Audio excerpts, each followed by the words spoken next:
Chapter 23, Chapter 22.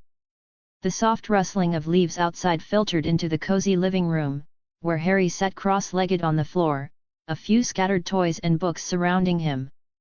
The smell of freshly baked cookies wafted from the kitchen, and in the corner, a few small plants were carefully tended to on the windowsill. It was a peaceful scene, a contrast to the chaotic world outside. Sitting next to him on the floor, with her legs stretched out in front of her, was his younger sister, Rose. At 6 years old, she was all wide eyes and boundless energy. Her golden brown hair, a perfect blend of their parents' features, was pulled into 2 messy pigtails. She wore a brightly colored dress with little stars on it, a smudge of chocolate on her cheek from the cookies she'd been sneaking earlier. "So," Harry said, holding up a small wooden puzzle in his hands, "how about we finish this? You're good at puzzles, right?" Rose tilted her head, squinting at the pieces. "I'm better at making them disappear," she said in a sing-song voice, her tone far too innocent for the mischief in her eyes. Harry raised an eyebrow, a playful smile tugging at the corner of his lips. "Making them disappear, hey? How does that work?" She grinned, picking up a piece and turning it over in her hands. "I just accidentally put them in the wrong spots. And then poof, the pieces go away." Harry laughed softly, shaking his head. "You're a little troublemaker, aren't you?" Rose gave a dramatic gasp, pressing a hand to her chest. "I am not a troublemaker. I'm an adventurer." She then scooted closer to him, peering down at the puzzle with intense concentration. "But I guess I'll help you finish this one, just don't tell Mum and Dad I'm using my adventurer skills to cheat." He couldn't help but laugh. "Your secret's safe with me, kiddo." They worked together for a few moments in silence, fitting the puzzle pieces together. Rose's small hands moved quickly, occasionally knocking a piece out of place, but Harry didn't mind. It felt nice to have this quiet time with her, no prophecies, no grand destinies. Just a simple puzzle and the comforting presence of family. After a while, Harry glanced up from the puzzle, watching as Rose carefully placed the last piece into place. She sat back, beaming with pride. "There. Done," she declared, throwing her hands up in the air as if she'd just conquered a mountain. "You did it," Harry said with a mock bow. "I knew I could count on you." Rose giggled, bouncing on her knees. "We make a good team, Harry." "We do," Harry agreed, ruffling her hair affectionately. "You're the brains of the operation, and I'm just here for the muscle." Rose laughed, then abruptly stopped, her expression turning serious as she looked up at him. "Harry. Yeah. Are you okay?" she asked, her voice quiet and uncertain. "You've been kind of sad lately. Like when I asked if you wanted to play outside and you said no." Harry's heart twinged at her concern. He hadn't realized she'd been paying so much attention to him. He gave her a soft smile, brushing a stray lock of hair from her face. "I'm okay, Rosie. Just a lot going on in my head, you know." She nodded seriously, as if she understood far more than any 6-year-old should.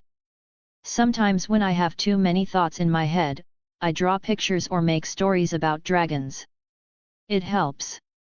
Maybe you can do that too." Harry's smile softened, and he chuckled, touched by her suggestion. "That's a good idea. Maybe I'll give it a try."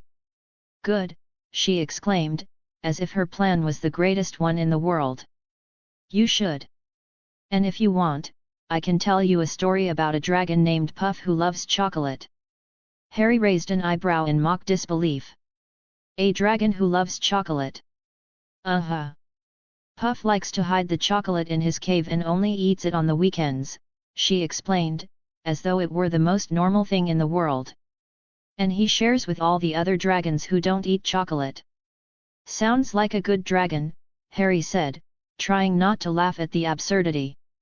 "I think I'd like to meet Puff someday." Rose beamed, clearly pleased with the idea. "You can. But only if you bring chocolate. That's the rule. I'll make sure to remember that, Harry promised, pretending to think it over.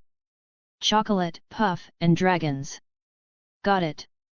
She nodded sagely, clearly satisfied with the arrangement. Then, her expression softened again, and she reached over, slipping her small hand into his. Harry, no matter what, we're a team. Even if you're busy with things. You're still my big brother, and I still need you. Harry's throat tightened, a lump forming as he looked down at her, his heart swelling with gratitude for the simplicity of her love. In a world that often seemed far too complicated and dangerous, moments like these quiet moments with his sister felt like a balm to his soul.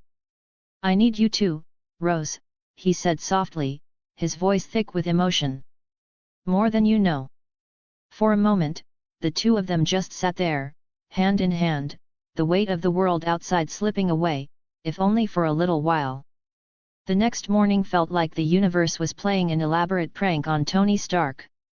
He hadn't been this hungover in years. His head was throbbing like a jackhammer and his body felt like it had been run over by a freight train. It was the kind of hangover that made you question every life decision you'd ever made. He was sitting in the lecture hall, trying, and failing, to focus on the professor's words while cradling a cup of coffee like it was the Holy Grail.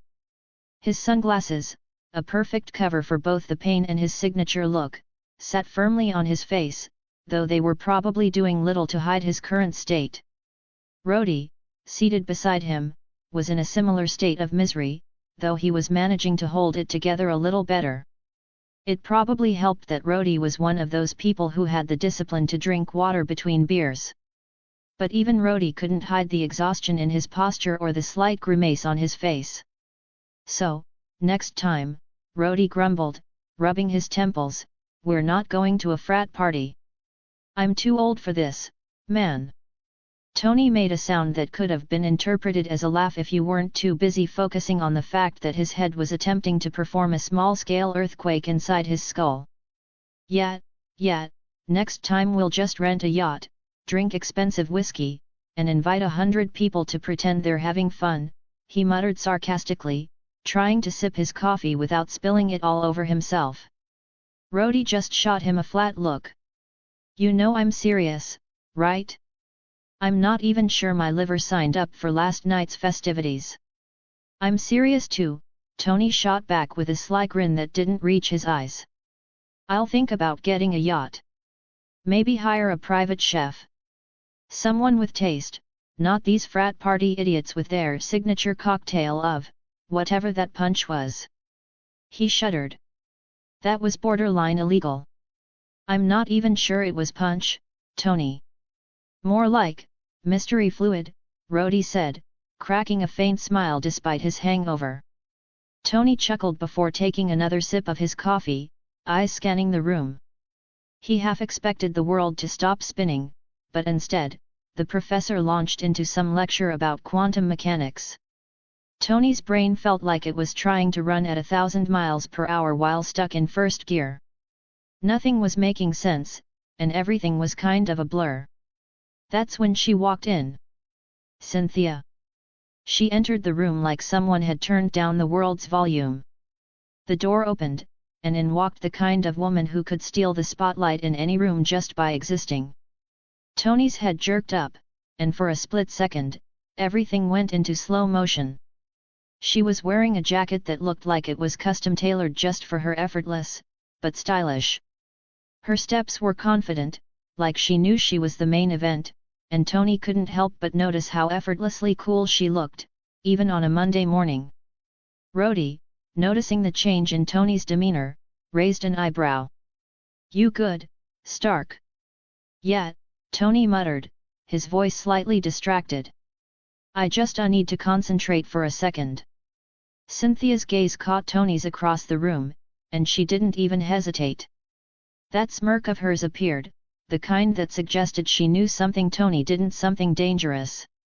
She walked toward him with that same confidence, and Tony felt the whole world shift around him. Well, Cynthia said with a hint of playful curiosity in her voice. She slid into the seat next to Tony, as if she'd been planning to do it all along. Didn't expect to see you in class this morning. Tony's mouth felt dry, but he recovered quickly. Yeah, I'm just here to enhance my intellectual prowess. You know, the usual. He took another sip of coffee, though it did little to soothe his sudden nerves. What about you? Thought I saw you leave at some point, to some mysterious gathering last night. Cynthia chuckled, crossing her arms. Oh, I was there. But I think you were too busy winning beer pong to notice me. Tony grinned, leaning back in his chair, clearly intrigued. Beer pong? That's my art form, okay? I practically invented it. He raised an eyebrow, still trying to play it cool despite the chaos of thoughts running through his head. So, what's the deal? Came to MIT for the parties, or are you here to work? Because I'm assuming the latter. Actually, she said, the smirk still there, I'm transferring here. I'll be finishing my last year at MIT. Tony blinked twice, the words not quite processing at first. He opened his mouth to say something, but his brain had short-circuited for a moment. Wait, transferring? Mid-year? To MIT? In the middle of the semester? Do you have a magic wand, or do you just have people in high places? Cynthia didn't flinch. In fact, her smile only grew a bit wider. Maybe a little bit of both. But I'm not here to make waves. Just a special project, she added with a wink, clearly enjoying the mystery she was leaving in her wake. Rhodey, who had been sitting quietly and observing the exchange, narrowed his eyes at the conversation. Yeah, that sounds really special, like it's something we should just trust. Transferring to MIT in the middle of the year isn't exactly a walk in the park.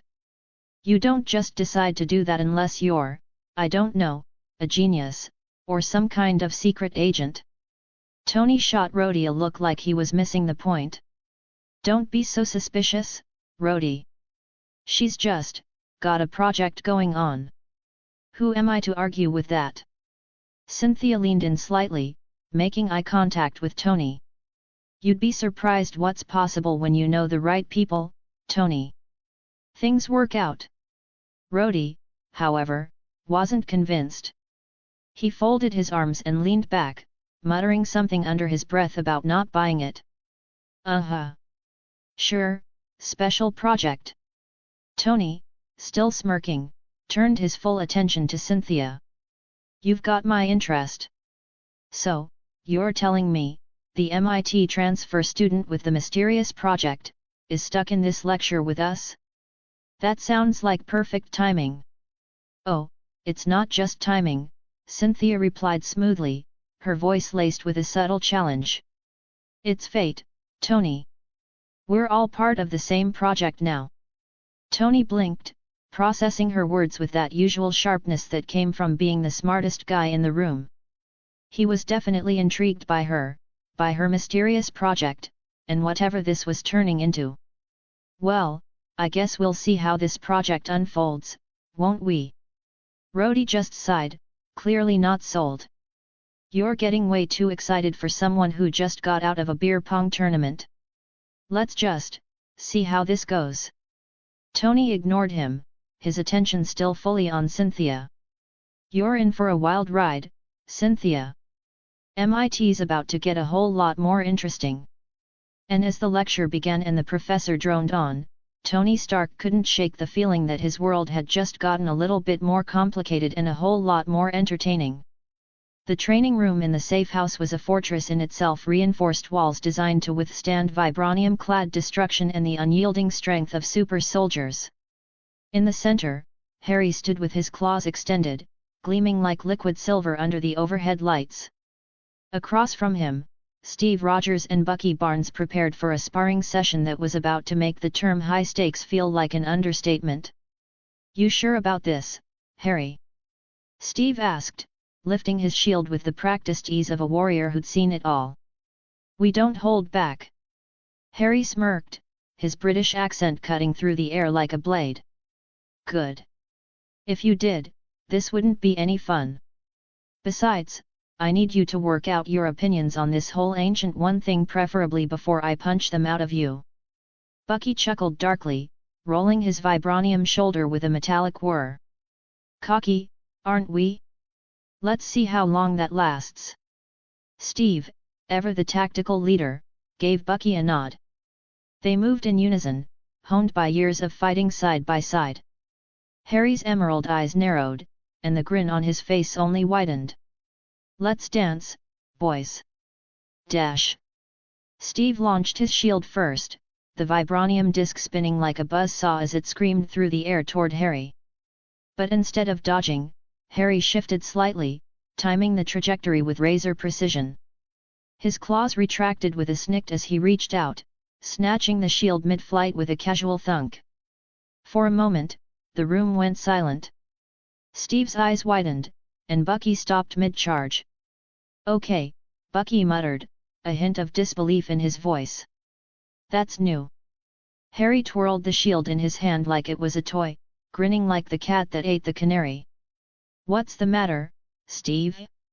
Thought this thing was supposed to come back to you.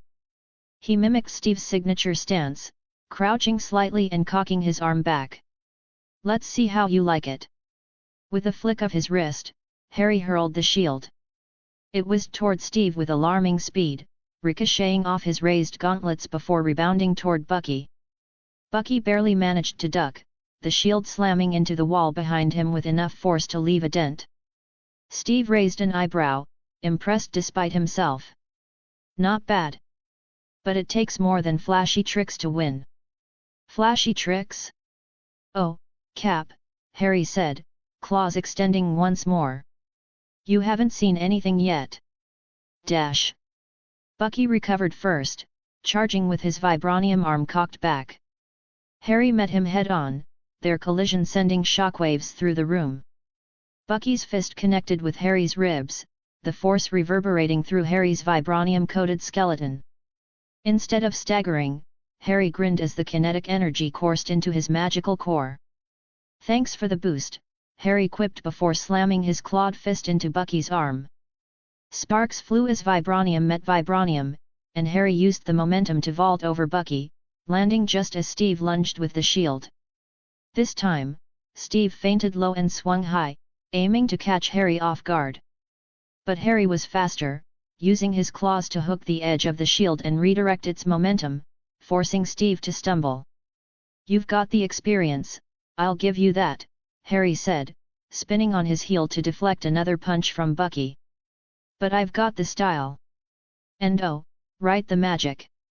With a surge of power, Harry channeled the stored energy into his claws, unleashing a wave of golden flames that swept toward both men. Steve raised his shield just in time to block the blast, while Bucky dove to the side, narrowly avoiding the fiery arc. That's cheating! Bucky shouted, his voice tinged with exasperation. Harry laughed, darting toward him with a speed that rivaled any super soldier. Oh, I'm sorry. Are we playing fair now? Let me just put my claws away and we'll do a nice, friendly slap fight. Dash.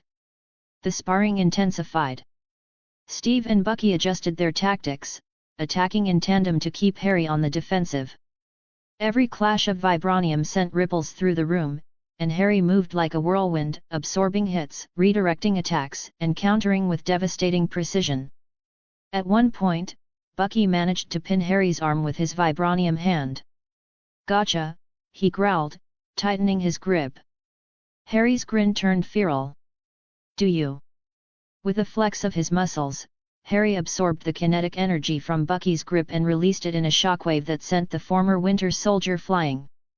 Before Harry could press the advantage, Steve was on him, shield slamming down in a powerful arc. Harry raised his claws to block, and the impact sent sparks flying as the two locked in a stalemate. You're good, Steve admitted, his voice strained as he pushed against Harry's claws. But you're not invincible. Harry's grin never faltered. Neither are you, Captain. With a burst of energy, Harry disengaged, flipping backward and landing in a crouch. The absorbed kinetic energy hummed in his core, and he channeled it downward, slamming his fist into the floor. The resulting shockwave rippled through the room, sending Steve and Bucky sprawling. Dash! When the dust settled, all three men were breathing hard, but none looked ready to quit. Steve pulled himself to his feet, holding out a hand to help Bucky up. "Well," Bucky muttered, rubbing his shoulder. "I'm officially annoyed." Steve chuckled, leaning on his shield. "You're relentless, I'll give you that. But you're also asking the wrong question." Harry tilted his head, retracting his claws with a soft snikt. "Oh, yeah? Enlighten me." Steve met his gaze, his tone serious. "You're asking us what we think about the Ancient One's offer. But what you should be asking is whether you're ready for the responsibility that comes with it." Bucky snorted, crossing his arms. "He's saying you should do it, but only if you're ready to carry the weight of saving the universe." "No pressure." Harry sighed, glancing between the two of them. "So, let me get this straight. One of you says think it through, and the other says go for it." "Great advice, as usual." Steve smiled faintly. "You already know the answer, Harry. You just need to trust yourself to make the right choice." Harry chuckled, brushing a hand through his messy hair. "You know what? I think I do."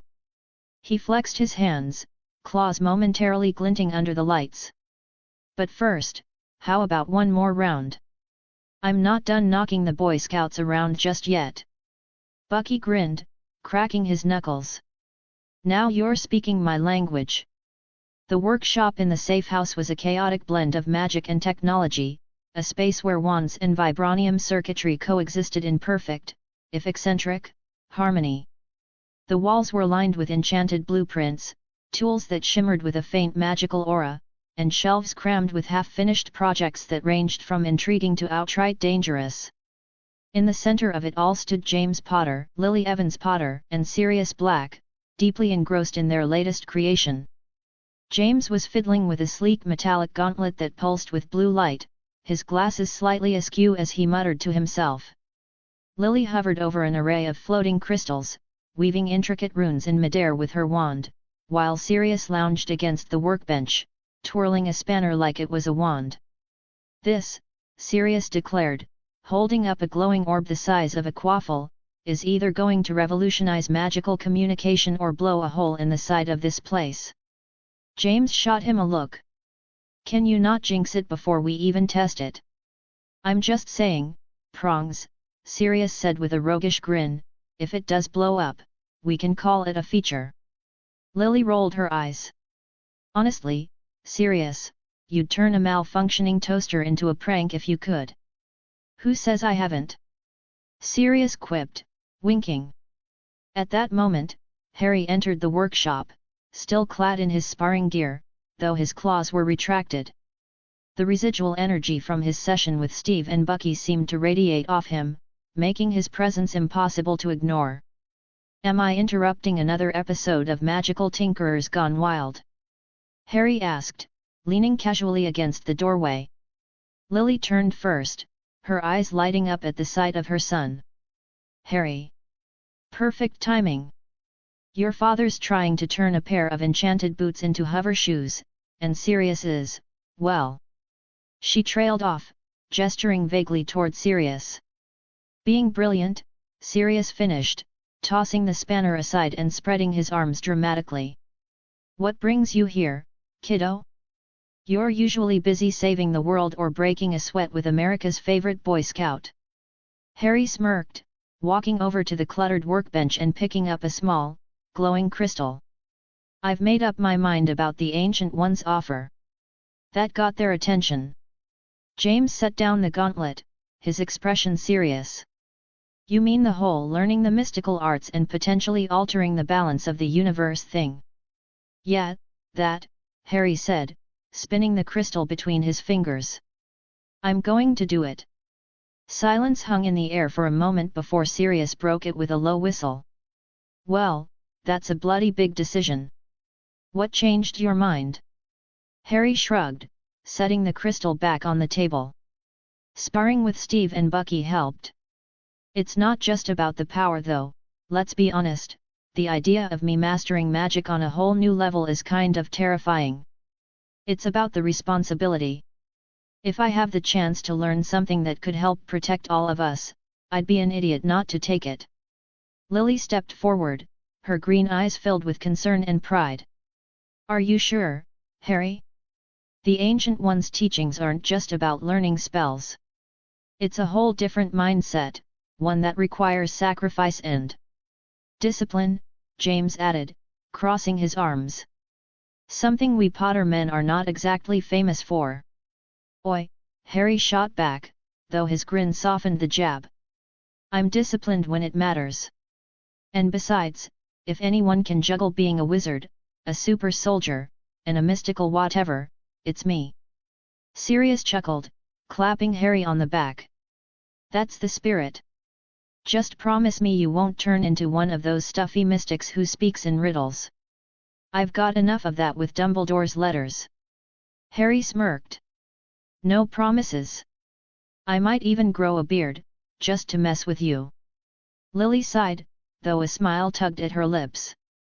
We'll support you, Harry. Always. Just, be careful. The Ancient One's world is full of dangers we can't even begin to understand. Harry nodded, his expression turning serious. I know. But I've survived Hydra, and sparred with Steve Rogers. How hard can this be? James snorted. Famous last words. Relax, Dad, Harry said, heading toward the door. I'll be fine. Besides, if I mess up, at least you'll have something exciting to tinker with. As he left the workshop, Sirius called after him, and don't forget to bring us back something shiny from Bleecker Street. Only if it doesn't explode.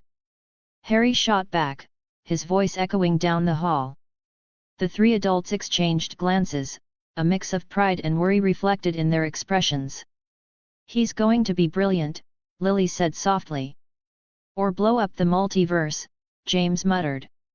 Either way, Sirius said with a grin, he's definitely my godson. Harry made his way down the quiet hallway, his sparring gear still clinging to him and his boots leaving faint, muffled echoes on the polished floors. His mind buzzed with thoughts about what lay ahead at Camartage. While the sparring session had helped him make up his mind, a new undercurrent of nervous energy surged within him. Planning to slip off into the mystic arts without saying goodbye. Harry stopped abruptly, his enhanced senses catching the faintest shift of movement from the shadows. Turning his head, he saw Natasha Romanoff emerge from the dim corner of the hallway, her presence so seamless it was as if the shadows themselves had parted to let her through. She leaned casually against the wall, arms crossed, her expression as unreadable as ever, but there was something in her eyes that spoke louder than words. I didn't think I needed to announce my every move, Harry replied with a smirk, his voice low but amused. I figured you'd just shadow me to the jet and then drop some cryptic one-liner to wish me luck. Natasha tilted her head, a smirk tugging at her lips. You underestimate how much I enjoy making you squirm first. Harry chuckled, walking closer until there was only a few feet between them. Not much of a challenge, considering you can read me like an open book. Should I be worried about whatever interrogation tactics you're about to use, widow? Her smirk softened into something more sincere, and her voice lost its teasing edge. No tactics. Just, wanted to talk. Harry raised an eyebrow. About what? The Ancient One? Mystical arts? Or how I'm probably going to blow up reality on my first day? Natasha shook her head, stepping closer, her movements deliberate and smooth. About you leaving. About how long you'll be gone. About us. That last word hung in the air, heavier than Harry had expected. He blinked, momentarily caught off guard. Us. Yes, Harry. Us. Her gaze met his, unflinching but layered with something unspoken vulnerability wrapped in steel. We've been dancing around this for a while now, haven't we? Harry swallowed, his usual wit momentarily failing him. I mean, I thought the dancing was going pretty well. I even have my two-step down. Natasha's lips quirked into a faint smile, but her eyes didn't lose their intensity. You're impossible. True, Harry admitted, stepping just a fraction closer. But you're still here, so what does that say about you? Natasha shook her head, though her smile widened. That I'm crazy, apparently. Silence stretched between them, charged with an energy neither of them could ignore. For once, Harry didn't fill it with a sarcastic comment or a witty remark. He simply looked at her, truly looked, and saw past the assassin, past the spy. What he saw was Natasha, someone who understood the weight he carried because she carried her own. So, Harry finally said, his voice quieter, softer. What happens now? Natasha's hand brushed against his as she stepped even closer, close enough that he could feel the warmth radiating from her. Now, she echoed, her voice almost a whisper. Now, you stop overthinking and let me give you something to remember while you're off learning how to bend reality. Harry's breath hitched, his heart pounding as she reached up, her fingers brushing the back of his neck. There was no hesitation, no uncertainty in her movements, only the confident determination he'd always admired in her. And then her lips were on his. The kiss was everything Harry hadn't allowed himself to imagine it would be, soft yet firm, fiery yet controlled.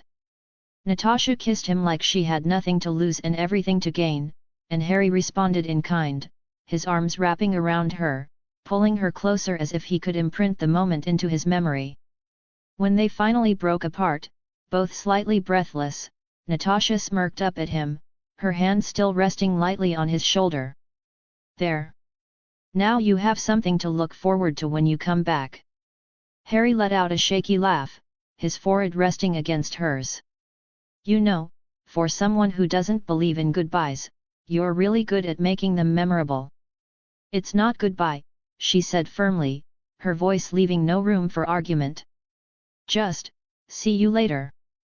Harry nodded, a grin tugging at the corners of his lips. See you later, Nat. As she stepped back into the shadows, Harry stood there for a moment longer, his fingers brushing his lips as if to confirm the kiss had been real. With a renewed sense of determination and maybe just a little smugness, he turned and continued toward his room, ready to face whatever the Ancient One had in store for him. In the serene quiet of the sanctum at 177A Bleecker Street, the Ancient One sat cross-legged in her meditation chamber. Her hands moved with deliberate grace, manipulating the mystical artifact that hung from her neck, the Eye of Agamotto. The verdant glow of the time stone within cast ethereal shadows across the room as she turned the artifact slowly, allowing the threads of time to reveal themselves. Her gaze sharpened as the strands of possible futures unraveled before her, each branching out like a cosmic tree.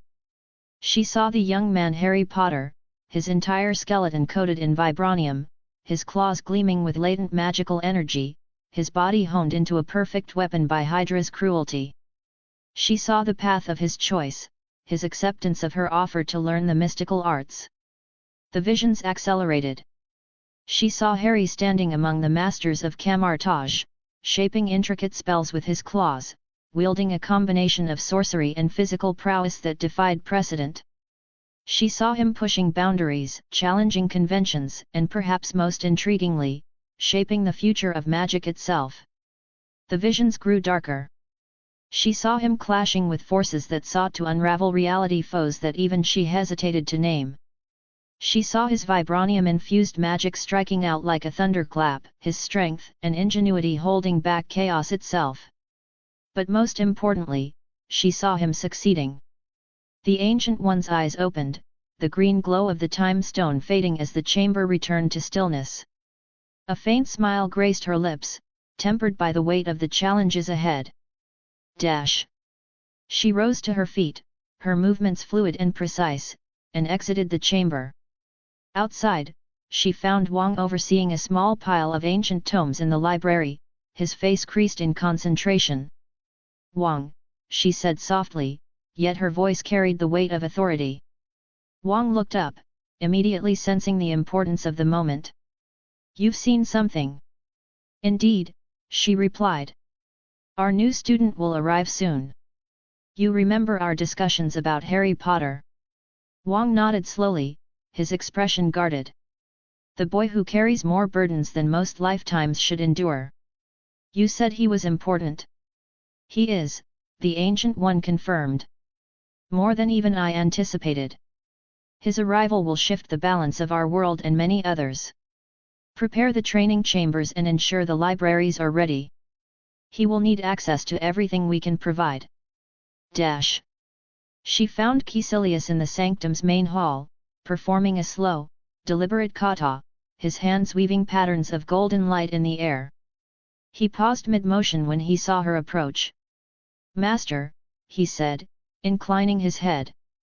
"You seem troubled." "Not troubled," she corrected, stepping closer. "Anticipatory. A new student is coming to Camartage. A unique one." Caecilius raised an eyebrow, curious. "Unique how?" "You'll see soon enough," she replied cryptically, her tone suggesting there was no room for further inquiry. Dash.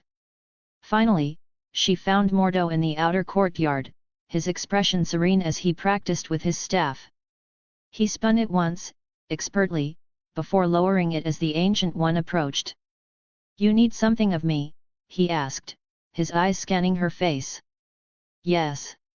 A student is coming to Camartage. You will oversee some of his physical training." Mordo frowned. "Why me? What is so special about this student?" "His journey has made him a warrior unlike any you've encountered," the Ancient One said, her tone calm yet firm. "But there are gaps in his foundation, gaps that only discipline can fill. He will challenge you, Mordo, just as you will challenge him. It will be good for both of you." Mordo's frown deepened, but he nodded. "Very well." Dash. As the Ancient One returned to her meditation chamber, she glanced one last time at the glowing eye of Agamotto. Her expression remained tranquil, but her mind buzzed with the possibilities that Harry Potter represented. A boy born of magic, forged into a weapon, now seeking to become something more. Her voice carried softly into the air as she whispered, "Welcome to Camartage, Harry Potter. Let us see what you will become." Dash. Huffs. "Can't wait to hear from you. If you're passionate about fanfiction and love discussing stories, characters, and plot twists, then you're in the right place. I've created a Discord server dedicated to diving deep into the world of fanfiction, especially my own stories.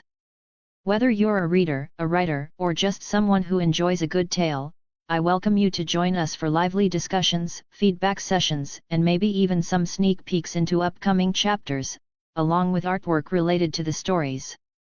Let's nerd out together over our favorite fandoms and explore the endless possibilities of storytelling.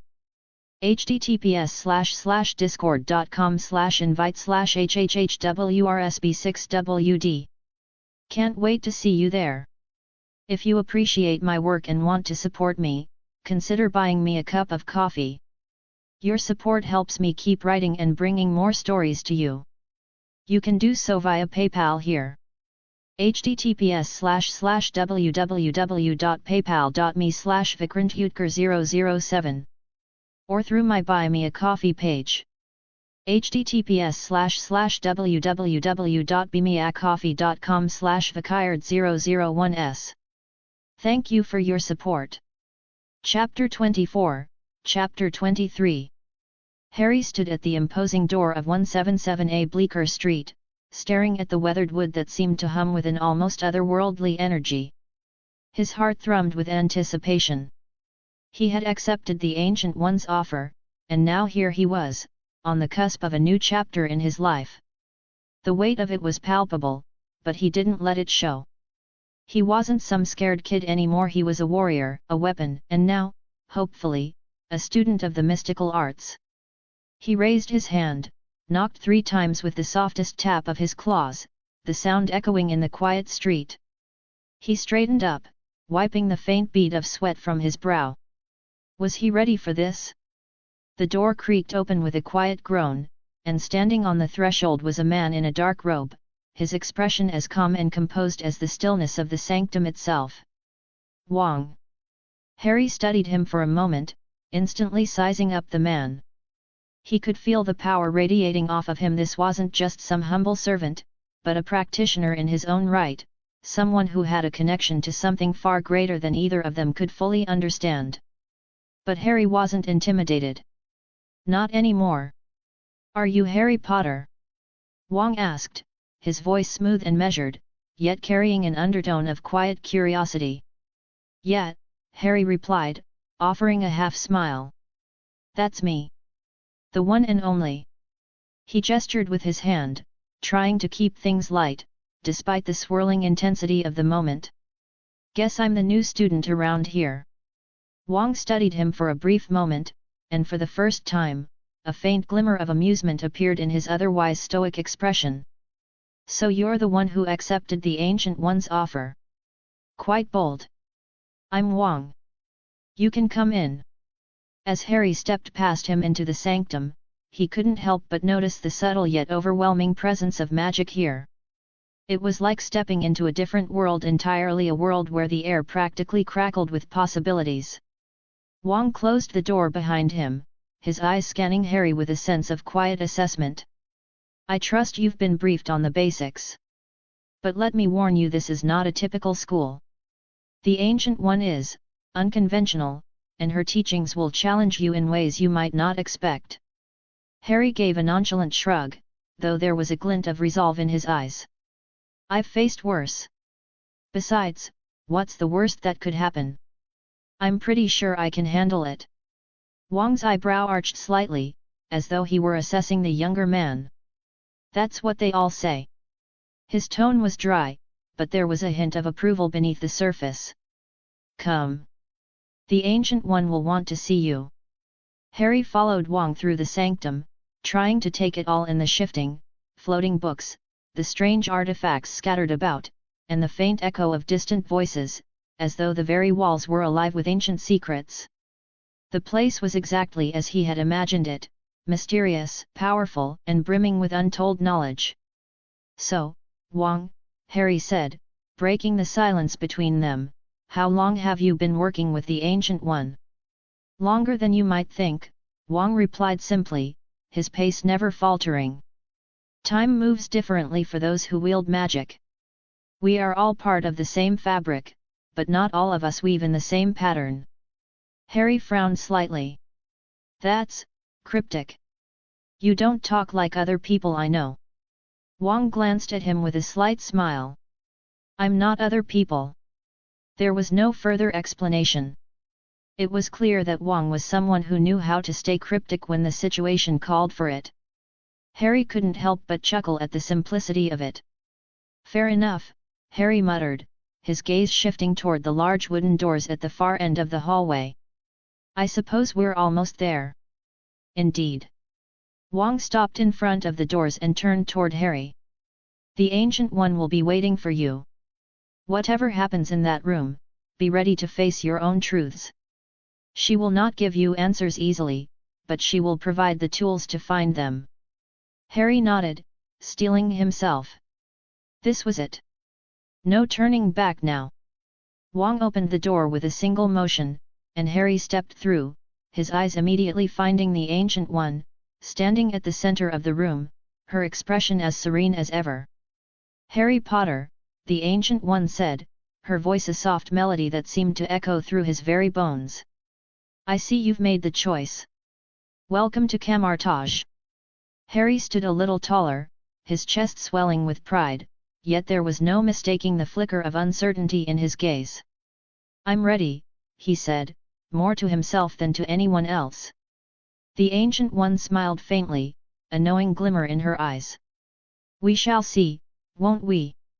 And just like that, Harry's new journey had truly begun. Harry followed the Ancient One as she led him through the portals, each one a shimmering doorway that seemed to bend space and time. One moment, they were in the heart of New York City, the next, they stepped out into the serene mountains of Nepal. The air was thick with the scent of pine and incense, the sounds of the distant wind and the faint hum of magic filling his ears. "Wait a second," Harry said, looking around in awe as they stood on the stone walkway leading through the grand gates of Kamartaj. We just traveled from New York to Nepal? Through this?" He looked back at the portal, which was now a simple glowing ripple in the air. "How did we?" The Ancient One smiled, a glimmer of amusement in her eyes. "Through the power of the mystic arts. This is but one of the abilities you will come to learn. The barriers between locations are far more fluid than you may realize. This form of teleportation is far more convenient than apparition, don't you think?" Harry's eyes widened. "Definitely more convenient. I never thought teleportation could feel so effortless. When can I start learning that?" He grinned, eager to master it. The Ancient One chuckled. "Patience, young one. All in time. But first, there is much to see, and many who will help you along your journey." As they walked deeper into the ancient complex, Harry couldn't help but marvel at the architecture. The stone walls were carved with intricate symbols, many of which he could not decipher, but they resonated with an ancient, powerful magic. The air was thick with the weight of centuries of knowledge, and the sound of soft footsteps echoed in the corridors. At the end of the hall, the Ancient One paused before opening another portal with a flick of her hand. "Welcome to your first stop," she said with a quiet reverence, stepping aside so Harry could enter first. Harry stepped through and found himself in what seemed to be a vast, open courtyard. It was peaceful here, with patches of sunlight filtering through the trees, and a small stone circle in the center. Standing within the circle were two men, both in meditation. "This is where we begin your training," the Ancient One said, guiding Harry closer. "This is Mordo and Caecilius. Mordo will be in charge of your physical training, ensuring that you are capable of mastering both the physical and mental demands of the mystical arts." Mordo, a tall man with sharp features and a stern expression, opened his eyes and gave Harry a nod. "A pleasure," he said, his voice gruff but measured. "We will push your limits, Potter. You will need strength, endurance, and control over your body if you are to survive what comes next." Harry gave a small smirk. "I've faced some pretty tough challenges, but I'm up for it." Mordo gave a slight grin, the faintest flicker of approval passing through his gaze. "Good. We will see how well you handle what lies ahead." The Ancient One nodded. "And Caecilius," she gestured to the other man, a taller figure with piercing eyes and a calm demeanor. "He will guide you through the mental challenges you will face as you dive deeper into the mystic arts." Caecilius gave Harry a slight bow, his smile warm but mysterious. "The mind is the greatest weapon you have, young wizard. Understanding the true nature of the universe is a delicate and difficult process. But it is one that will open doors you cannot yet imagine."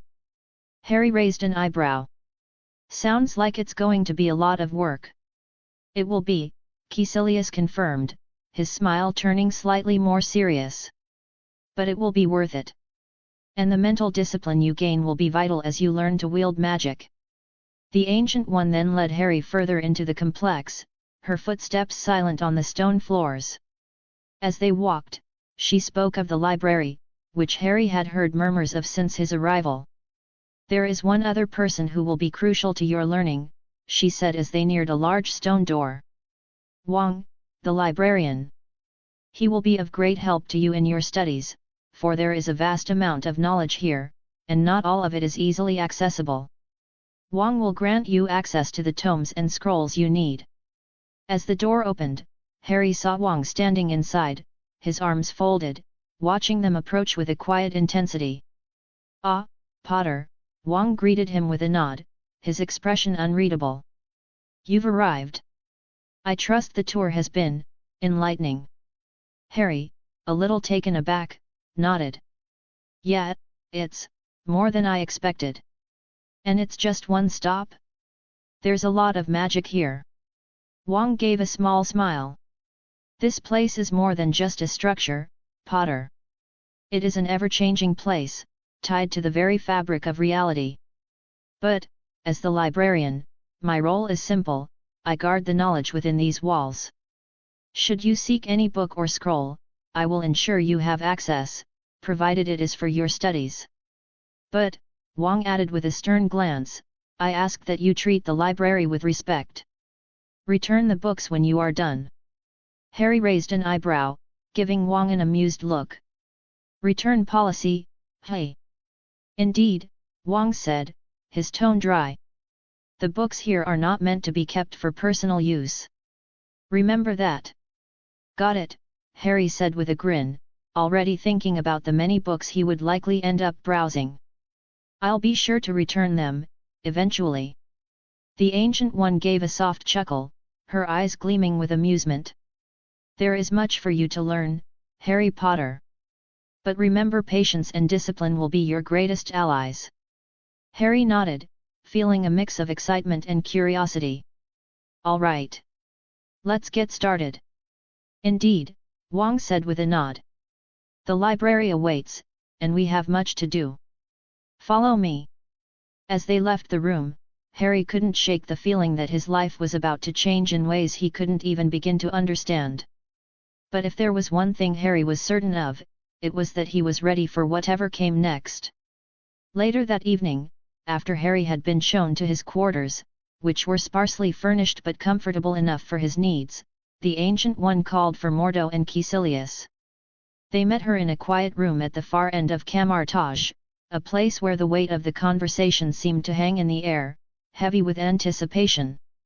Mordo entered first, his demeanor as stoic and focused as ever. Caecilius followed closely behind, a bit more relaxed, though still bearing the kind of intensity that seemed to radiate from those who walked the mystic path. They both took their seats, waiting for the Ancient One to speak. Is he ready? Mordo asked, his voice low but steady, his eyes focused on the Ancient One. The boy, he appears strong, but he is different. The Ancient One, seated at the head of the room, closed her eyes for a moment, as if weighing her words carefully. When she opened them again, her gaze was piercing, and there was a sadness there that both men noticed but did not dare question. He is different indeed, Mordo, she said softly, her voice carrying an undertone of grave importance. And his past is far darker than either of you could imagine. Caecilius raised an eyebrow, his interest piqued. What do you mean? The Ancient One took a deep breath, and with a slow, deliberate motion, she began to explain the truth of Harry Potter's origins. The boy, Harry, is not what he seems. Her voice was calm, but there was a weight to it, as though she were burdened with the knowledge she was about to share. He is, in truth, 6 years old, though his appearance may suggest otherwise. Both Mordo and Caecilius exchanged a quick glance. Mordo's brows furrowed, a flicker of confusion passing across his face. 6, he repeated. But he is taller than both of us. Stronger, too. The Ancient One nodded, a sad smile tugging at the corner of her lips. He was stolen from his true family at a young age, long before the world knew of him. Taken by a shadowy group known as Hydra. Hydra? Caecilius echoed, his tone laden with disbelief. The same Hydra that was known for its experiments on soldiers. Yes, the Ancient One confirmed. They injected Harry with the super soldier serum, accelerating his aging process to make him appear as an adult. It was part of their twisted design to create a perfect weapon. But their efforts didn't end there. They then spliced his DNA with that of another subject someone referred to as Weapon X. Mordo and Caecilius both stiffened at the mention of Weapon X. They had heard whispers about the existence of such a being, but it was always shrouded in mystery and fear. Weapon X was said to be a living weapon, a being whose very existence was a threat to the world. But to hear that Harry had been tied to this project transformed into something more, something unnatural, was disconcerting. And then, the Ancient One continued, Hydra went even further, coating his entire skeleton in vibranium. It is this that gives him the claws, the enhanced healing factor, and the ability to absorb kinetic energy. His entire body is a living conduit for power, a vessel for both magic and physical strength. She paused, her gaze now distant as though she were seeing the child she had come to know through a different lens. His skeleton absorbs any and all kinetic energy, whether it's from his movements, physical hits, or even when he lands from great heights. That energy is constantly fed into his magical core, which can then be used to cast spells through his claws or his wand like a traditional wizard would. Mordo's hands clenched into fists, and Caecilius's expression grew darker, his mind racing to comprehend the implications of this boy's existence. The Ancient One's voice softened, tinged with sympathy. He may look like an adult, but he is, in reality, a child, one whose innocence has been taken from him. He was raised as a weapon, not allowed to experience the simple joys of childhood, and now he is left to navigate a world he does not fully understand. The challenge before him is not just to master the mystical arts, it is to regain some semblance of who he was before Hydra twisted him into their creation. Caecilius, ever the philosopher, leaned forward. So, he's not only physically powerful, he's also carrying the weight of what they made him into. The boy doesn't just need to learn magic. He needs to learn how to heal from what was done to him. Precisely, the Ancient One said. He is a weapon, yes, but he is also a soul, one who, deep down, still yearns for freedom, for understanding, for peace. We must be careful in how we approach his training. He will need guidance, and we cannot let him be consumed by the darkness of his past. Mordo sat back, processing what he had just learned.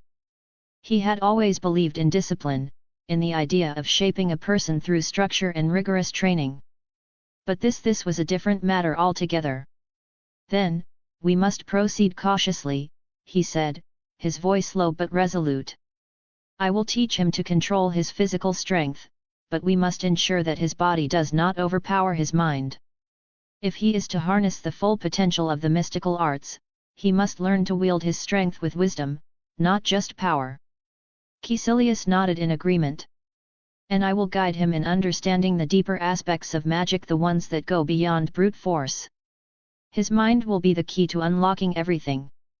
The Ancient One gave a single nod of approval, her eyes filled with determination. I trust you both to help him on this path. But remember, Harry is not just a weapon. He is a child who has been robbed of his innocence, and it will take time for him to understand that he is more than what Hydra made him. With that, the three of them fell into a thoughtful silence, each contemplating the weight of the responsibility that lay ahead. Harry Potter was no ordinary student. He was a child forged into a weapon, one that could either be the world's greatest protector or its greatest threat. And it was up to them to decide which path he would walk. The courtyard of Camartage was alive with the hum of mystical energy as Harry stood across from Mordo, the morning sun casting long shadows of the ancient walls around them. Harry stretched his arms, his vibranium claws sliding out with a metallic snikt. His expression was one of calm readiness, though his eyes sparkled with anticipation. Mordo, in contrast, stood with his staff in hand, his posture straight, his expression unreadable, but there was a sharpness to his gaze. This is not about winning or losing, Harry, Mordo said as he shifted into a combat stance. This is about understanding the limits of your strength, your agility, and your focus. Show me what you've learned, nothing more, nothing less. Harry gave him a small, confident smirk. Fair warning, Mordo, I've been taught by some of the best. Don't hold back, or I might embarrass you in front of the boss. Mordo raised an eyebrow at the cheeky remark but said nothing.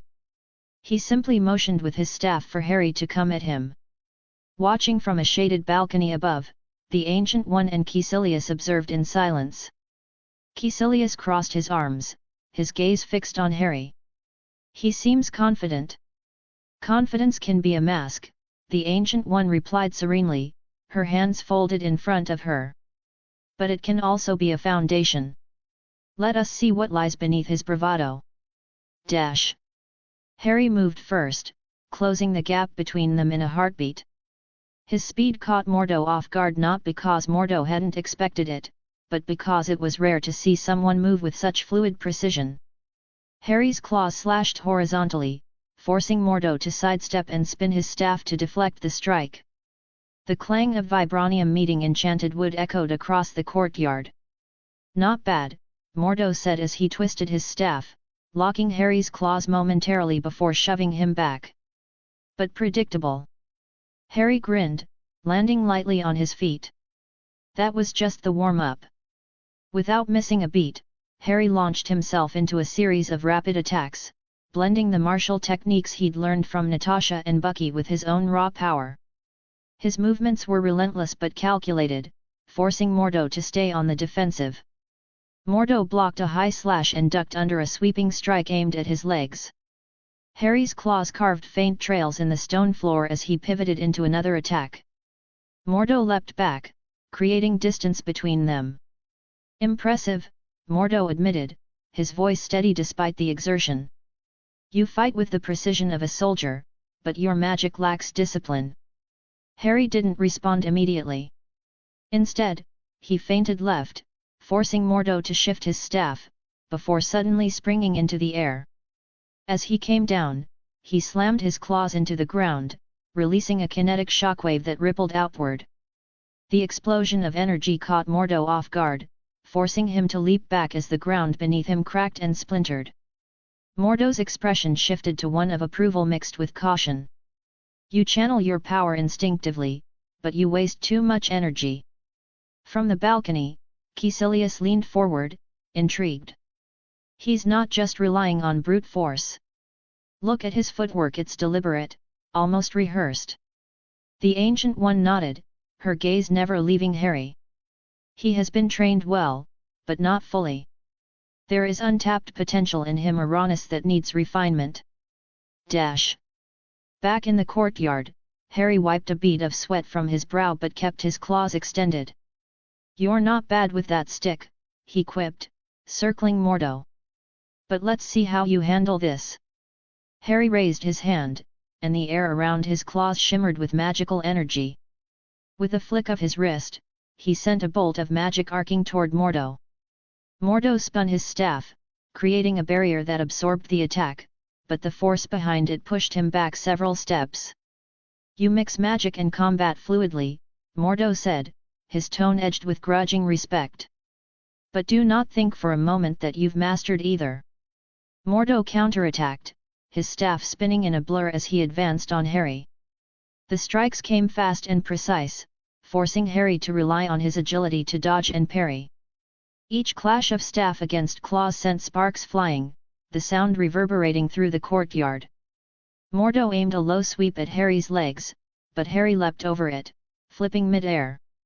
As he descended, he reached out with his hand and caught Mordo's staff mid-swing. The two locked eyes, both testing the other's strength. With a grunt, Harry wrenched the staff from Mordo's grip and tossed it aside. "Well," Harry said, breathing hard but grinning, "looks like I win round one." Mordo smirked faintly, stepping back as he raised his hand. A portal opened beside him, and another staff floated through. He caught it effortlessly. Round one was merely the introduction. From above, Caecilius couldn't help but let out a low chuckle. "This boy might just surprise us all." The Ancient One remained silent, her gaze contemplative. "He is more than we anticipated," she said softly. "But his true challenges lie ahead, not here, but within himself." As the spar continued, it became clear to everyone watching that Harry Potter was not just a promising student. He was a force of nature, one that would either shape the future of the mystical arts or shatter it. As the sparring session concluded, Mordo stepped back, sweat glistening on his brow. He gave Harry a curt nod, a mix of approval and challenge in his gaze. "You've proven you have the strength and reflexes, but brute force and agility will only take you so far. Now comes the harder part, discipline." Before Harry could respond, Caecilius walked forward, his expression calm but intense, his sharp features lit by the sunlight streaming into the courtyard. He looked every bit the seasoned practitioner of the mystic arts, his movements deliberate and precise. The Ancient One remained on the balcony, her gaze following the transition with quiet interest. "Discipline," Caecilius began, addressing Harry with a tone both firm and measured, isn't just about how you move your body or wield your power. It's about mastering your mind. Your thoughts, your emotions, your will, they are your most potent tools, but also your most dangerous adversaries. Harry arched an eyebrow, crossing his arms. Sounds like you're about to teach me to meditate. Spoiler alert, I'm not great at sitting still. Caecilius allowed a small smirk to break through his otherwise stoic demeanor. Meditation is part of it, yes. But this isn't about sitting in a quiet room and humming. It's about sharpening your mind until it's as strong and unyielding as your vibranium skeleton. He gestured toward a shaded corner of the courtyard, where a small circle of cushions and incense burners had been arranged. A delicate breeze carried the faint scent of sandalwood and sage. We'll start here. Harry glanced at the setup, then back at Caecilius. Let me guess. I sit cross-legged, try not to think about food, and you throw cryptic wisdom at me. Caecilius's smirk deepened. Something like that. Except, if you fail, you'll be battling the illusions your own mind creates until you break through or break down. Harry blinked, his cocky grin faltering slightly. Right. No pressure then. Caecilius motioned for Harry to sit, and as he did, the older man began to pace around him, his voice even and commanding. Close your eyes. Breathe. Your breath is the anchor that keeps you from drifting in the chaos of your thoughts. Focus on it. Harry did as instructed, though his body remained tense. His breaths were steady, but his mind raced with 1,000 distractions, memories of Hydra's experiments, flashes of Natasha's teasing smile, the kinetic thrill of sparring with Mordo. Your mind is like a storm, Caecilius said, as if sensing Harry's inner turmoil. Chaos, noise, movement. But beneath every storm is a stillness, a calm. Find it. The courtyard around Harry began to fade as his focus deepened. For a moment, he felt the swirling cacophony of his thoughts start to settle, like sediment sinking in clear water. But just as he was beginning to relax, a sharp voice cut through the quiet. Focus, Potter, Caecilius snapped. I can see you drifting. You're not here to daydream. Harry's eyes snapped open, glaring at Caecilius. You're not exactly making this easy. It's not supposed to be easy, Caecilius replied. Discipline is forged through adversity, not comfort. Again. Harry closed his eyes once more, his jaw tightening. This time, he pushed harder, forcing himself to focus. Slowly, the noise in his mind began to quiet, replaced by a strange sense of clarity. He felt a faint pulse within himself, like a distant heartbeat. It wasn't his own, it was something deeper, something connected to his magic. Caecilius watched intently, noting the subtle change in Harry's posture and breathing. Good, he said softly. Now, hold on to that stillness. Let it grow. For several minutes, Harry remained in that state, his mind steady, his body relaxed. But then, without warning, he felt a sharp jolt, as if the ground beneath him had shifted. His eyes flew open to see the courtyard around him dissolving into a swirling void of colors and shapes. What the? Harry began, but Caecilius's voice cut him off. Your mind is testing you, Caecilius said, his tone calm but commanding. You've opened a door, and now you must face what lies beyond it. In the swirling void, Harry saw flashes of Hydra's lab, the cold steel tables, the faces of the scientists who had experimented on him. He saw Natasha, her expression unreadable, and Steve, his shield raised in defense. He saw Grindelwald, his eyes gleaming with power and ambition. The images came faster and faster, threatening to overwhelm him. But then Caecilius's voice echoed in his mind, breathe. Focus. Find the stillness. Harry gritted his teeth, closing his eyes against the onslaught. He reached for the calm he had found earlier, the faint pulse of magic within him. Slowly, the chaos began to recede, the void shrinking until it was nothing but darkness. When he opened his eyes again, he was back in the courtyard. Caecilius stood before him, arms crossed, a hint of approval in his expression. "You're stronger than I expected," Caecilius said. "But strength alone won't carry you through the challenges ahead. Remember this, feeling the stillness. It will be your greatest weapon." Harry stood, his legs a little shaky but his resolve unbroken. "That was intense." Caecilius's smirk returned. "And that was just the first step. Welcome to the mystical arts, Potter." From the balcony, the Ancient One watched the exchange with a faint smile. "He'll do well," she murmured to herself, though her tone carried a hint of caution. "If he can survive what lies ahead." In the flickering candlelight of the Ancient One's chamber, Mordo and Caecilius stood before her, their expressions thoughtful yet weighed with the burden of what lay ahead. The room was silent save for the faint rustle of the wind outside, the stillness amplifying the gravity of their conversation. Mordo was the first to speak, his voice measured and deliberate. "The boy Harry, he's unlike any student we've ever trained. His abilities alone set him apart, but his past..." Mordo hesitated, glancing at Caecilius before continuing. "It's a volatile foundation. Hydra's experiments may have given him strength and speed, but they also left scars. Emotional ones. He hides it well, but the rage is there, buried deep." Caecilius nodded, arms crossed as he leaned against the wall. "He's powerful, no doubt. The way he moved during our session today, instinctual, raw. He's been trained by some of the best in physical combat, and his magical aptitude is impressive for someone his age, especially given his unorthodox education. But that power is dangerous. Without proper discipline, it could consume him." The Ancient One listened, her face calm but her eyes sharp and attentive. "You both see the potential in him," she said, her voice as serene as always. "But also the risk." "Exactly," Caecilius replied, stepping forward. "He's already stronger than most of the students here, physically and magically.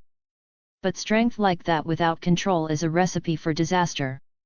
We need to approach his training carefully, teach him to temper his abilities before they define him." Mordo nodded in agreement but added, "There's something else to consider. His core. It's not just magical, it's something more. The vibranium in his skeleton constantly feeds energy into it, amplifying his power. That's an immense advantage, but it also makes him a target. If anyone were to discover what Hydra did to him..." The Ancient One raised a hand, silencing Mordo gently. "I am aware of the dangers. That is why he is here. To learn, to grow, to protect himself and perhaps, in time, to protect others." Caecilius frowned. "But how do we proceed? He's not like the others. The traditional methods won't work for someone like him." The Ancient One stood and began to pace, her movements graceful yet purposeful. "We must tailor his training to his unique nature. Mordo, you will continue to push him physically, but not just in combat. Teach him restraint. His strength is a gift, but it must not become his crutch. Show him that true power lies not in what he can do, but in what he chooses not to do." Mordo inclined his head. "Understood." Turning to Caecilius, the Ancient One said, "Your task is more challenging.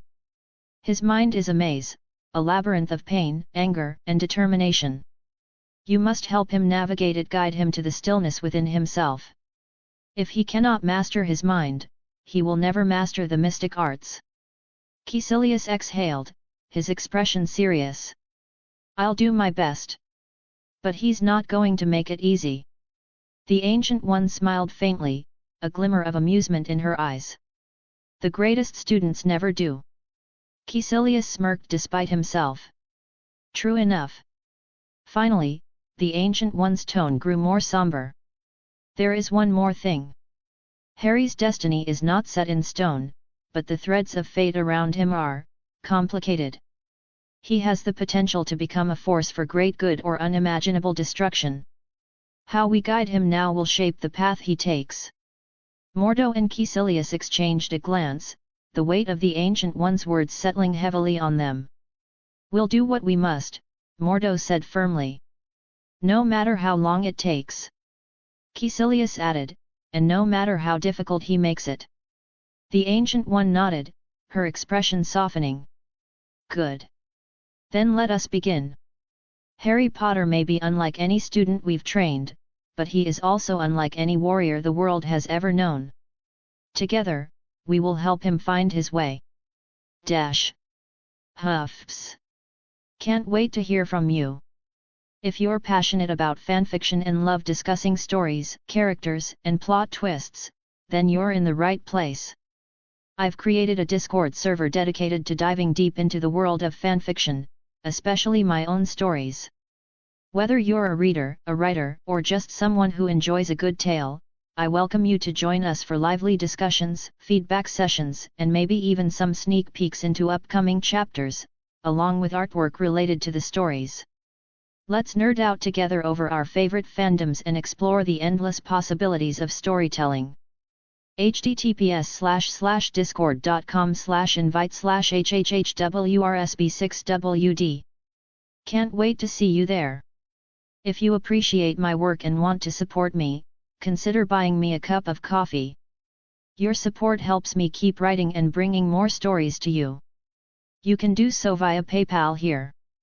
https://www.paypal.me/vikrantutker007 or through my Buy Me a Coffee page. https://www.bemeacoffee.com/vikard001s. Thank you for your support. Chapter 25, Chapter 24. The next morning, Harry found himself standing in the center of a circular chamber within Camartage, surrounded by intricate runic patterns etched into the stone floor. The Ancient One stood before him, her serene expression betraying a hint of anticipation. "Today," she began, her voice calm and steady, "I will show you a fundamental aspect of the mystic arts, the mirror dimension." Harry tilted his head, intrigued. "Mirror dimension? Sounds like something out of a Doctor Who episode." The Ancient One's lips twitched in a faint smile. "Not entirely inaccurate. The mirror dimension is a parallel plane of existence. It reflects our world, but actions taken within it do not affect the real world. It's a safe space for practice, containment, or observation." She raised her hands, fingers weaving a complex gesture. A golden spark ignited in the air, expanding into an intricate mandala. With a flick of her wrist, the room around them shimmered and fractured like glass, the walls folding outward as if peeling away layers of reality. The once solid chamber now appeared infinite, with reflections cascading endlessly into the distance. Harry's eyes widened, and he instinctively flexed his vibranium claws, unsure whether to be amazed or on guard. That's bloody brilliant," he muttered, stepping forward to touch the shimmering air. It rippled under his fingertips like water. The Ancient One gestured for him to follow as she began walking through the surreal landscape. "The mirror dimension is incredibly useful for training, testing spells, or containing threats. It operates separately from the real world, meaning damage done here stays here. So, a safe playground for magical experiments?" Harry asked, glancing around. "And it's all real, even though it's not." "Precisely," she replied. "But remember, the power to access and control the mirror dimension requires discipline and understanding of the mystic arts. It is not merely an illusion, it is a tool." They stopped walking, and the Ancient One turned to him. "You've been trained in what you call magic, yes?" Harry nodded. "Yeah. Wand work, spell incantations, some nonverbal casting, and, well, a bit of wandless magic." The Ancient One smiled faintly. "The mystic arts operate on a different principle. Where your magic is tied to your magical core, a reservoir of power within you, the mystic arts draw energy from external sources. The multiverse is vast, filled with dimensions of immense power. We tap into these dimensions, borrowing energy to shape reality as needed." Harry's brow furrowed. "So it's not my own power I'm using. Not entirely. Your will and focus guide the borrowed energy. Think of it as a partnership, your magic combined with the universe's limitless potential. And how do I actually do it? He asked, gesturing vaguely at the air. The Ancient One chuckled softly. Practice and patience. Let me show you. She conjured another glowing mandala, its intricate design shimmering with golden light. Begin by focusing on your hands. Feel the energy flowing through you, extending outward into the space around you. Harry raised his hands, mimicking her movements. He concentrated, drawing on his instincts honed through years of magic and combat. At first, nothing happened. He frowned, glancing at the Ancient One. She observed him quietly, then added, "Do not rely solely on force. The mystic arts require balance. Your mind, body, and spirit must align. Breathe. Feel the connection to the world around you." Taking a deep breath, Harry let go of his frustration and focused on the rhythm of his breathing. Slowly, he felt a faint warmth in his palms, a tingling that spread outward. A flicker of golden light appeared, tentative but real. "There," the Ancient One encouraged. "Now shape it." Harry grinned, the golden light forming a crude circle between his hands. "I did it." The Ancient One nodded, her expression calm but approving. "You've taken your first step. Remember, the mystic arts are not about mastering power, they are about mastering yourself. Your strength will come, but only through discipline and practice." Harry let the mandala dissipate and looked around the mirror dimension again. "This is going to be different. But I think I can handle it." The Ancient One smiled. "I have no doubt, Mr. Potter. Now, let's see how quickly you can adapt. We have much to cover." The Ancient One gestured, and the endless reflections of the mirror dimension began to twist and reshape. The shimmering landscape transformed into a massive circular training ground, with glowing runes inscribed along the edges. Pillars of light shot up from the ground, each one pulsing with magical energy. "This will be your practice space for today," she said, walking forward as the runes brightened under her feet. "I will guide you through several exercises to help you develop focus and control." Harry took a deep breath, glancing around. "All right. What's first?" "More of the hand glowy stuff." The Ancient One chuckled softly. "In a manner of speaking. You will learn to create, sustain, and manipulate energy constructs. Start with a simple shield." She raised her hands, conjuring a circular golden shield in front of her. The runes along its surface glowed with intricate patterns. "This is the first step in shaping energy. It requires focus and intention. Now, you try." Harry mimicked her movements, hands outstretched as he concentrated. The warmth returned to his palms, and after a moment, a faint circle of golden light began to form. It flickered and wavered, but he held it steady, his brow furrowed in concentration. "Good," the Ancient One said. "Now, strengthen it. Imagine it as an extension of yourself, your will, your power, your shield against the world." Harry's shield grew brighter, the edges solidifying into a proper construct. He grinned, his confidence building. "Not bad for a first try, yet." "Indeed," she replied. "Now, let's see if it holds up under pressure." Before Harry could respond, the Ancient One flicked her wrist, sending a pulse of golden energy straight at him. Instinctively, he raised his shield, bracing for impact. The blast hit with a resonating crack, but the shield held firm. Harry staggered back slightly, but his grin widened. "Okay, that was unexpected. But also awesome. Focus, Mr. Potter," she said, her tone both amused and instructional. "The mystic arts often require quick thinking. Anticipation and adaptability are key." She gestured again, and the training ground shifted.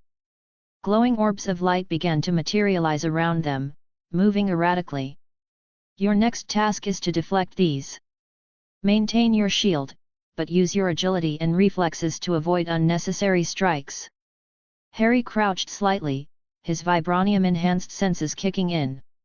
The first orb shot toward him, and he twisted his shield to deflect it, the impact sending a ripple through the air. Another came from his left, and he sidestepped, swatting it away with his shield. "Nice try," he muttered as a third orb zipped toward him, this time from above. He rolled out of the way, countering with a flick of his wrist that sent a blast of energy back at the orb, shattering it.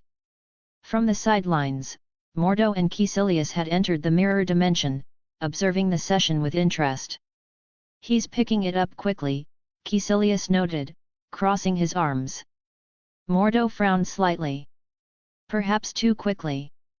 His instincts are sharp, but he relies heavily on his physical enhancements. The mystic arts require a deeper understanding, one that cannot be rushed." Caecilius smirked. "He's a fighter, Mordo. That's his foundation. Let him build on it." Back in the training ground, Harry ducked under another orb, then leaped high into the air. As he landed, the vibranium in his skeleton absorbed the kinetic energy, which he redirected into a shockwave, dispersing the remaining orbs. The Ancient One raised an eyebrow, clearly impressed. "Innovative. You are beginning to understand how to merge your abilities with the mystic arts." Harry straightened, panting slightly but grinning. "This is definitely more fun than a duel with Captain America. What's next?" The Ancient One gestured for him to follow. "We will delve deeper into dimensional manipulation. But first, a lesson in humility." Harry's grin faltered. "Humility? That sounds ominous."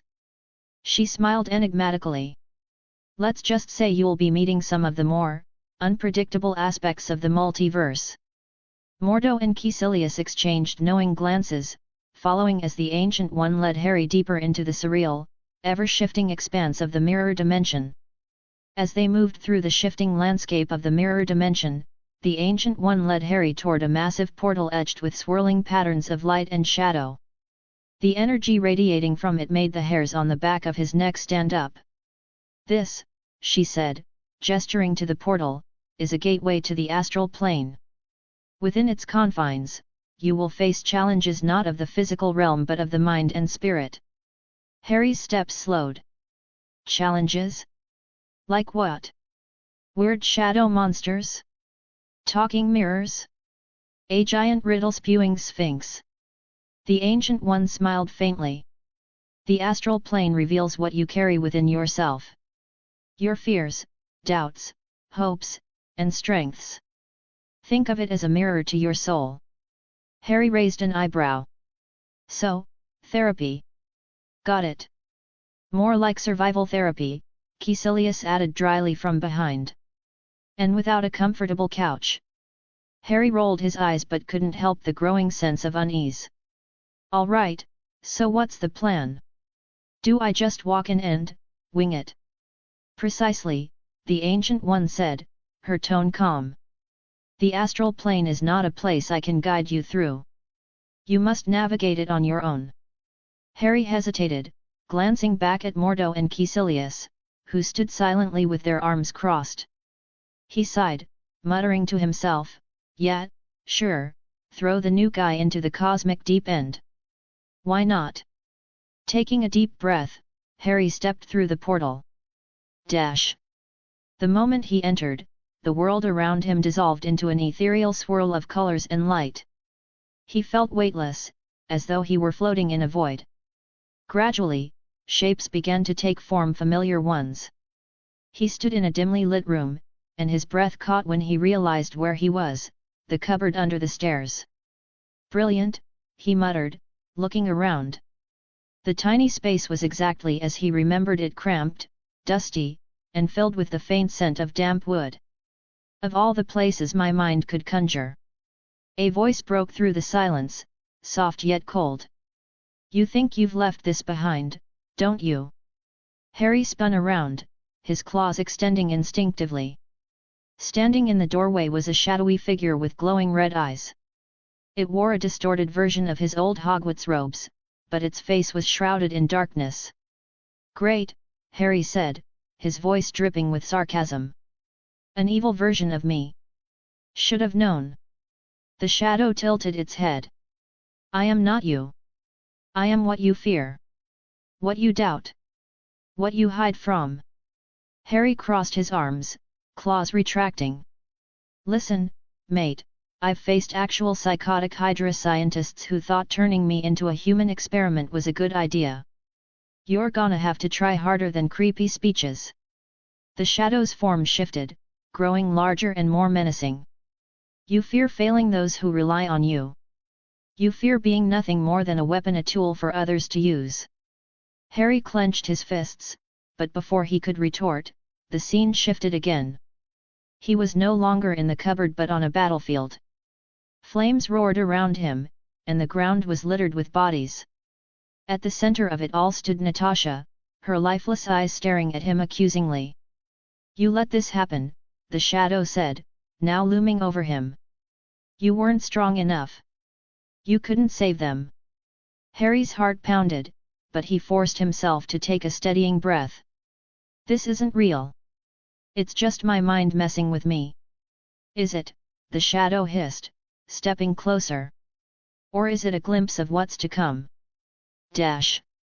Back in the mirror dimension, the Ancient One stood with Mordo and Caecilius, watching the faint ripples of Harry's trial through the astral plane. He's resilient, Mordo said, his tone measured. But he carries more weight than most. That weight is both his greatest strength and his greatest obstacle, the Ancient One replied. He must learn to master it, or it will consume him. Caecilius watched silently, his expression unreadable. Inside the astral plane, Harry's resolve hardened. He summoned his claws, their vibranium gleaming with an ethereal glow. All right, enough of this mind game nonsense. Let's see how you handle someone who doesn't play by the rules. With a roar, he lunged at the shadow, his claws slashing through the darkness. The battlefield erupted in a blinding light, and Harry found himself back in the swirling void. This time, he stood taller, his fear momentarily silenced. The Ancient One's voice echoed faintly in his mind. You've taken the first step, Harry. But the journey has only just begun. He smirked. Yeah, well, bring it on.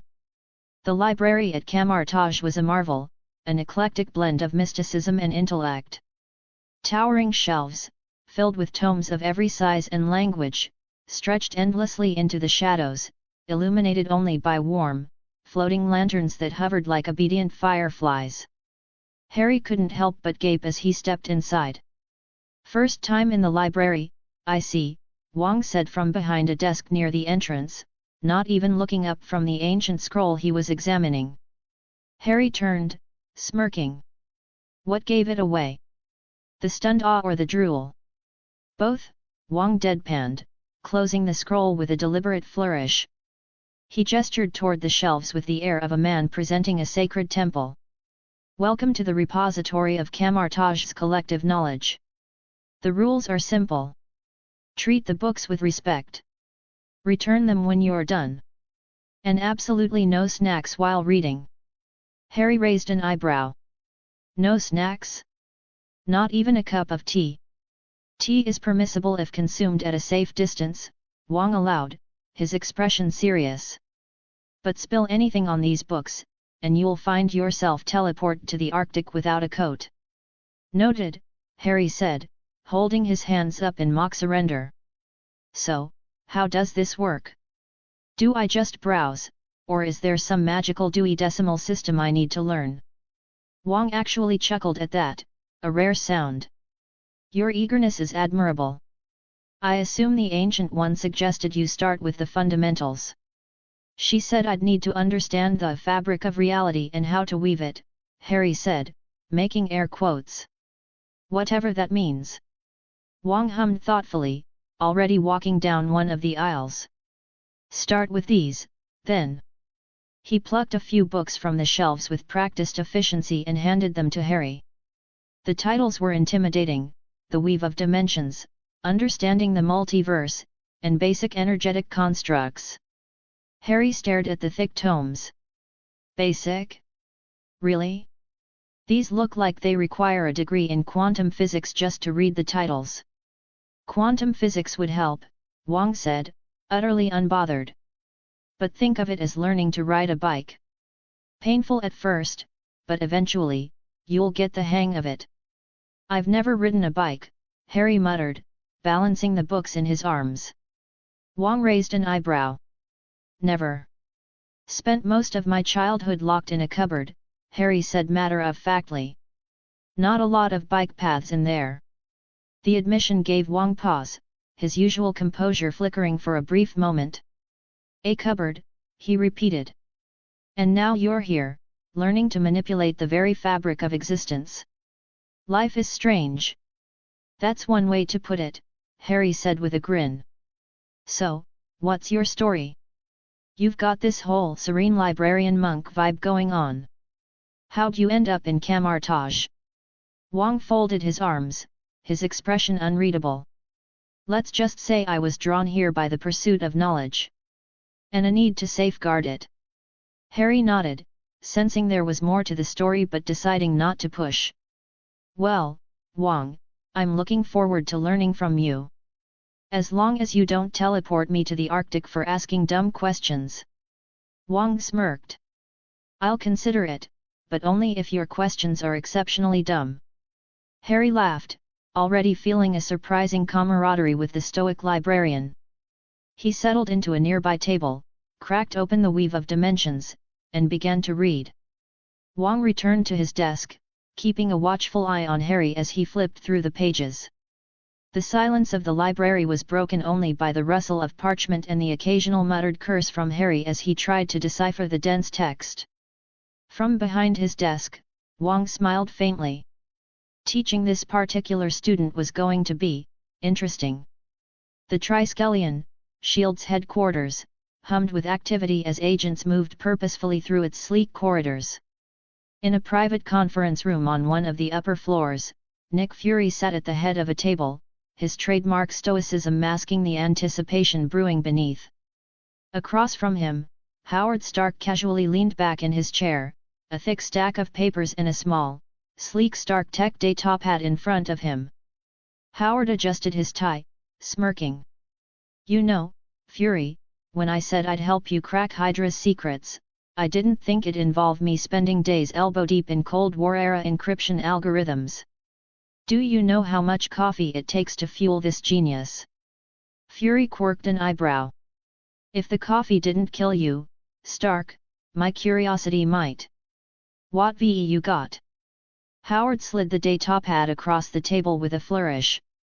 A list of Hydra operatives embedded within the US government, decrypted from the Siberia mission data. Let me tell you, it's not a short read. Fury picked up the day top hat, his eyes narrowing as he began scrolling through the names. His face, usually carved in stone, hardened further with each passing moment. Hell, he muttered under his breath. Howard, always quick to notice, leaned forward. Judging by the death glare you're giving that screen, I'm guessing you found someone juicy.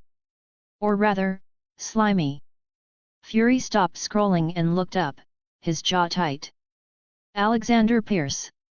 Howard blinked, then let out a low whistle. Pierce? The Secretary of State? The guy who just turned down a Nobel Prize with that whole piece is a responsibility speech? Talk about irony. Fury leaned back in his chair, his mind racing. Pierce has been a friend of mine for years. He helped me rise through the ranks in S.H.I.E.L.D., vouched for me when others didn't. And now he stopped himself, taking a deep breath. Now I find out he's been playing me this whole time. Howard shrugged, his tone light but his words pointed. Spies are like onions, Fury. Layer after layer, and most of 'em stink. You said it yourself, trust is a liability in this business. Fury smirked humorlessly. See, it's stuff like this that gives me trust issues. He stared at the day top hat, his fingers tightening around it. Pierce has access to everything. S.H.I.E.L.D. operations, global defense initiatives, hell, he's in the room when the president makes decisions. If he's Hydra. Howard nodded, his own humor fading. Then Hydra has a direct line to every major power in the world. For a moment, the room was silent, the weight of the revelation pressing down on both men. Finally, Fury stood, his posture commanding. We're going to handle this carefully. I'm not tipping our hand until we've got a plan. I want you to keep digging, Stark. See if there's anything else buried in that data. Howard saluted mockingly. You got it, boss. But don't forget, I'm a genius, not a miracle worker. If you want miracles, go talk to your wizard friends. Fury allowed himself a faint smile. I'll stick with geniuses for now. He walked to the door, turning back before exiting. Oh, and Stark? Good work. Howard grinned, his usual bravado returning. Don't act so surprised. Now go save the world. Or at least start fixing it. As Fury left, the gears in his mind were already turning. If Pierce was Hydra, it was only a matter of time before he made a move. Fury would have to act fast, and in this game of shadows, every second counted. In a dimly lit Hydra safe house tucked into an inconspicuous corner near the MIT campus, Cynthia Schmidt, known to her enemies as Cynthia Schmidt, Red Skull's daughter, stepped through the door with the precision of a trained operative. Her movements were confident, calculated, and unerringly quiet. She removed her scarf, letting her hair fall over her shoulders, and cast a sharp glance around the cluttered room. The two Hydra agents stationed there, clad in civilian attire but radiating an unmistakable air of menace, snapped to attention at her arrival. One was a wiry man with a penchant for gadgets, the other, a stockier brute more suited to physical intimidation than subtlety. Both looked uneasy under Cynthia's piercing gaze. Well, she said crisply, wasting no time. Her voice was soft yet commanding, a silk-wrapped dagger. What's the status on Stark? The wiry agent, Carl, stepped forward, holding a tablet. We've successfully planted both audio bugs and video surveillance in Stark's dorm room. The operation went smoothly while he, Rhodes, and you were attending the morning lectures. We're already picking up chatter. Cynthia arched an eyebrow, her expression one of mild interest. Chatter, you say? Anything worth my time?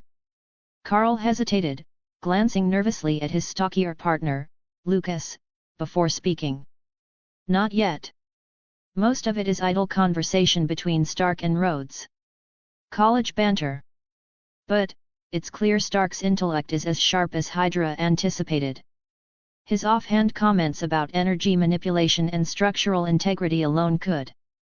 Spare me the technical admiration, Cynthia interrupted coldly. We already know Stark is a prodigy.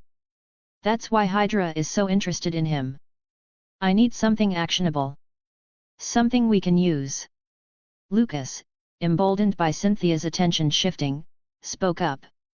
He's taken quite a liking to you, ma'am. Cynthia's lips curled into a faint smirk. Of course, he has. He's 16, arrogant, and painfully predictable. The transfer student routine always works. What's our next step? Carl fumbled with his tablet, bringing up a live feed from one of the bugs in Tony Stark's dorm room. The screen showed the neatly arranged but cluttered workspace Tony shared with Rhodes. Piles of blueprints, half-finished projects, and disassembled tech littered the desks. We'll continue monitoring, Carl said. Stark's been working on something unusual, a personal energy amplification device. At this stage, it's theoretical, but if it works... If it works, Cynthia interrupted, her tone sharpening, it could revolutionize Hydra's technological capabilities. Keep an eye on it. She turned away from the feed and began pacing. Her mind worked quickly, weighing the variables. Tony Stark was a valuable asset, but he was also unpredictable, a wild card. The young genius needed to be guided, nudged in Hydra's direction without realizing it. Too much pressure, and he'd resist. Too little, and he might slip through their fingers entirely. "Lucas," she said without turning. "Any issues at the frat party last night?" Lucas shifted uneasily. "Nothing major. Stark and Rhodes were typical teenagers. A lot of attention on you, though. Stark was clearly trying to impress you." Cynthia smiled faintly. "Good. Let him think he's in control. Stark's ego is our greatest ally and his greatest weakness. But keep your distance. The last thing I need is one of you fumbling and blowing our cover." Carl cleared his throat.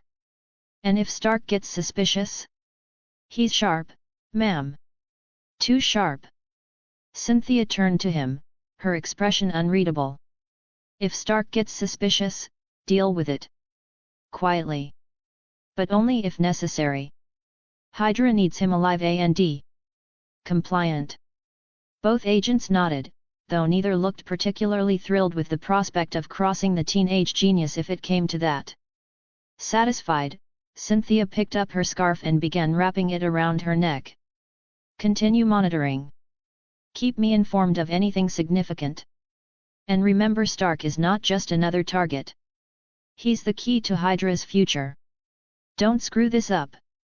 With that, she turned and left, her mind already spinning plans for her next encounter with Tony. She was patient, and she was cunning. Sooner or later, she would have Stark exactly where Hydra wanted him. At Camartage, Harry stood in the courtyard, the morning sun casting soft golden light over the worn stones. The air was crisp, carrying the faint scent of incense from within the sanctum. Across from him, the Ancient One approached, her movements as fluid and deliberate as the flow of a calm river. In her hand, she held a metallic object that gleamed in the light, a sling ring.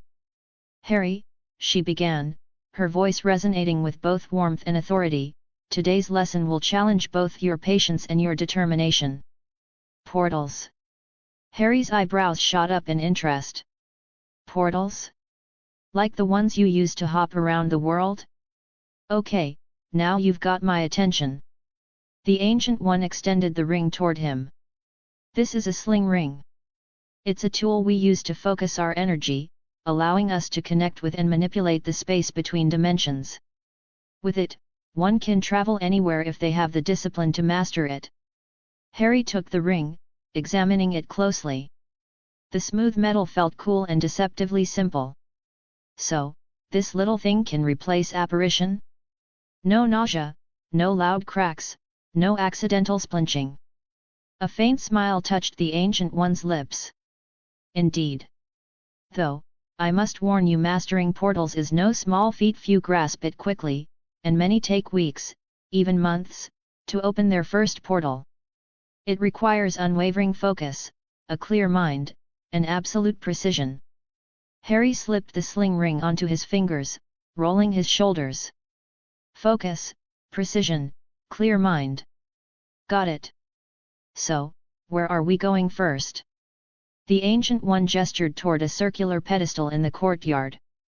"Stand there. Your first task is to create a portal to a nearby mountaintop. It's not far, but it will test your ability to visualize and channel energy." Harry stepped onto the pedestal, his boots scuffing against the ancient stone. "Mountaintop, hey? Should I pack a coat, or is this a one-way trip for now?" The Ancient One gave him a knowing smile. "One step at a time, Harry. First, close your eyes. Inhale deeply and focus your mind. Picture the mountaintop in vivid detail, the snow glinting in the sunlight, the sharp scent of the cold air, the jagged rocks underfoot." Harry closed his eyes, following her instructions. He imagined the mountaintop she described, layering each detail like brush strokes on a canvas. The vision became sharper with every breath, the brightness of the snow, the biting chill of the wind, the faint sound of distant birds. "Good," the Ancient One said softly. "Now, raise your hand, palm outward, and move your arm in a slow, deliberate circle. Channel your will through the sling ring."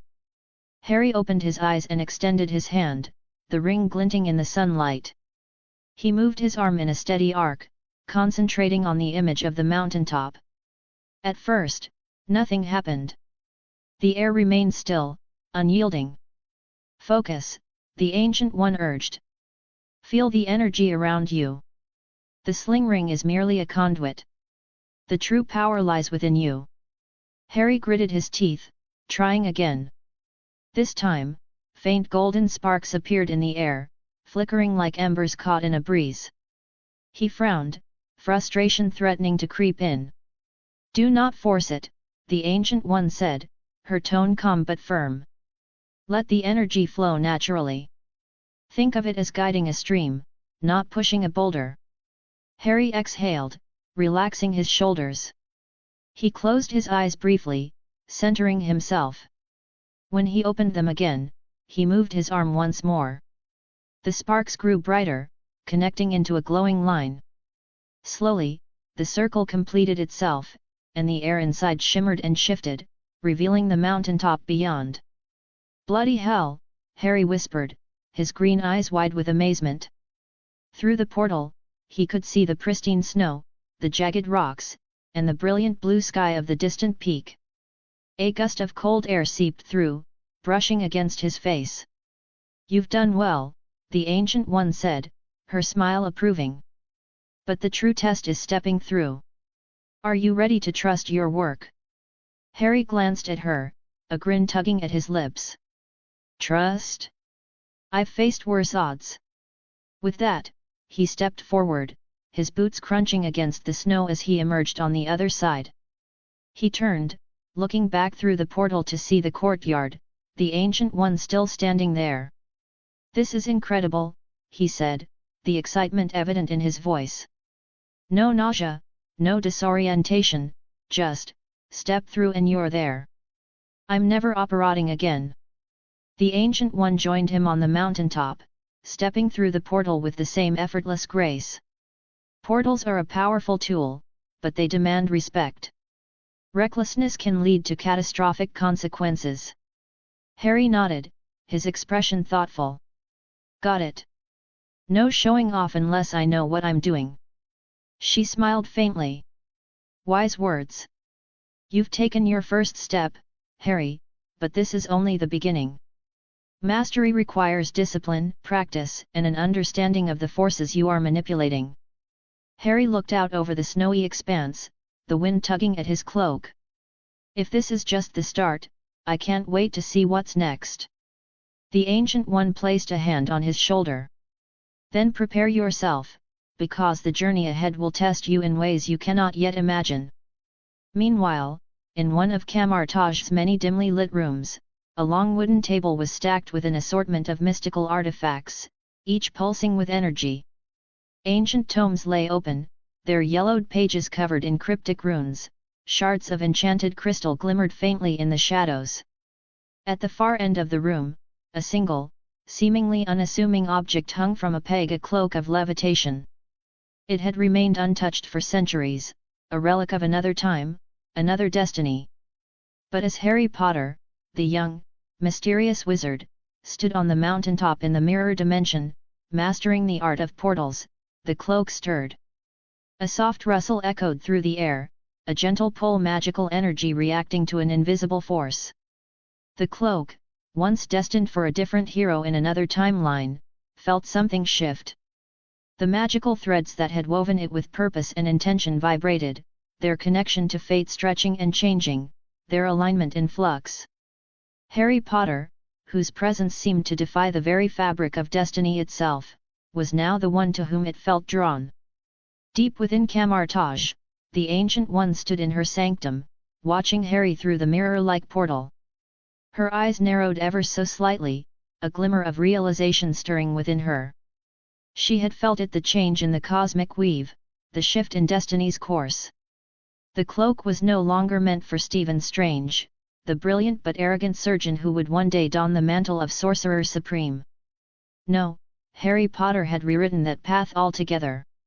Her senses prickled as the cloak, as if guided by an unseen hand, slowly, imperceptibly, began to move. The fine fabric shimmered, levitating just an inch off the wooden peg as it swayed toward an open window, its movements so subtle that one might have missed it if they weren't paying attention. But the Ancient One was paying attention. The threads of fate were constantly shifting, like rivers altering their course, and the pull the cloak felt was undeniable. Harry, the young wizard whose very soul seemed to resonate with magic in a way that even the Ancient One hadn't anticipated, had unknowingly reached out across timelines. It was as though the cloak recognized something in Harry, an affinity, a power beyond what it had been meant for. With a small, knowing sigh, the Ancient One turned away from the portal, her mind racing. This was no accident.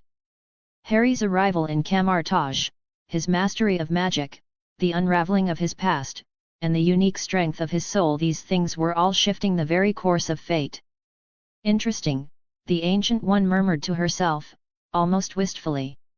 You are far more than what you were meant to be, Harry Potter. Meanwhile, in another part of Camartage, Wang, who was busy cataloguing some enchanted scrolls, turned his head toward the room where the cloak had once rested. His expression flickered with curiosity, though he said nothing.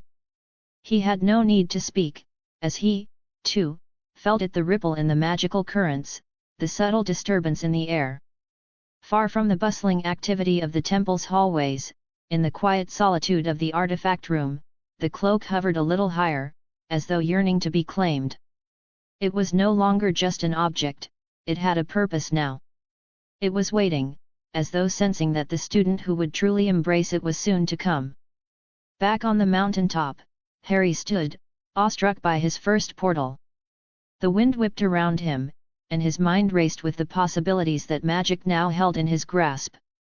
Little did he know, the cloak of levitation was already making its move toward him, toward his destiny. The Ancient One's eyes glinted as she watched from afar, knowing that the future would unfold in ways none of them could predict. Harry Potter, it seemed, was not only rewriting the course of his own life, but also the fabric of time itself. And with every twist, the cloak was bound to him.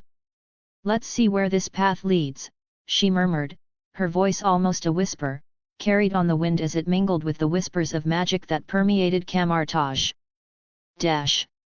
Huffs. Can't wait to hear from you. If you're passionate about fanfiction and love discussing stories, characters, and plot twists, then you're in the right place.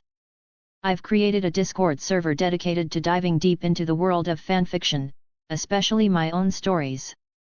Whether you're a reader, a writer, or just someone who enjoys a good tale, I welcome you to join us for lively discussions, feedback sessions, and maybe even some sneak peeks into upcoming chapters, along with artwork related to the stories. Let's nerd out together over our favorite fandoms and explore the endless possibilities of storytelling. https://discord.com/invite/hhhwrsb6wd. Can't wait to see you there. If you appreciate my work and want to support me, consider buying me a cup of coffee. Your support helps me keep writing and bringing more stories to you. You can do so via PayPal here. https://www.paypal.me/vikrantutker007 or through my Buy Me a Coffee page. https://www.bemeacoffee.com/vikird001s. Thank you for your support. Chapter 26, Chapter 25. Later that day, the SHIELD team gathered in the operations room. Nick Fury stood at the head of the table, his eyes scanning the room with sharp intensity. Beside him were Maria Hill, Howard Stark, and a carefully selected team of highly trained agents, each of them specialists in their respective fields. The mission ahead was going to be delicate, dangerous, too, and Fury needed the best. The tactical team was assembled. Young Clint Barton, aka Hawkeye, whose sharpshooting and reconnaissance skills would be indispensable for long-range support, Melinda May, field agent, combat expert, and Fury's go-to when things got messy, and a stealth expert from S.H.I.E.L.D.'s Covert Ops division, known only as the Ghost, a shadow in the night, an expert in blending into darkness and neutralizing threats with deadly precision. Fury surveyed them all, his hands resting on the table as if preparing to make the hardest of calls. He had led teams like this before, but this felt different, more personal. There was no room for error this time. "Listen up," Fury began, his gravelly voice filling the room, commanding immediate attention. "You all know why we're here. Alexander Pierce's Hydra. I don't need to explain how deep this man's hands are in the pockets of our government. He's been playing us for years, and right now? He's walking a fine line. One wrong move, and he's gone. We need to catch him before he makes it." He paused, letting the weight of his words settle over the room. "There's no room for mistakes. No room for hesitation. You've all seen what Hydra can do. What they've done. And I'll be damned if I let them keep their claws in this country." "Got it. Got it," Maria Hill replied, her voice unwavering, though her posture was still as sharp as ever. Fury nodded sharply before looking around the room. "Good. We move in 60 minutes. Each of you has a role to play." His eyes landed first on Clint Barton, who was sitting casually, but his presence was electric with anticipation. "Barton," Fury said, his tone direct. "You're handling perimeter and reconnaissance. You've got the long-range view, you'll keep eyes on the ground and on the air. If anything moves, I need to know yesterday." Clint cracked his knuckles and flashed a smirk. "You can count on me. I'll see things from a mile away. Pierce won't know what hit him." Next, Fury turned to Melinda May, who was already adjusting the straps on her gear with her usual calm and focus. "May, you and Barton will handle the outer perimeter and surveillance. Your job is to make sure no one gets in or out without us knowing about it. If you need to neutralize a threat, do it quietly. I don't want anyone tipping off Pierce." "Understood." Melinda met his gaze, her expression unreadable, but her lips quirked slightly. "Understood." Fury's eyes moved to the next figure, Ghost, who stood silently, her face hidden behind a mask. In the darkened corners of S.H.I.E.L.D., Ghost was a legend. Silent, deadly, unseen. Fury didn't know much about her personal life. Hell, no one did, but when it came to infiltration and espionage, she was the best in the business. "Ghost," Fury said, his tone slightly softer, but no less intense.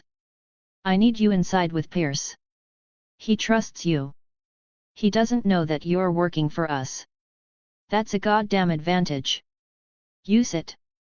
There was a slight tilt of Ghost's head, a small acknowledgement of the assignment. Her presence alone had a calming effect on the room. Ghost didn't speak much, but when she did, everyone listened. Her silence was the kind that demanded respect. "Got it," Ghost said, her voice low and muffled by her mask. It was more than a promise, it was a guarantee. Fury turned to Howard Stark, who was hunched over a small, humming device in his hands, fiddling with something that could only be described as a piece of cutting-edge tech. Fury was willing to bet the man had spent hours tinkering with it while the rest of the team had been preparing their gear. "Stark," Fury barked, snapping Howard's attention away from his gadgets. "You're in charge of tech. I need you to keep us covered, real-time intel, comms, the works. If Pierce tries anything, I want you on it first. And don't get cute. I'll need you sharp." Howard looked up, raising an eyebrow, the faintest grin tugging at the corner of his lips. "You can always count on me to keep things in line, Nick. But don't expect me to babysit. I'm not here to hold anyone's hand." Fury gave him a pointed look, unamused. "I'll leave the babysitting to Maria." Maria, standing just to Fury's side, gave Howard a deadpan stare. "I can take care of myself." "Good," Fury grunted, more out of habit than anything else. "Let's get this show on the road. We've got 60 minutes to prep and go. Move like you've got something to lose, people."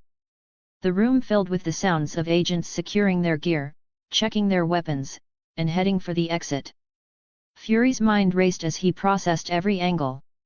Pierce had played them all for fools for far too long, but Fury had learned the hard way to never underestimate the enemy. Not again. He wasn't going to make the same mistake twice. Howard Stark fell into step beside him as they walked toward the exit, his hands stuffed in his pockets, his expression unreadable. "So, you think we've got a shot at bringing Pierce in alive?" Howard asked, his voice teasing yet carrying an undercurrent of seriousness. Fury glanced at him, his jaw tight. "We'll see. I don't trust the bastard, but we don't have a choice. We play this smart, we play it clean. And we don't let him slip away this time." The team filed out, Fury's eyes still burning with intensity. They had one shot.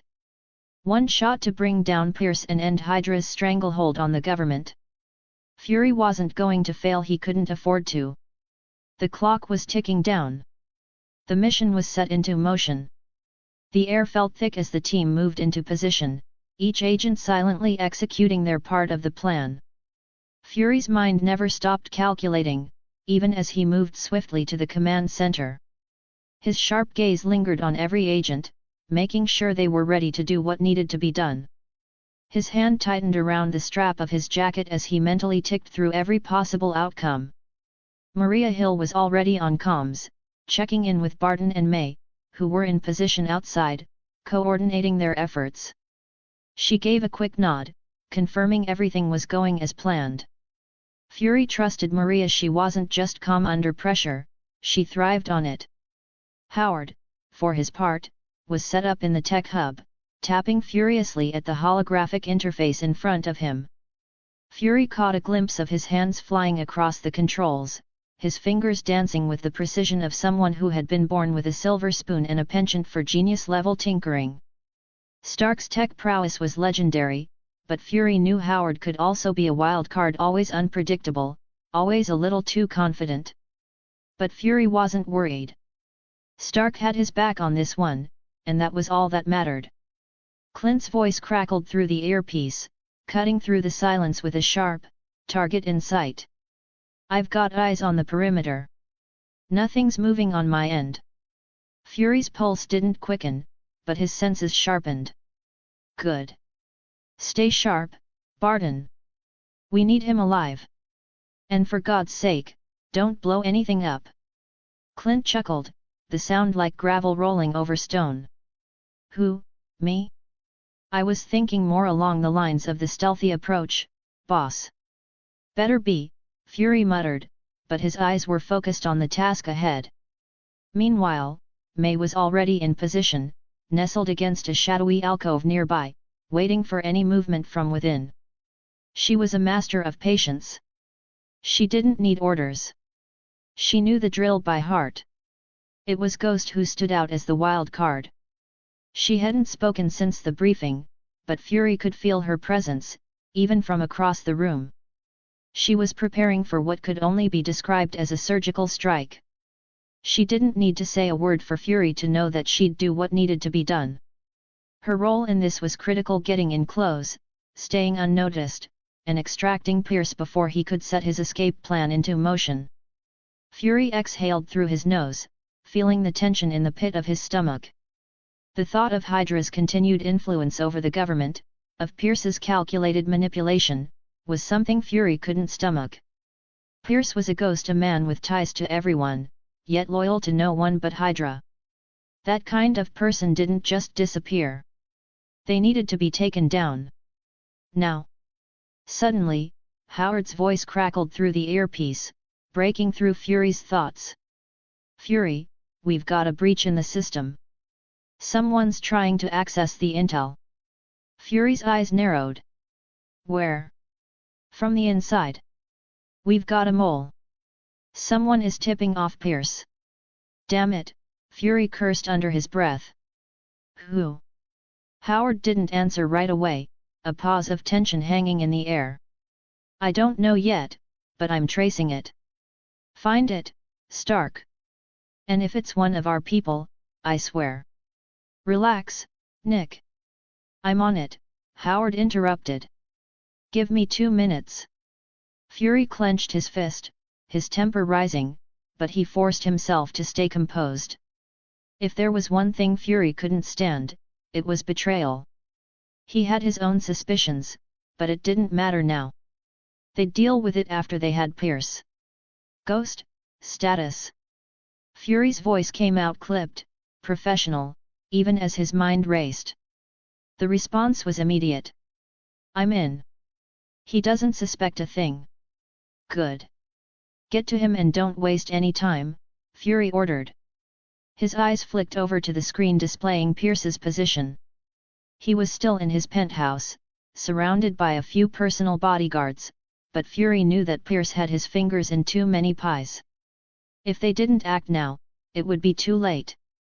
Fury watched as the seconds ticked down, knowing there was no room for failure. The team was in place, but something still nagged at him. Something in his gut told him this mission wasn't going to go as smoothly as planned. He was no stranger to complications. There was always a surprise, and Fury had learned to expect it, to embrace it. Suddenly, Clint's voice came through again, this time with a different edge. Targets on the move. We've got company 3 men in black suits heading towards the building. Could be Pierce's security detail. Damn it, Fury muttered. Ghost, stay on Pierce. Don't engage unless necessary. Understood, Ghost replied, her voice a breath of calm in the storm.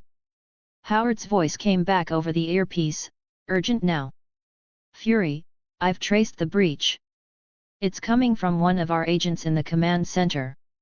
I'm pulling their comms now. Fury's hand clenched into a fist, fury boiling just beneath the surface. Identify them, Stark. Now. The tech was silent for a moment before Howard's voice came through with a reluctant edge. It's Maria Hill. Fury's chest tightened. He had never expected it to be her, his right hand, the person he trusted most. Betrayal stung more than any bullet. God damn it, Fury muttered, his mind racing. He had to make a decision. Clint, May stand by. Ghost, keep Pierce occupied. Maria's on our list now. I'll deal with her later. Howard spoke again, his voice filled with tension. Fury, you sure about that? Maria's not someone we can just deal with it, Stark. If Hill's the leak, I'll take care of it. Focus on the mission. Fury took a deep breath and composed himself, pushing the anger down into a place where it could be dealt with later. The mission came first. Pierce came first. Get ready, Fury barked. This is it. We're going in. The team was ready. The game was set. And Fury wasn't going to let anyone, friend or foe, stand in his way. The storm was coming, and Fury was at the eye of it. The SHIELD team moved in fast, the sleek black uniforms blending with the shadows as they surrounded Pierce's penthouse. Clint's voice came through first, calm and precise as always, despite the tension hanging in the air. Targets in sight, Fury. 2 guards outside, but the place looks clear inside. He's alone for now. Good, Fury's voice was low but filled with purpose. Move in. Don't engage until we have him secured. They made their way inside, a well-oiled machine, each agent perfectly synchronized. Ghost slipped through the shadows, a silent predator, as May and Clint positioned themselves on opposite sides of the building. Howard was still coordinating from the tech hub, his voice coming through their earpieces. Targets in the study, Howard reported, his voice steady despite the rising intensity. I've locked down all exits, but if Pierce tries to move, he's going to be trapped. Fury nodded to Maria, who was covering his 6. The team was ready. The only thing that could go wrong was the unpredictable nature of Hydra and, as it turned out, there was more to fear than just Pierce's machinations. Without warning, a wave of energy surged through the room, a flicker in the air that sent chills down Fury's spine. It wasn't the usual tech-based interference. This was something unnatural. Fury's instincts flared, and he threw up his hand, signaling for the team to halt. Then, it happened. The lights flickered, dimmed, and the air grew dense with an eerie hum. Fury's sharp gaze locked onto the figure standing in the center of the room, a tall, imposing man, his robes flowing like black ink, wand raised with an air of practiced menace. Fury barely had time to react before the air around them seemed to vibrate, the walls themselves warping. Hydra's not the only force at play here, Director Fury, the wizard sneered, his voice dripping with disdain. And you've made a fatal mistake in underestimating the power we bring. Fury's pulse quickened as another figure emerged from the shadows, his features shifting unnaturally, like something not quite human. Wizards. Working with Hydra. Of course, Pierce was clever enough to align himself with them. We've got company, Fury barked into the comms, his voice grating. Clint, May, Ghost take cover. We're in the middle of a goddamn magical ambush. And with that, the battle erupted in an explosion of violence. The wizards flung spells like whips, their curses flying toward shield agents with deadly intent. Clint ducked behind a pillar, arrows already at the ready, returning fire with rapid precision. May moved like a blur, using the environment to her advantage, while Ghost stayed in the shadows, her strikes sharp and lethal. But Fury, clad in his custom vibranium-laced suit, barely flinched. Designed by Howard Stark, enchanted by Lily Potter and Gideon Adler, it absorbed kinetic energy and redirected impacts, and Fury swore to himself that if he made it out of this, it would be standard issue gear for every agent on his team. For now, though, it was his lifeline.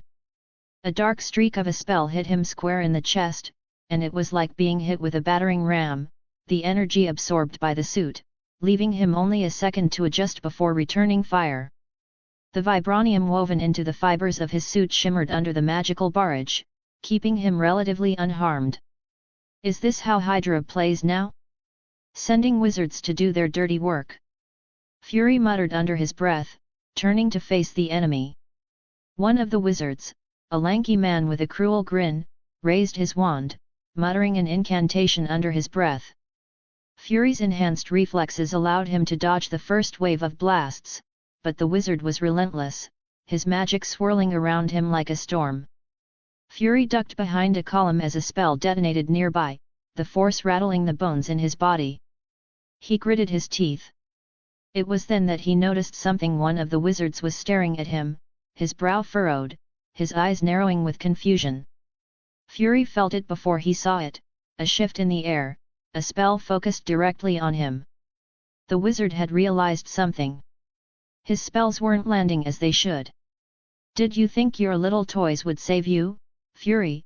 The wizard taunted, raising his wand with a swift motion. Fury's instincts screamed he wasn't fast enough to avoid the attack. The wizard's incantation was low, his words laced with malice. Cavam secundum. The cutting hex shot through the air with a vicious hiss, aiming straight at Fury's neck. His body reacted before his mind could even process the threat. He ducked just in time, the razor-thin edge of the spell slicing through the air like a knife. But the spell was too fast. It caught him on the left side of his face. Fury felt the searing pain as the spell sliced through his skin, his eye burning in agony. He staggered back, the blood seeping from the wound, and cursed under his breath. His left eye, once keen and sharp, now useless, blinded by the force of the hex. Fury's vision clouded as his mind raced to keep himself steady. Damn it! Fury hissed, his good eye flashing with fury as he felt the warmth of his own blood trickling down his cheek. He didn't have time to dwell on it. The fight wasn't over. May. Clint. Ghost. Fury barked, his voice gritty with pain, but focused. Keep pushing. We're not done yet. He threw himself into the battle once more, his movements sharp despite the injury. His suit was holding up barely, but he could feel the strain. The wizards might have had magic on their side, but Fury had something else, sheer will. His team would not lose this fight. In the chaos of it all, Fury couldn't help but notice how the enchanted suit seemed to hum in response to his anger, the magical properties augmenting his own sense of purpose. Fury wasn't just going to survive this fight, he was going to make sure Hydra didn't see another day. Clint, I need cover on the left, Fury commanded, his voice a little rougher now, but no less commanding. Ghost, finish him! And even though the blood was dripping down his face, Fury's focus never wavered. Not while Pierce, Hydra, and these damn wizards were still standing. The Ancient One sat in her meditative pose at the center of the Grand Hall in Kamar-Taj, her serene demeanor masking the intensity of her focus. Her hands moved slowly, weaving invisible strands of energy as she peered into the swirling possibilities of the multiverse. Then, she paused, her expression shifting ever so slightly. Interesting, she murmured, her tone laced with concern. Harry, who had been practicing a complex series of wandless spells nearby, stopped mid-cast. He turned to her, sensing the gravity of her thoughts. What's wrong? She opened her eyes and gazed at him with calm urgency. One of your allies is in grave danger, Harry. Nicholas Fury. His life is at risk. Harry straightened, his emerald green eyes flashing with determination. Fury? Where is he? The Ancient One's hands moved again, creating an intricate pattern of golden light that hovered in the air between them. The pattern shifted and reformed into a vision of Fury, bloodied and cornered, holding his own against what appeared to be wizards in Hydra's employ. Even from the projection, Harry could feel the oppressive tension and danger radiating from the scene. He is in Washington, D.C., battling forces both mundane and magical. He fights well, she said, her tone almost admiring, but he cannot hold out alone. He will need you. Harry nodded, already moving toward the doors that led to his room. I'll be there in minutes. Just need to suit up. As he turned to leave, the Ancient One's gaze sharpened. Her eyes flicked to one of the far corners of the room, where the cloak of levitation hung from its peg, swaying faintly in the still air. Wait, she said, her voice stopping Harry mid-stride. Harry looked back, puzzled. What is it? The Ancient One rose gracefully, her attention fixed on the cloak. It was trembling now, as though vibrating with an unseen energy. Then, without warning, the cloak slipped free from its peg and floated into the air, its crimson fabric rippling like liquid fire. Harry raised an eyebrow. Is it supposed to do that? The Ancient One allowed a faint smile to touch her lips. It seems the cloak has taken an interest in you. The cloak hovered for a moment, as if deliberating, before darting out of the room and disappearing down the corridor in the direction of Harry's quarters. Harry stared after it, bewildered. Where's it going? To retrieve something for you, the Ancient One replied, her tone amused but cryptic. Your Revenant armor, I believe. Harry frowned, taking a hesitant step toward the corridor. Shouldn't I? She raised a hand, stopping him again. No. Trust the cloak. It has chosen its path. And now, it seems, it has chosen you. Harry opened his mouth to protest but thought better of it. Instead, he turned back to face her, his mind racing with questions.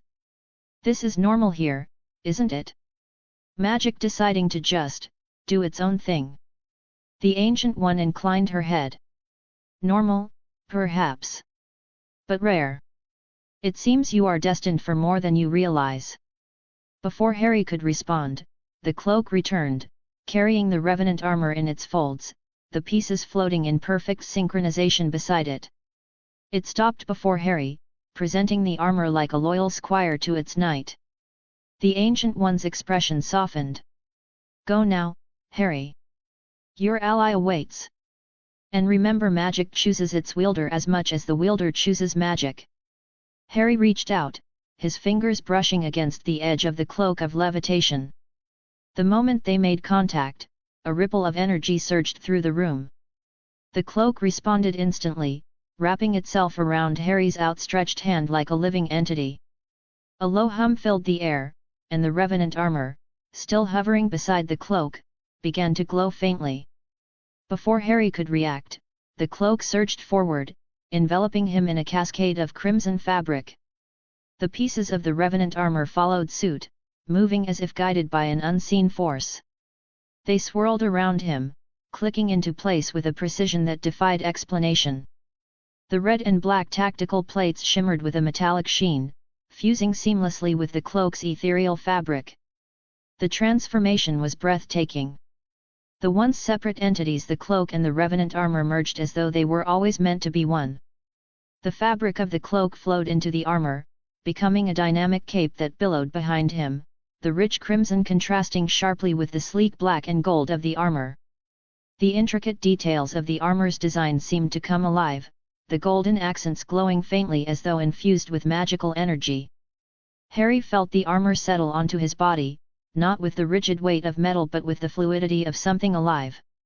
The mask slid over his face, its black surface smooth and reflective, with the hood drawing up of its own accord to cast a shadow over his emerald green eyes, now alight with an inner fire. The Ancient One watched in silent awe, her usual composed expression faltering for the briefest moment. This was not merely magic at work, it was something far greater, a melding of forces that should not have been possible. When the transformation was complete, Harry stood in the center of the room, a figure of commanding presence. The armor exuded an aura of power, its design both menacing and regal. The crimson cape flowed behind him like liquid fire, its edges flickering faintly as though alive with embers. Harry flexed his fingers, marveling at the synergy between the armor and the cloak. It felt as though they were an extension of himself, responding to his thoughts even before he acted. The Ancient One took a step closer, her gaze sharp with curiosity and something bordering on reverence. This was not expected, she admitted, her voice uncharacteristically soft. The cloak has never acted this way before. Nor has it ever chosen to merge with another artifact. Harry looked down at his hands, the golden lines of the armor pulsing faintly with his heartbeat. Feels like it's alive. Like it's listening. The Ancient One nodded slowly. It is more than alive. It has become a part of you now. This union, it is unprecedented. The magic within the cloak and the vibranium-laced armor have bonded to your own essence. You are no longer just their wielder, you are their equal. Harry took a deep breath, the weight of her words settling over him. Well, that's a lot to unpack later. Right now, Fury needs me. The Ancient One smiled faintly, regaining her usual composure. Go, then. But be cautious, Harry. This power you now wield, it will draw attention. From both allies and enemies. Harry nodded, his voice firm as he turned toward the portal the Ancient One had conjured. Let them come. Fury first. The rest can wait. With a final glance at the Ancient One, Harry stepped through the portal, his new armor gleaming in the light of Camartage. The billowing cape seemed to whisper promises of power and destiny as he vanished into the swirling energy, leaving the Ancient One standing alone in the grand hall. She watched the portal close, her expression contemplative. Destined for more than he realizes, she murmured to herself, before returning to her meditative stance, the golden strands of the multiverse already beginning to shift in response to Harry's new path. The battle in Pierce's penthouse was a symphony of chaos. Magic clashed with steel, and the shield team fought valiantly, but the wizards had the upper hand. Their spells tore through furniture and walls, turning the luxurious space into a war zone. Fury gritted his teeth as another hex exploded near him, sending shards of marble and glass flying in every direction. Fury, we're getting pinned down here. Clint called over comms, his voice strained but steady. He fired off another arrow, its explosive tip knocking one of the wizards off balance. May moved like a phantom, taking out another wizard with a brutal combination of strikes, but it was clear they couldn't hold out much longer. Fury ducked behind a shattered desk, clutching his side. His suit had absorbed most of the impact from a recent spell, but he could feel the bruises forming beneath. His good eye scanned the room, calculating their next move. They needed backup and fast. That's when it happened. A ripple of golden light appeared in the air, shimmering like liquid sunlight. Everyone froze, both shield agents and wizards alike, as the portal expanded, its edges sparking with raw magical energy. The air grew thick with anticipation, an electric charge that made the hair on Fury's arms stand on end. From the portal stepped a figure, his presence commanding immediate attention. The first thing Fury noticed was the armor, sleek, red and black, with intricate golden accents that glowed faintly in the dim light. A hood shrouded the figure's face, and a crimson cloak flowed behind him, its edges shifting as if alive. The armor seemed to hum with power, a perfect blend of magic and advanced technology. Fury's breath hitched. He knew that armor, or at least, he thought he did. It looked like the Revenant armor he and Lily had helped design, but this was different. It was sharper, more menacing, as though it had evolved into something far beyond its original form. The room fell silent, save for the crackling of residual spells. The wizards exchanged uneasy glances, their confidence faltering in the face of this unexpected arrival. Even Pierce, standing at the back of the room, looked unsettled. The figure moved forward with deliberate steps, the sound of his boots echoing in the ruined space. Then, with a soft snick, vibranium claws extended from his gauntlets, gleaming under the flickering lights. Fury's eye widened in recognition. "Harry!" Fury muttered under his breath, disbelief evident in his tone. The figure turned his head slightly, the mask hiding the face but revealing a distorted but familiar, determined face. Fury could practically hear the smirk playing at Harry's lips as he raised one hand, the claws glinting ominously. "Miss me, Fury?" Howard's voice crackled over the comms, filled with equal parts shock and awe. "What the hell am I looking at? That's not the armor we designed." "What did he do?" Harry didn't wait for a reply. He raised his other hand, and with a flick of his wrist, the air around him shimmered. A wave of force rippled out, sending the wizards stumbling backward. One of them tried to cast a spell, but Harry was faster. He lunged forward, claws slashing through the air, disarming the wizard in one swift motion. The shield team snapped out of their stupor, taking advantage of the distraction. Clint fired another arrow, taking down a second wizard, while May and Ghost closed in on the remaining targets. Fury pushed himself to his feet, his eye never leaving Harry. "About damn time you showed up," Fury growled, his voice tinged with grudging admiration. Harry glanced over his shoulder, his smirk widening. "You looked like you could use a hand." One of the wizards, desperate and cornered, hurled a killing curse at Harry. The green light streaked toward him, but Harry didn't flinch. The cloak reacted instantly, wrapping around him like a shield. The spell struck the fabric and dissipated, leaving Harry unharmed. He stepped forward, his movements fluid and unrelenting, and took the wizard down with a single, precise strike. In the control room, Howard was practically vibrating with excitement. "Lily's gonna flip when she sees this. The armor, it's not just a suit anymore. It's alive." Back in the penthouse, the last of the wizards fell, leaving only Pierce standing amidst the wreckage. Harry turned to him, his emerald eyes blazing with unspoken fury. "Alexander Pierce," Harry said, his voice low and deadly. "I hear you've got a lot to answer for." Pierce sneered, though the fear in his eyes betrayed him. "You think this changes anything? Hydra is eternal." Before he could finish, Harry flicked his hand, and the claws retracted. He raised his palm, and a glowing, golden rope of magical energy materialized, wrapping around Pierce and yanking him to his knees. "Eternal, hey!" Harry said, leaning in close. "Let's see how eternal you feel in a shield interrogation cell." Fury stepped forward, standing beside Harry.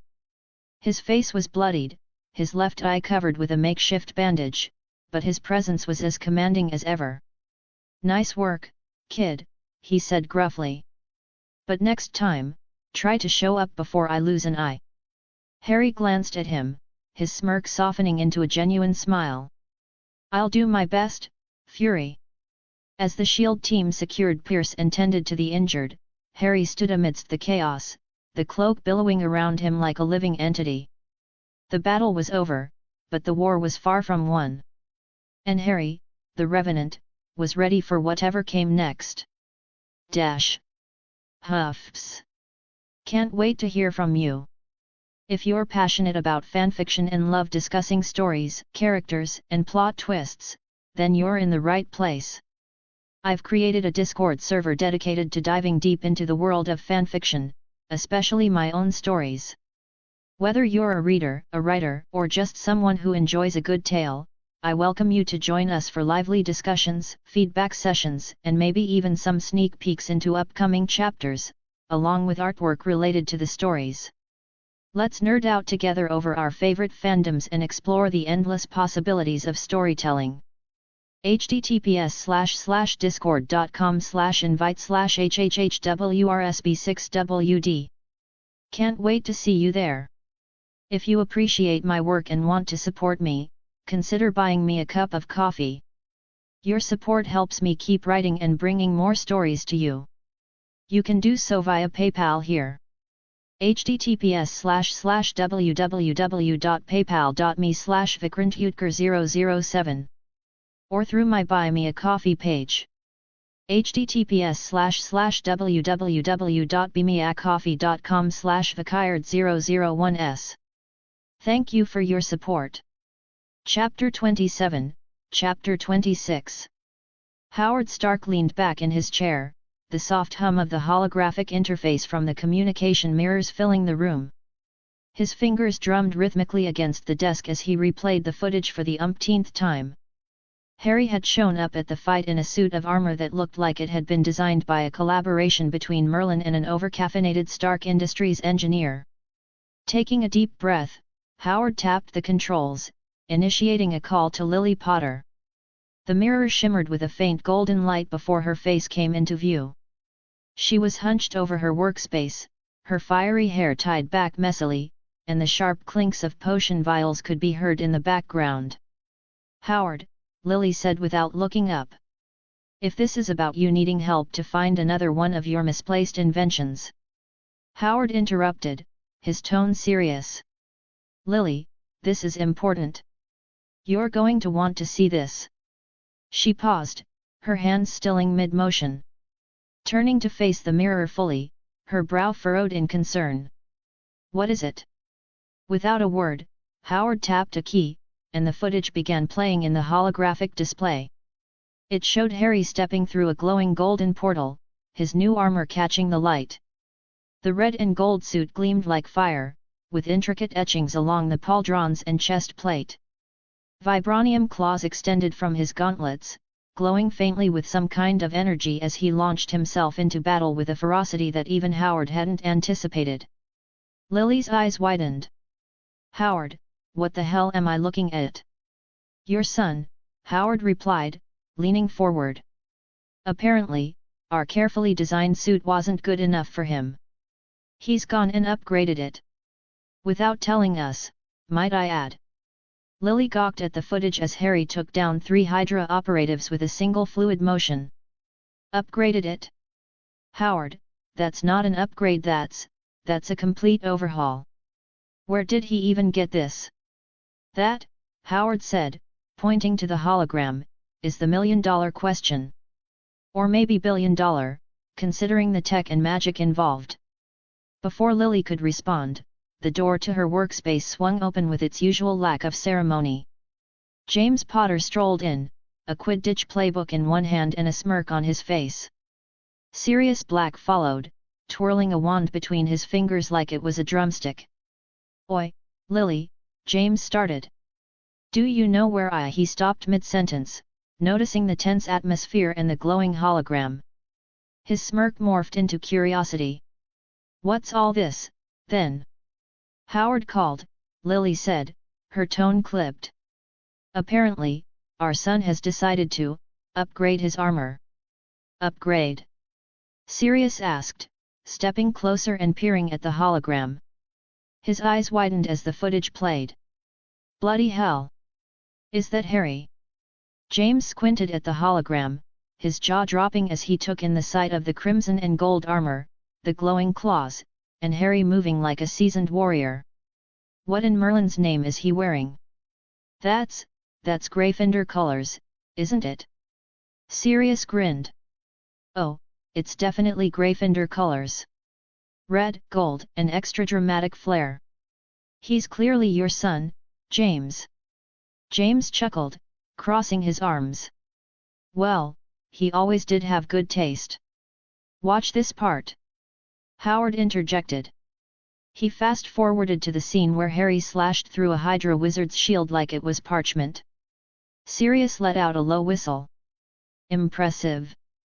Kid's been taking notes from me. James snorted. Please, Padfoot. If Harry's learned anything from you, it's how to cause chaos and look good doing it. Exactly my point, Sirius said, grinning. Lily held up a hand, silencing their banter. Focus, you two. Harry left for Bleecker Street 2 days ago. He was supposed to be learning the basics of mystical arts from the Ancient One, not coming back with a fully enchanted, battle-ready suit of armor. Wait, James said, raising an eyebrow. Are you saying the Ancient One might have done this? Isn't she supposed to be all about inner peace and chakras and whatever? Howard shook his head. If she's involved, it's not her style. This armor, it's something else. It's almost personal, like it was custom built for him. Can't argue with that, Sirius said, leaning closer to the hologram. Look at the detail on the chest plate, there's a bloody phoenix engraved on it. And the claws? Pure Gryffindor drama. This is Harry saying, look at me, I'm here to save the day. James grinned proudly. That's my boy. Lily, however, wasn't smiling. She tapped her fingers against the table, deep in thought. Howard, send me everything you've got on this. If Harry's using this kind of gear, we need to know where it came from and how it works. I'm going to try reaching him through the mirrors. And if he doesn't answer? James asked. Then we go to Bleecker Street and have a little chat with the Ancient One, Lily replied firmly. Sirius smirked. I call dibs on asking her if Harry's been sneaking extra lessons in badassery. Lily shot him a look, but even she couldn't suppress a small smile. Let's just hope Harry knows what he's doing. James clapped her on the shoulder. He's a Potter. Of course, he doesn't. But he'll figure it out. Sirius grinned. And if not, at least he'll look damn good while making it up as he goes. James Potter strolled down the safe house corridors, whistling innocently as he carried a tiny, enchanted projector tucked under his arm.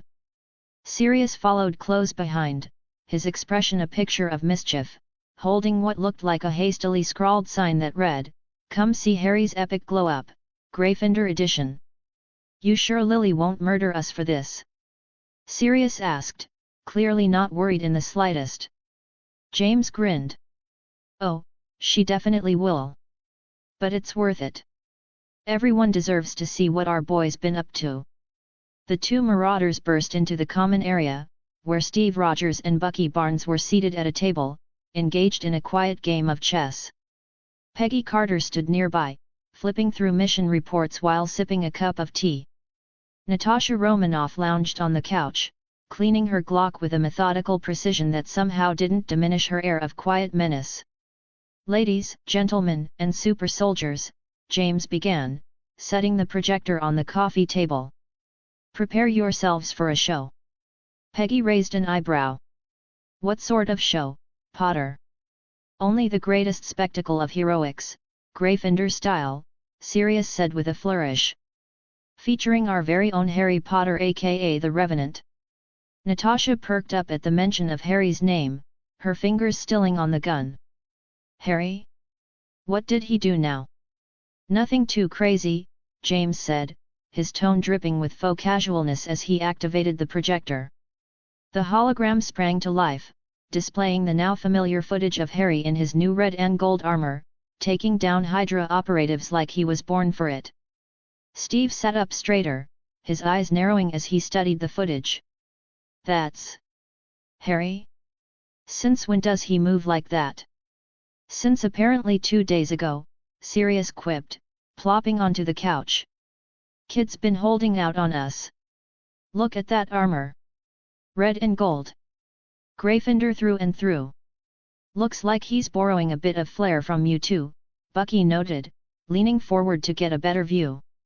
Yup, James said, clearly relishing the reactions. Howard says he's never seen anything like it. Peggy set her teacup down, her sharp eyes glued to the hologram. Where did he even get this armor? This isn't standard tech. Exactly what we've been wondering, Sirius said. Kid sneaks off to Bleecker Street to learn mystical arts from the Ancient One, and 2 days later, he's out there fighting Hydra in what looks like Merlin's combat-ready dream wardrobe. Natasha's lips pressed into a thin line, though her gaze was glued to the footage. When Harry blocked a blast of energy with a perfectly timed shield spell, her expression softened just a fraction. Of course he'd upgrade himself. Always has to be the hero. James smirked. He did kiss you before he left, didn't he, Natasha? Natasha shot him a pointed glare that could have frozen fire. Do you want to lose your teeth, Potter? Before James could respond, the Tonks family wandered in. Andromeda and Ted were deep in conversation, while 12-year-old Tonks was busy flicking through her wand movements like she was practicing dueling techniques. What's all the commotion? Ted asked, noticing the gathered group. Harry's latest escapade, Bucky replied, jerking his thumb toward the hologram. The Tonks family moved closer, their eyes widening as they watched Harry's armor shimmer with magic and vibranium enhancements. Blimey, said young Tonks, her hair shifting to a fiery red in what was clearly unconscious mimicry. That's Harry? He looks like a knight out of a storybook. A very dramatic knight, Andromeda commented, though there was pride in her voice. Looks like something Dad would wear if he had magic armor, Tonks teased, earning a good-natured eye roll from her father. Meanwhile, 6-year-old Rose Potter bolted into the room, her small wooden sword clutched in one hand and a makeshift shield strapped to her arm. Dragons and knights, she yelled, clearly mid-role play with Phil Coulson and Billy Koenig, who followed her with equally ridiculous props. What's this? Coulson asked, adjusting the cardboard dragon wings on his back. Harry. Rose said excitedly, pointing at the hologram. Look, Uncle Phil, he's a real knight now. Just like me. Coulson crouched beside her, his eyes lighting up as he watched the footage. Not bad, kiddo. I'd say your brother's got the whole knight in shining armor thing down. Billy Koenig, wearing a tinfoil crown for reasons no one questioned, nodded sagely. Solid execution. Great color scheme. Rose puffed up her chest. I'm gonna be a knight, too. With a sword. And I'll fight bad guys with Harry. James chuckled, ruffling her hair. That's the spirit, Rosie. Just don't let him hog all the glory. Sirius grinned, watching as the room buzzed with excitement. Looks like the kid's got himself a fan club. Peggy, who had been quietly observing, finally spoke. We should keep an eye on him. If Harry's stepping up like this, it means trouble's coming. Trouble always finds him, Natasha said quietly, her eyes still on the footage. Andromeda nodded in agreement. But he always rises to meet it. That's what makes him who he is. James clapped his hands together. Exactly. And with us watching his back, he'll be unstoppable. Sirius smirked. Unstoppable? Mate, he's already unstoppable. He's a Potter. The room filled with laughter and pride as the footage replayed, a reminder that no matter how far Harry went or how much he grew, he'd always have his family, both blood and chosen, cheering him on. The shimmering portal opened within the Triskellion's operations bay, crackling faintly with residual magic. Harry or Revenant stepped through first, his red and gold armor gleaming under the harsh fluorescent lights, his cloak fluttering in the wind. Behind him came Nick Fury, his left eye concealed under a bloodied cloth, flanked by Clint Barton, Melinda May, and Ghost.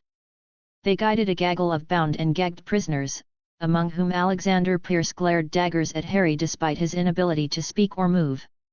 The SHIELD medical team rushed forward at the sight of Fury's condition, but he waved them off sharply with his uninjured hand.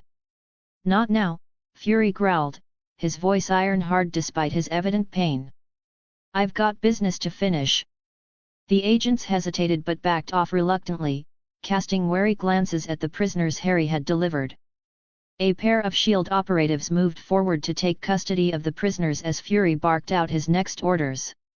"Detain them," Fury commanded. "Separate holding cells. High security.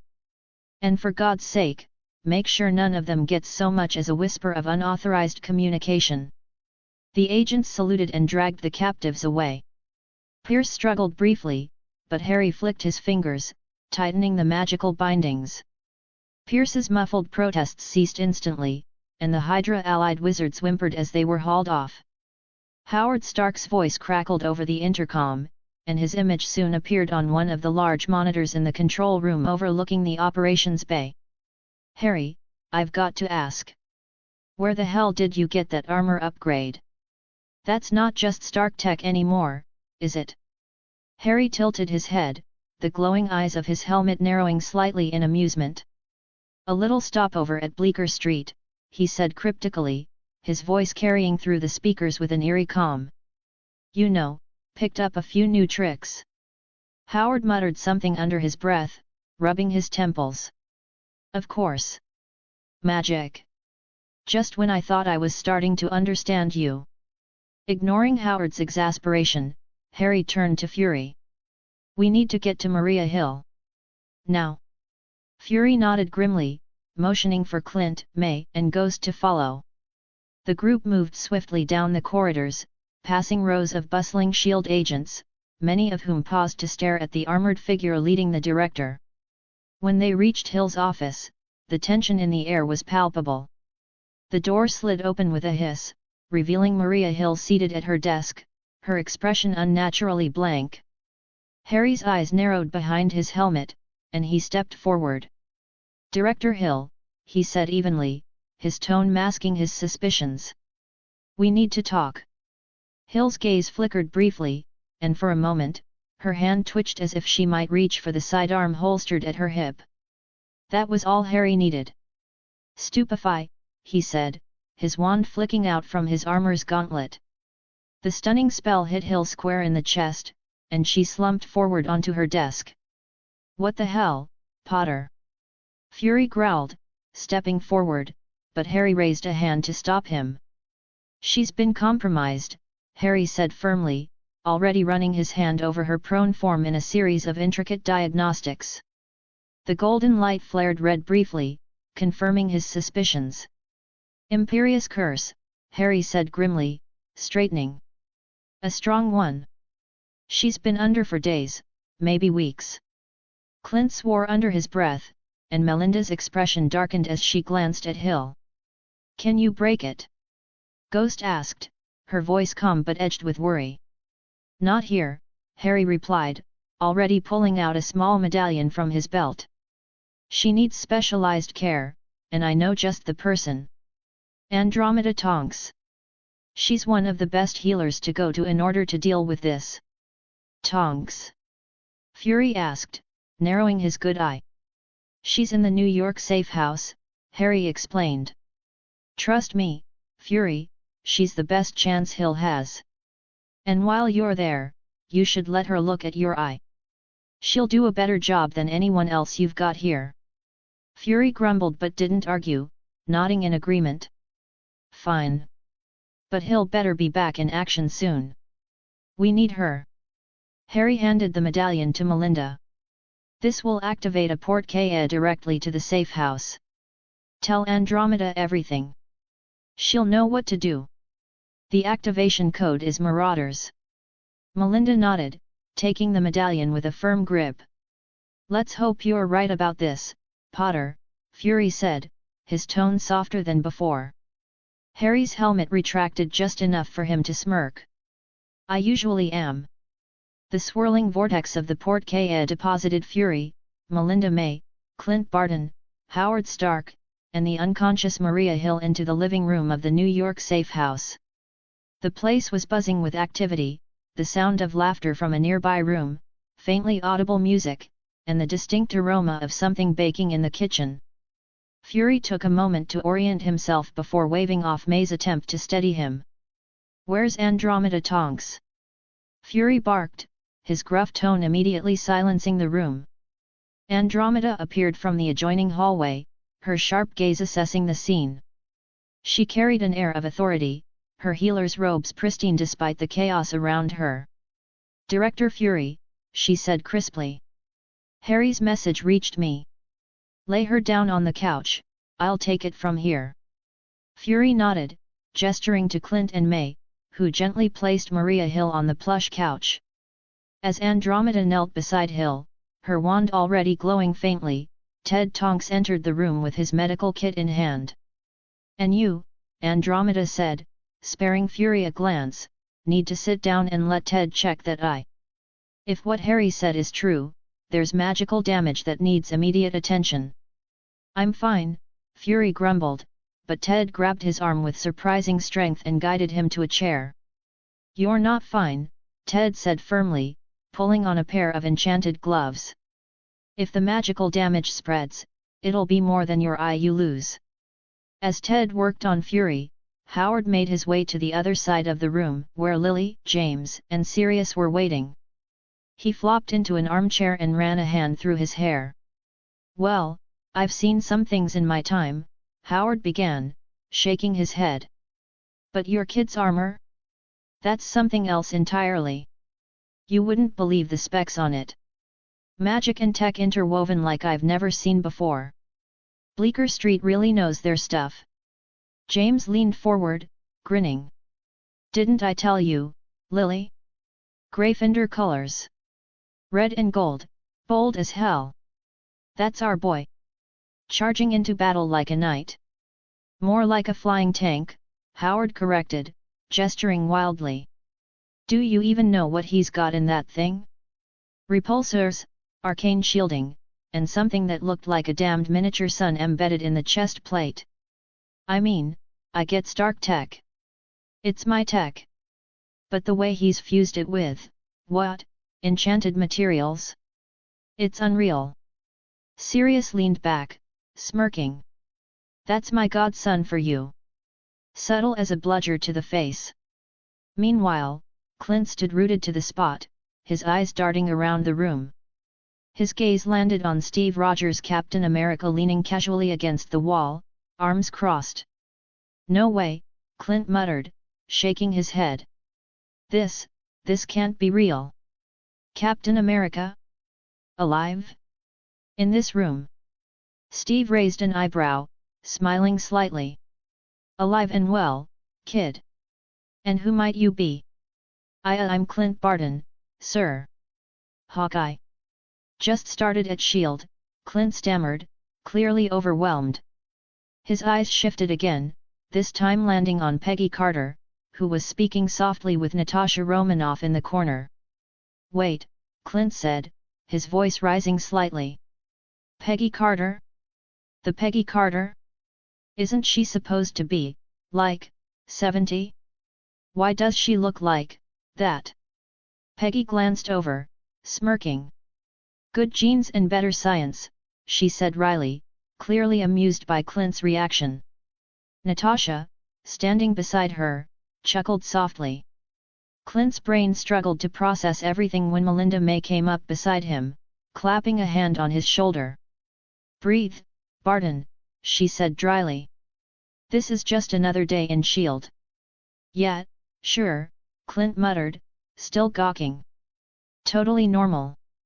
Captain America, Peggy Carter, and, wait, is that a 6-year-old pretending to fight dragons?" Melinda followed his gaze to the training room, where Phil Coulson and Billy Koenig were crouched on the floor, playing an intense game of dragons and knights with Rose Potter and a 12-year-old Tonks. Rose, clad in makeshift armor fashioned from foam pads and a colander, swung a plastic sword valiantly at Phil, who had donned a cape and was roaring like a dragon. "Prepare to meet your doom, foul beast!"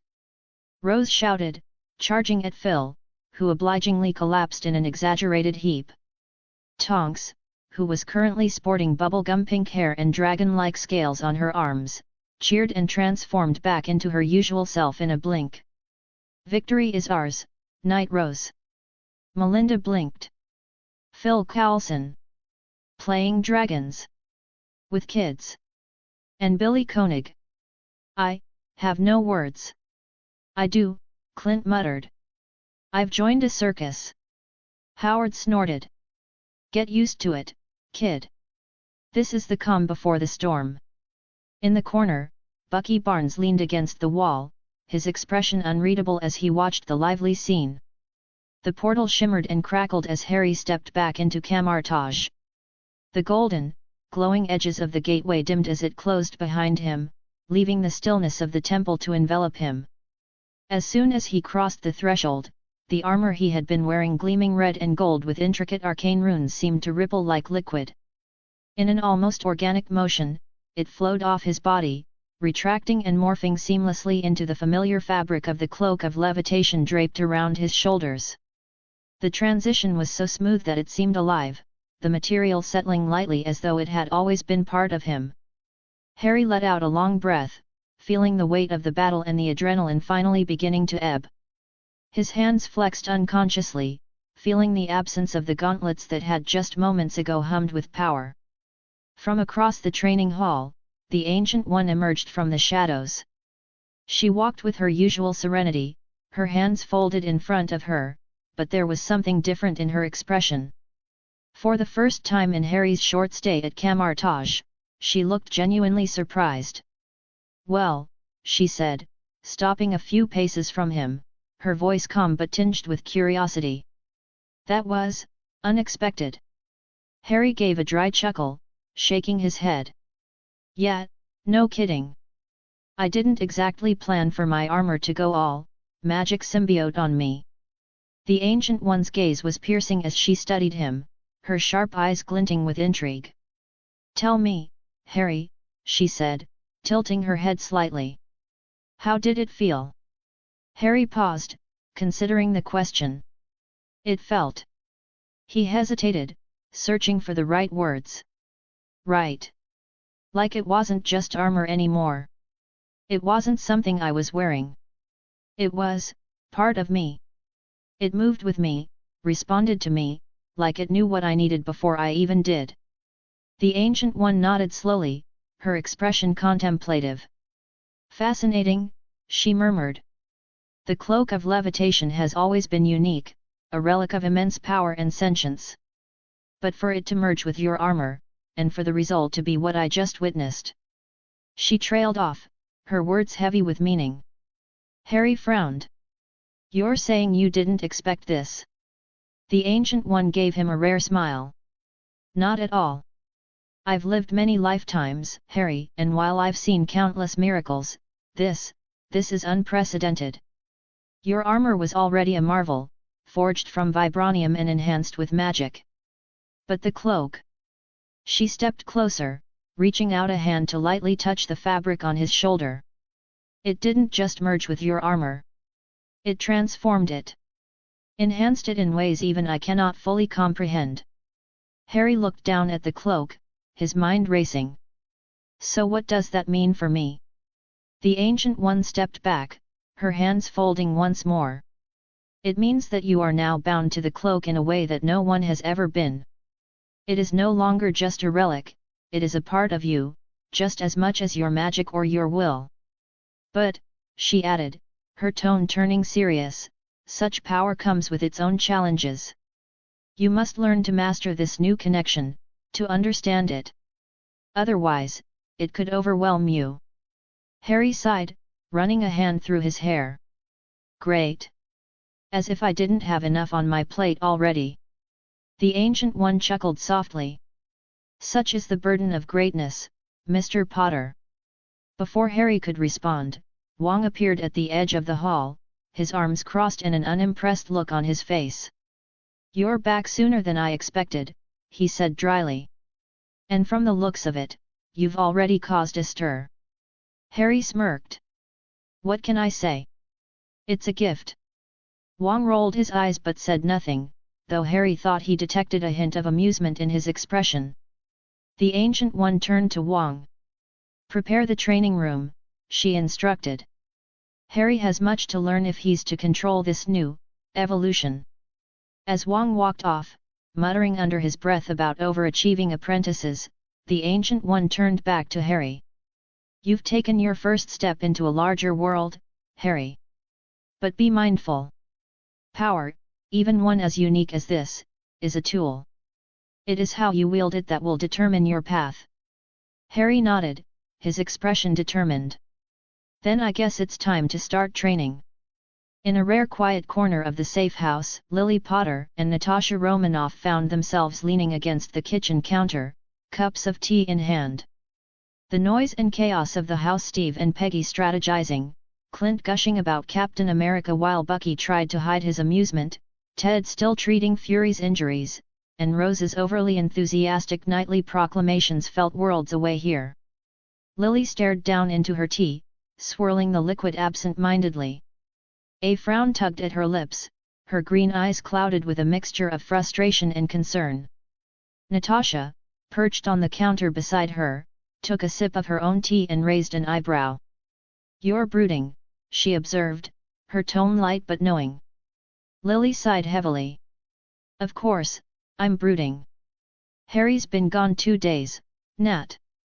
2 days. And in that time, he's apparently unlocked the ability to open portals across continents, fought Hydra wizards, saved Fury and somehow upgraded his armor into, whatever that was." She gestured vaguely, as if trying to encapsulate Harry's overwhelming growth in a single motion. Natasha nodded slowly. "It is, a lot," she admitted. "Even for him."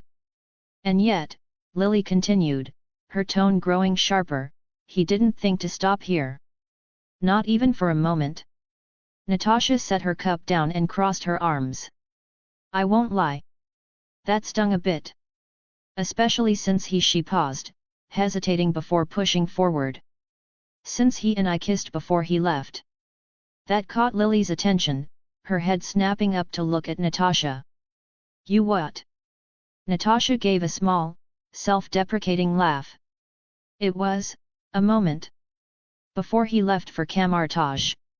I kissed him. And I thought maybe. I don't know. I thought it might mean something." Lily's expression softened, her irritation melting into understanding. "Natasha." Natasha shrugged, brushing it off. "It's fine. He has a lot on his plate. Bigger things to worry about than the people who care about him." Lily interrupted sharply. "No. That's exactly the kind of thing he should be worrying about. Harry's always been like this, throwing himself headfirst into danger, thinking he has to carry the weight of the world alone. It's infuriating." Natasha chuckled dryly. "Sounds familiar. Maybe that's why I like him." Lily smirked despite herself, then sobered again. "I know he's trying to protect us, to keep us out of harm's way. But it feels like he's putting up walls, even with me. And now this whole portal thing. It's like he's accelerating so fast, I'm afraid we'll lose him." Natasha's gaze turned thoughtful. "He's not just accelerating, Lily. He's adapting. Faster than anyone I've ever seen.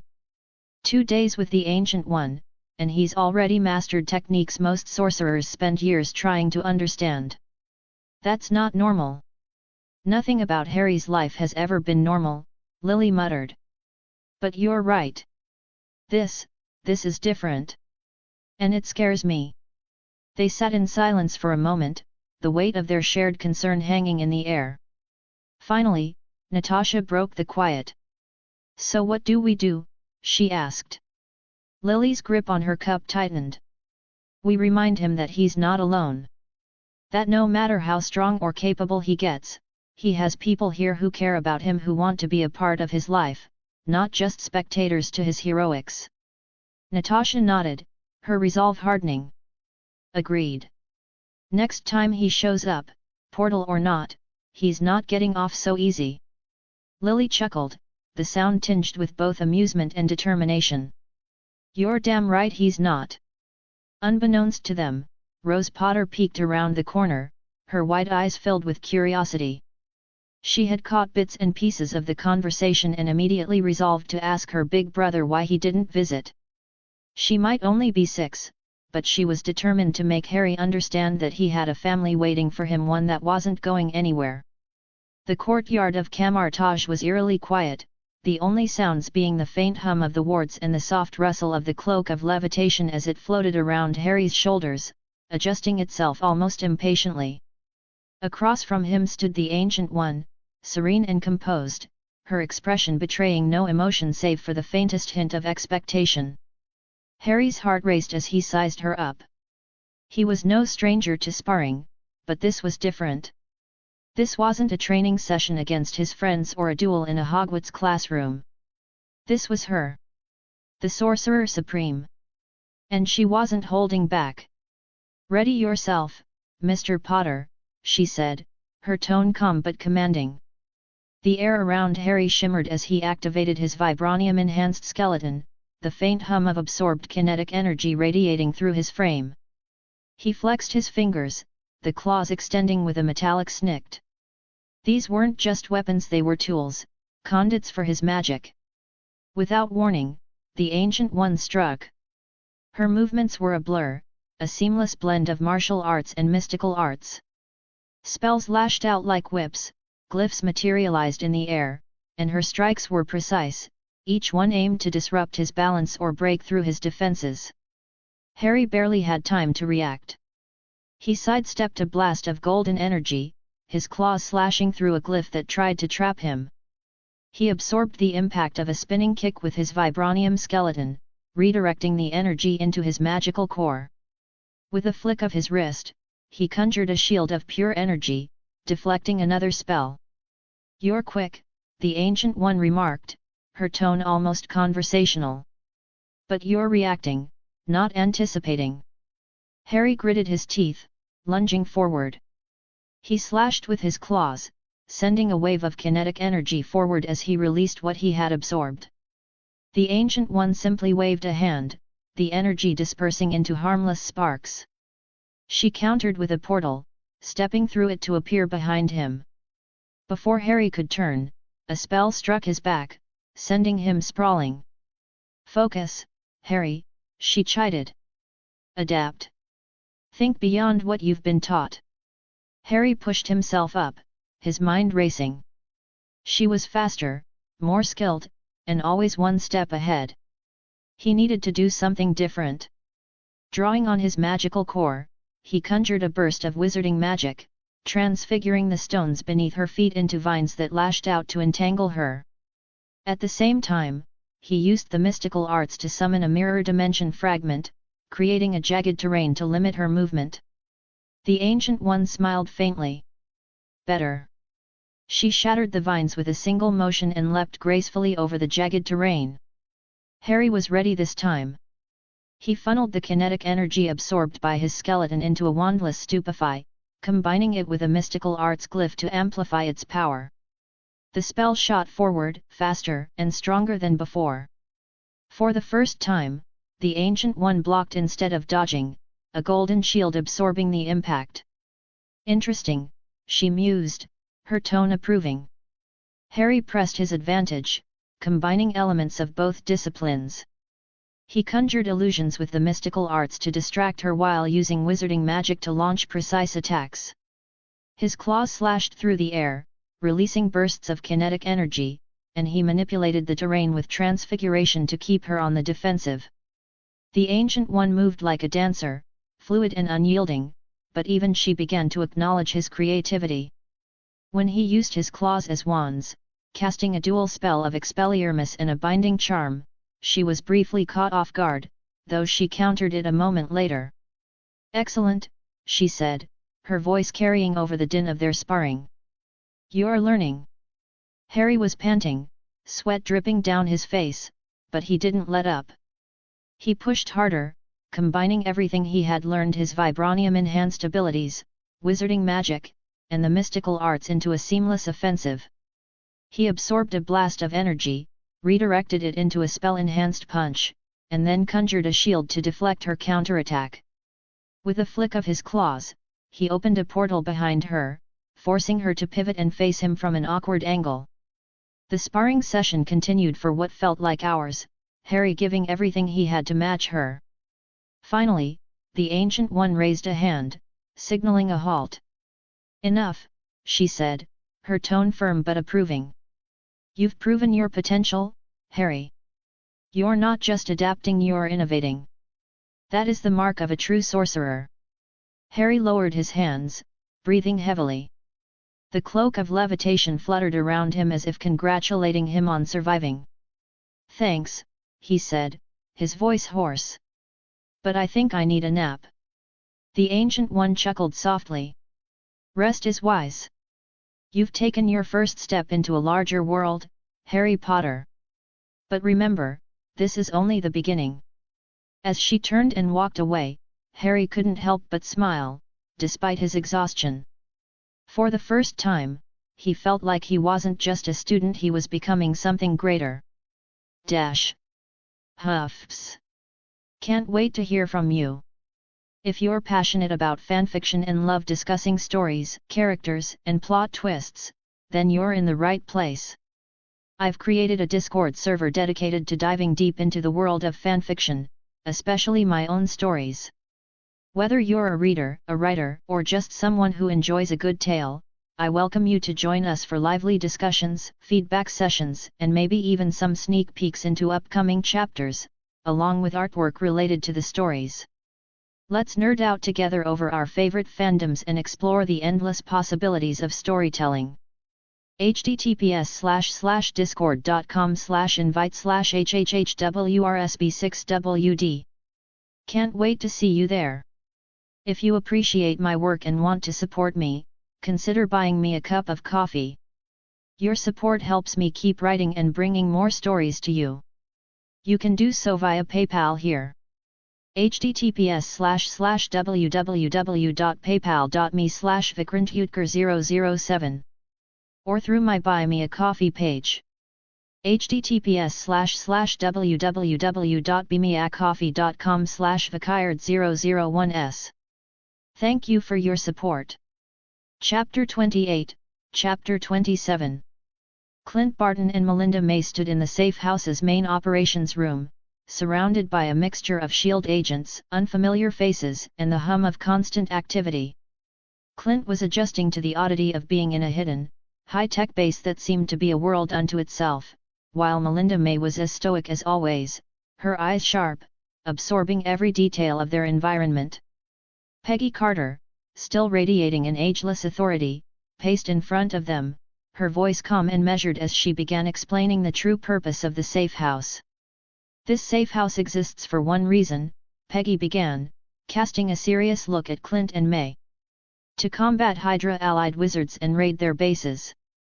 Clint blinked in surprise, his expression skeptical but intrigued.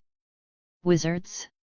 Are we talking magic, or are we still dealing with that weird science stuff S.H.I.E.L.D. keeps under wraps?" Peggy gave a soft, almost imperceptible smile. "Magic. The kind you don't find in the textbooks." She paused, then continued, her tone sharpening. "Hydra, as you probably know, has been attempting to use magic to control and enhance their operations. They've been working with dark wizards who have their own agenda. We've had complications because of it."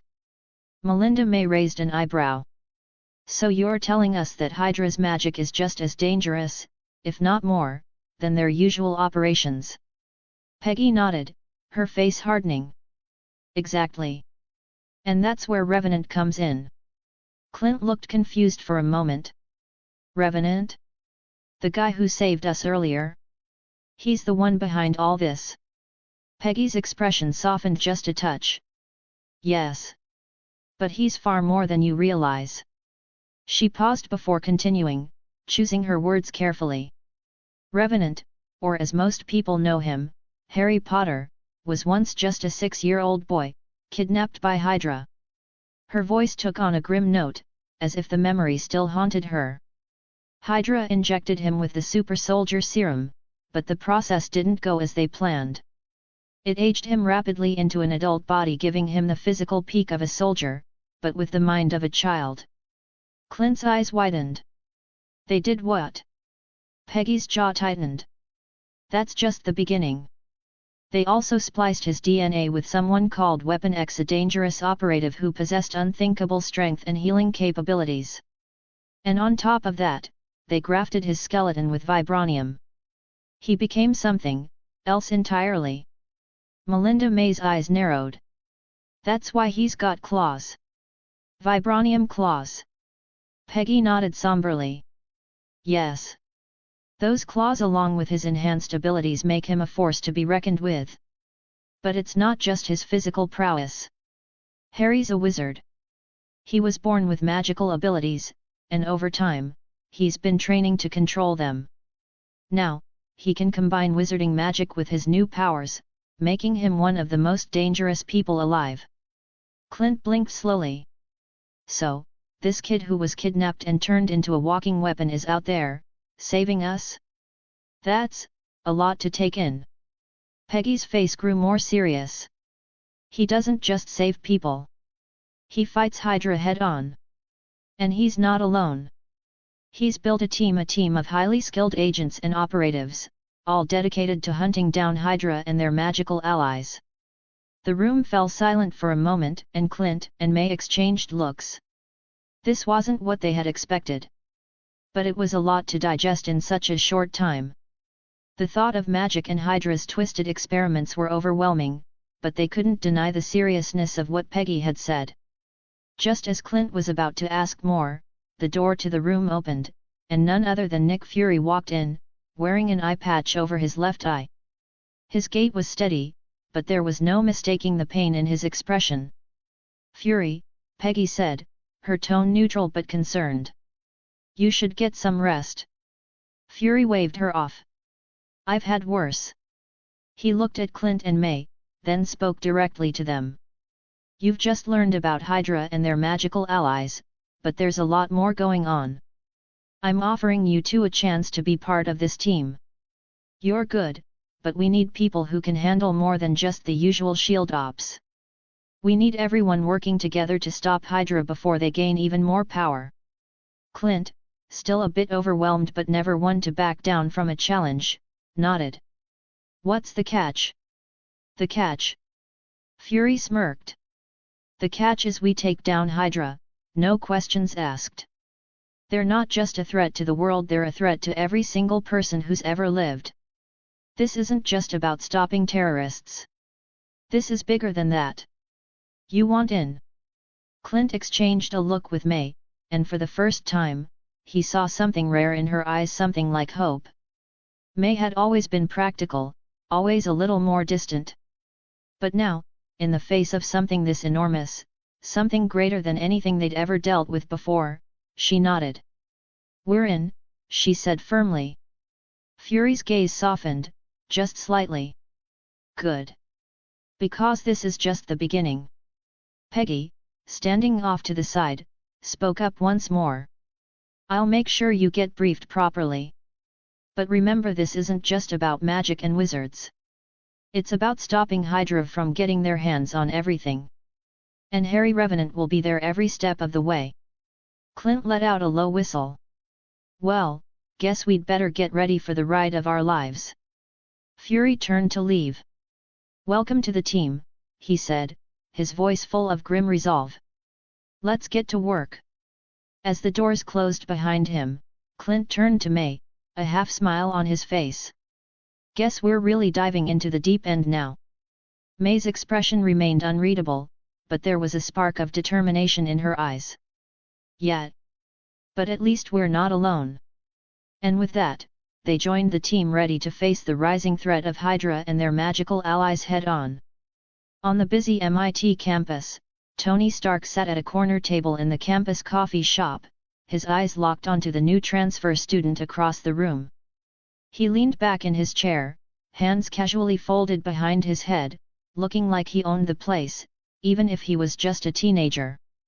Tony watched as Cynthia, the new student, navigated the room with an effortless grace. She laughed with a group of students, and her charisma radiated as naturally as the sun. She had that thing, the magnetic pull that made everyone stop and look. Tony's lips twitched into a grin, clearly intrigued. "Hey, Tony, Earth to Stark," Rhodey's voice cut through Tony's thoughts, and he snapped out of his reverie. Rhodey, his best friend and roommate, had sat down across from him, looking more than a little concerned. "You've been staring at her for like half an hour. Are you trying to catch flies or?" Tony didn't even look away from Cynthia. His smirk was already in full effect. "Relax, Rhodey.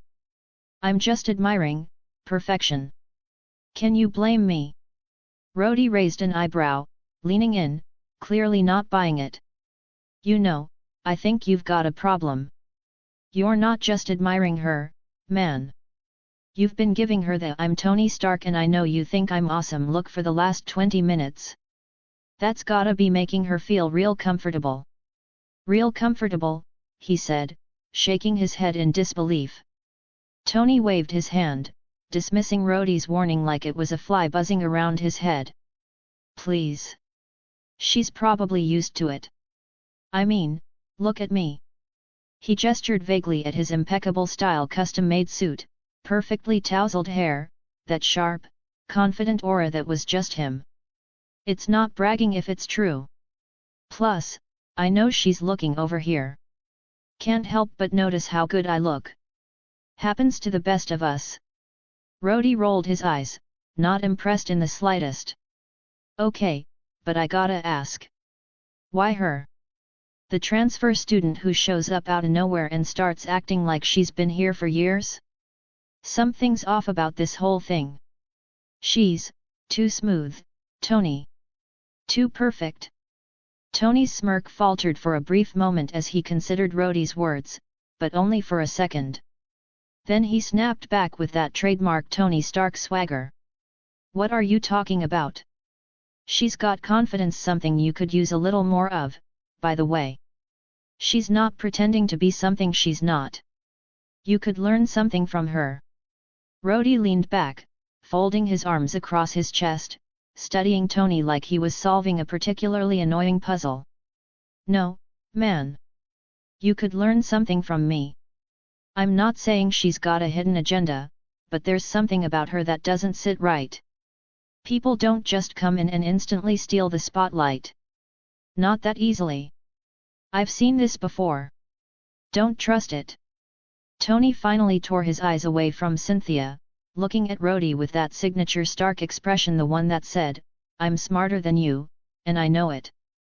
"Rhodey, seriously. Let's just assume she's the best thing to happen to MIT since, me." He gave himself a little wink and continued, "You're watching too many spy thrillers. You do know not every woman is a secret agent sent to mess with my personal life, right? I get it. She's new. She's got some charm. I'm sure she's harmless." But Rhodey was undeterred, his frown deepening. "You know, Tony, I'm usually the one who gives you the benefit of the doubt, but something about this doesn't sit right. People don't just show up and immediately become the center of attention, no questions asked. I'm telling you, we've got to keep our eyes on her." Tony, always the optimist, just shrugged and smirked. "You're paranoid, man. I mean, it's cute, in a my best friend's the next big action movie star kind of way. But seriously? I'll keep an eye on her. But not because you said so, all right." Rhodey gave Tony a long, skeptical look, then sighed. "Sure, Tony. Do whatever you want. But don't say I didn't warn you when she turns out to be a real secret agent, or worse, a supervillain with a really bad haircut." Tony burst out laughing. "Rhodey, man, you've got to stop watching those spy movies. I mean, yeah, I'd make an awesome supervillain, but she's got too much class to be one. And anyway, if she's a spy, I've got plenty of tricks up my sleeve." Just then, Cynthia glanced over at Tony and caught his gaze. A soft smile spread across her face, and she raised an eyebrow as if to say, "I see you, Stark." Tony's grin widened in response, and he raised his coffee cup in a mock toast. Well, looks like someone's a fan. This is gonna be fun. Rhodey watched the exchange and muttered under his breath, this is gonna be a mess. I just know it. But Tony, clearly on a roll, didn't hear him. He was already walking over to Cynthia, his usual cocky swagger returning in full force. All right, Rhodey, time to watch the master at work. I'll handle this. You go. I dunno, do something productive with your life. Rhodey shook his head, but it was a good-natured shake. You're gonna get yourself into trouble, Tony. You always do. Tony paused, turning back with a grin. Yeah, but I always get myself out of it, too. You might want to take notes. As Tony made his way toward Cynthia, Rhodey remained where he was, his gaze following his best friend with a mix of concern and wariness. He had a gut feeling that this new student, this Cynthia, wasn't just the perfect new girl she appeared to be. And knowing Tony, he'd probably walk straight into whatever mess she was tangled up in. With a sigh, Rhodey picked up his coffee, muttering to himself. Here we go again. Natasha entered the main room of the safe house, her footsteps quiet but purposeful. Peggy Carter and Nick Fury were deep in conversation near the desk, reviewing a set of dossiers. Steve Rogers sat nearby, flipping through a file of his own, still acclimating to this strange, modern world he'd been thrust into. Natasha cleared her throat softly, drawing their attention. I have a suggestion for the team, she began, her voice calm but laced with the seriousness that always commanded respect. Fury raised an eyebrow. I'm listening. I want to bring in Alexei Shostakov, Natasha said bluntly. Steve looked up, confusion written all over his face. Who's Alexei Shostakov? Peggy, leaning on the desk with her arms crossed, glanced at Fury before answering. The Red Guardian. He was the Soviet Union's answer to you, Steve. A super soldier created during the Cold War. Steve's brow furrowed as he processed the information. Wait, even the Russians tried to recreate the serum? I thought it was only S.H.I.E.L.D. and Hydra. He gestured vaguely. They didn't just try, Fury interjected, they succeeded kind of. Shostakov was one of their few successes. The Soviets built him up as their own version of Captain America, a propaganda tool as much as a soldier. Steve leaned back in his chair, the weight of this revelation sinking in.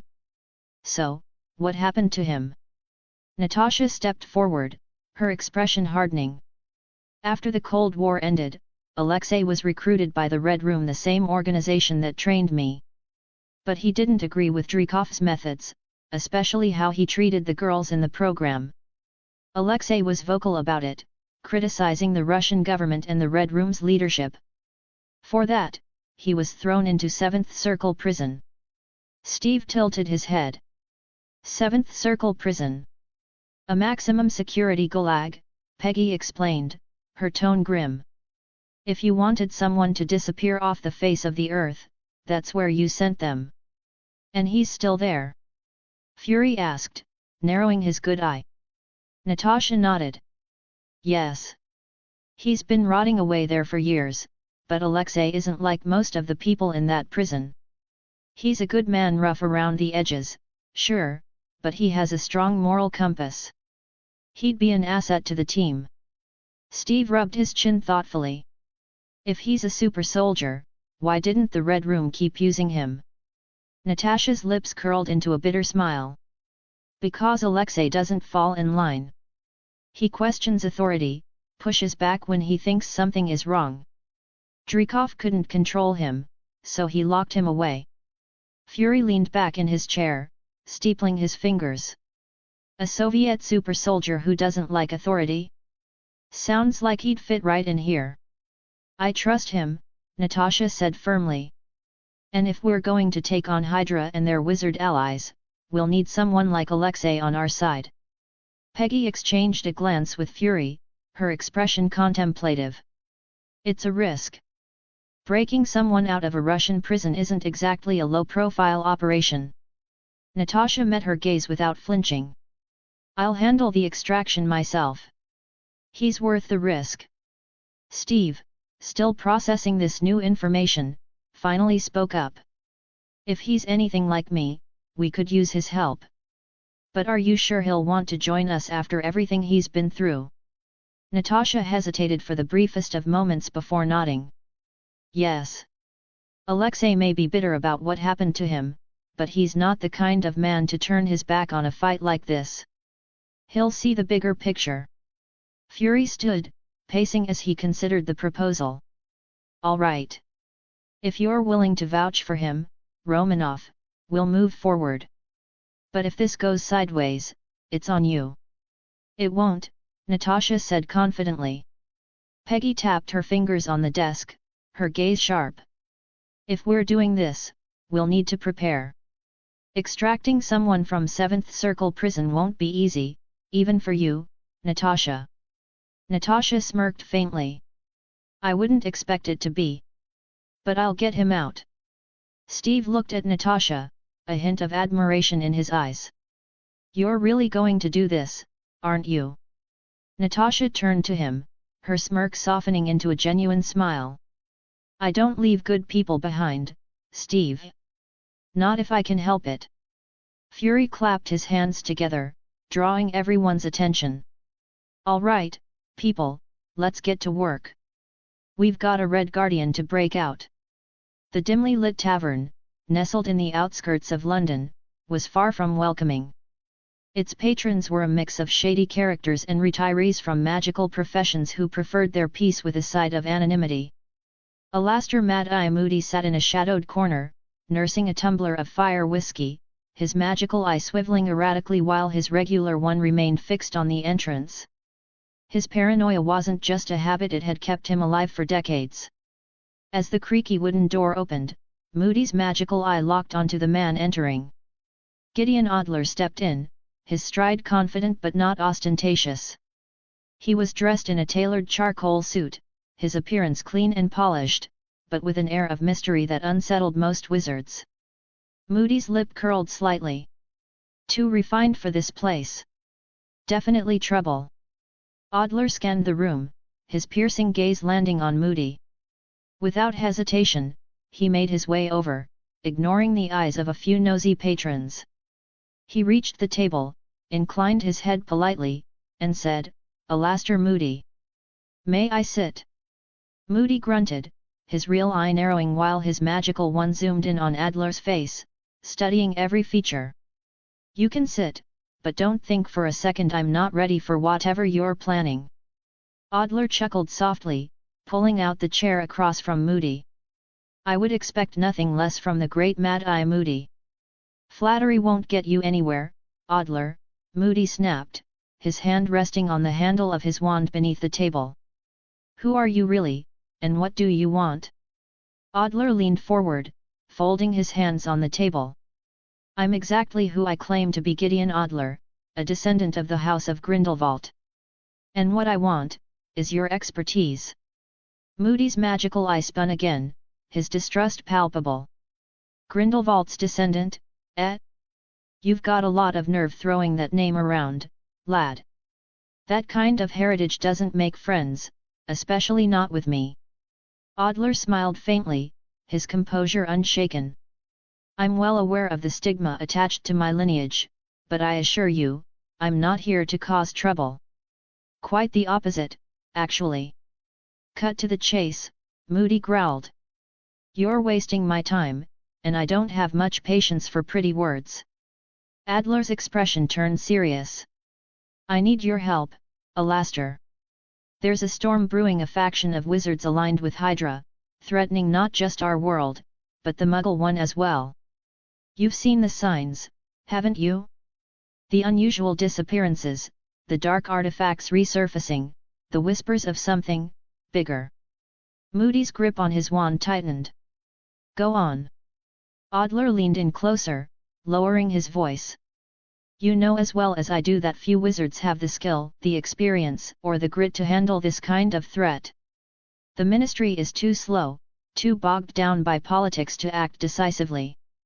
We need a team of the best people who understand the stakes and aren't afraid to get their hands dirty." Moody's regular eye narrowed. "And you think I'm one of them?" "I know you are," Adler replied without hesitation. "You've dedicated your life to stopping dark wizards, to protecting those who can't protect themselves. Hydra's allies are dangerous, Alastair. They combine dark magic with Muggle technology, creating weapons and strategies the likes of which the wizarding world has never faced. You've fought enemies like this before. You're exactly the kind of man we need." Moody leaned back, crossing his arms. "And why should I trust you? For all I know, you're one of them, trying to lure me into a trap." Adler met Moody's gaze, his voice steady. "Because I've seen the destruction men who walk the same path as Gellert Grindelwald can cause, the lives they can ruin. I've dedicated myself to undoing his legacy, to ensuring that no one else follows in his footsteps. You don't have to trust me, Alastair. But trust your instincts. You know the threat is real." Moody studied Adler for a long moment, his magical eye scanning him again. Finally, he said, "If I even think you're lying, Adler, I'll bring you down myself." Adler inclined his head, a small smile playing on his lips. "I wouldn't expect anything less." Moody grunted and took a swig of his fire whiskey. "All right, Adler. You've got my attention. But if we're doing this, we do it my way." "Agreed," Adler said, his tone resolute. "This is bigger than either of us, Alastair. Together, we can make a difference." Moody didn't reply immediately, his mind already racing through strategies and contingencies. Finally, he said, "Let's see what you've got, Adler. But don't think for a second I'm not watching you." Adler smirked faintly, raising his glass in a silent toast. "I wouldn't have it any other way." In his sunlit office atop Hogwarts, Albus Dumbledore leaned back in his intricately carved chair, his long fingers steepled beneath his chin. The scent of lemon drops lingered in the air, mingling with the faint, dusty aroma of ancient parchment. His iconic half-moon spectacles perched on his crooked nose glinted as he gazed thoughtfully at the flamboyantly dressed figure of Mundungus Fletcher standing before him.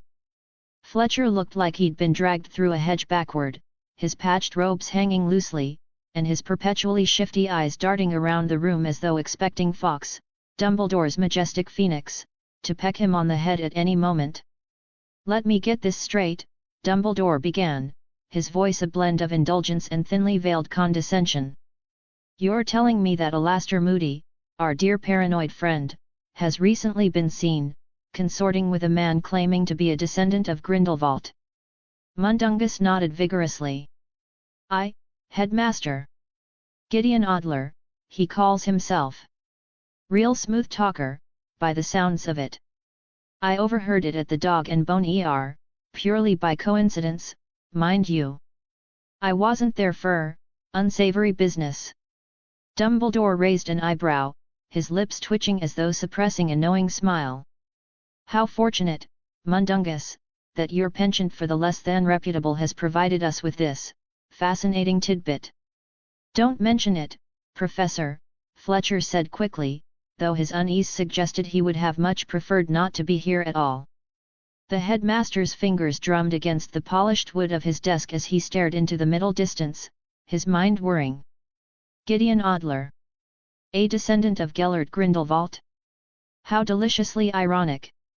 The recent escape or liberation, as the whispers called it of Gellert Grindelwald from Nurmengard had been troubling enough.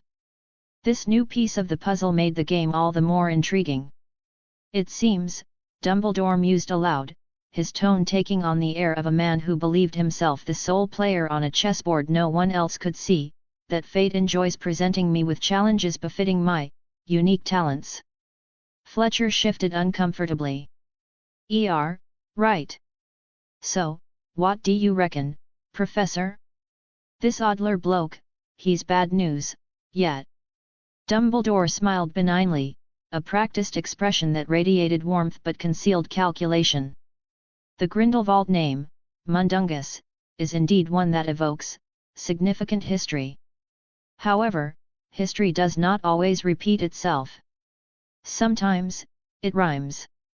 We must discern whether Mr. Adler is a verse worth reading or one to strike from the poem.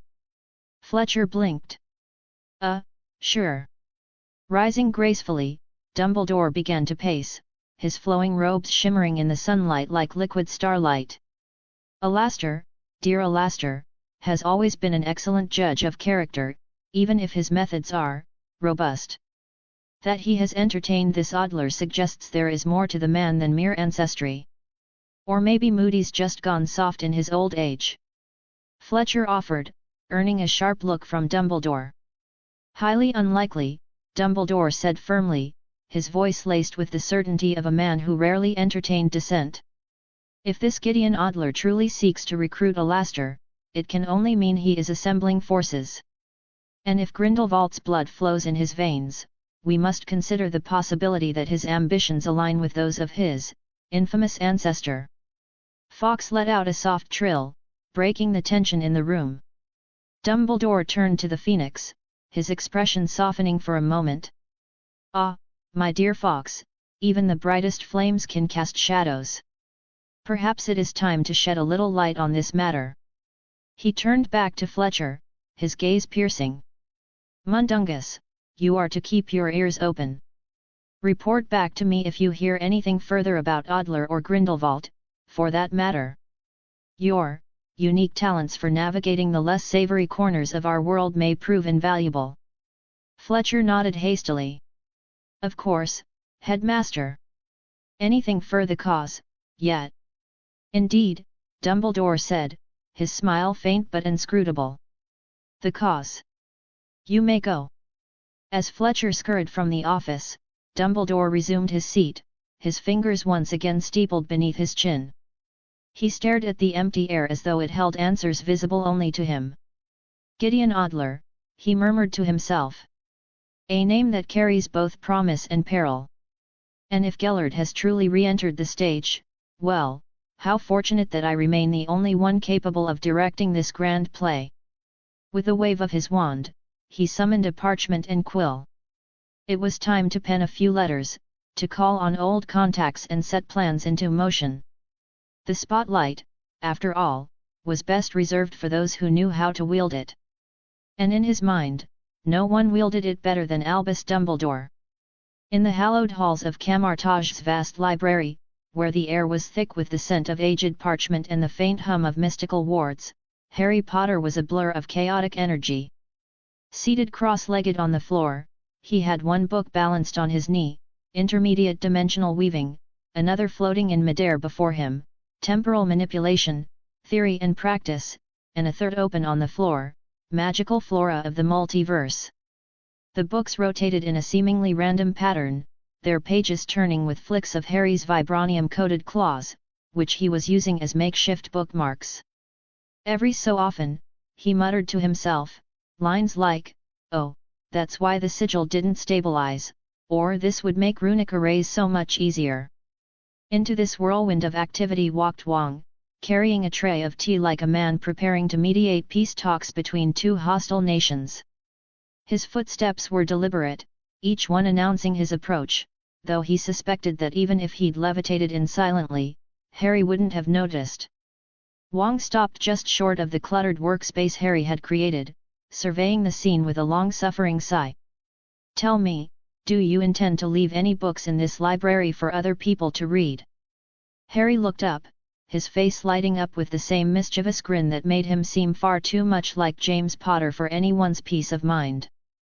"Oh, come on, Wang. You're just jealous you didn't think to do this when you were my age." Wang arched a brow. "When I was your age, I wasn't turning a sacred repository of knowledge into a teenager's science fair project." "Pfft," Harry scoffed, closing one book with a snap. "You say that now, but admit it, you wish you had my efficiency."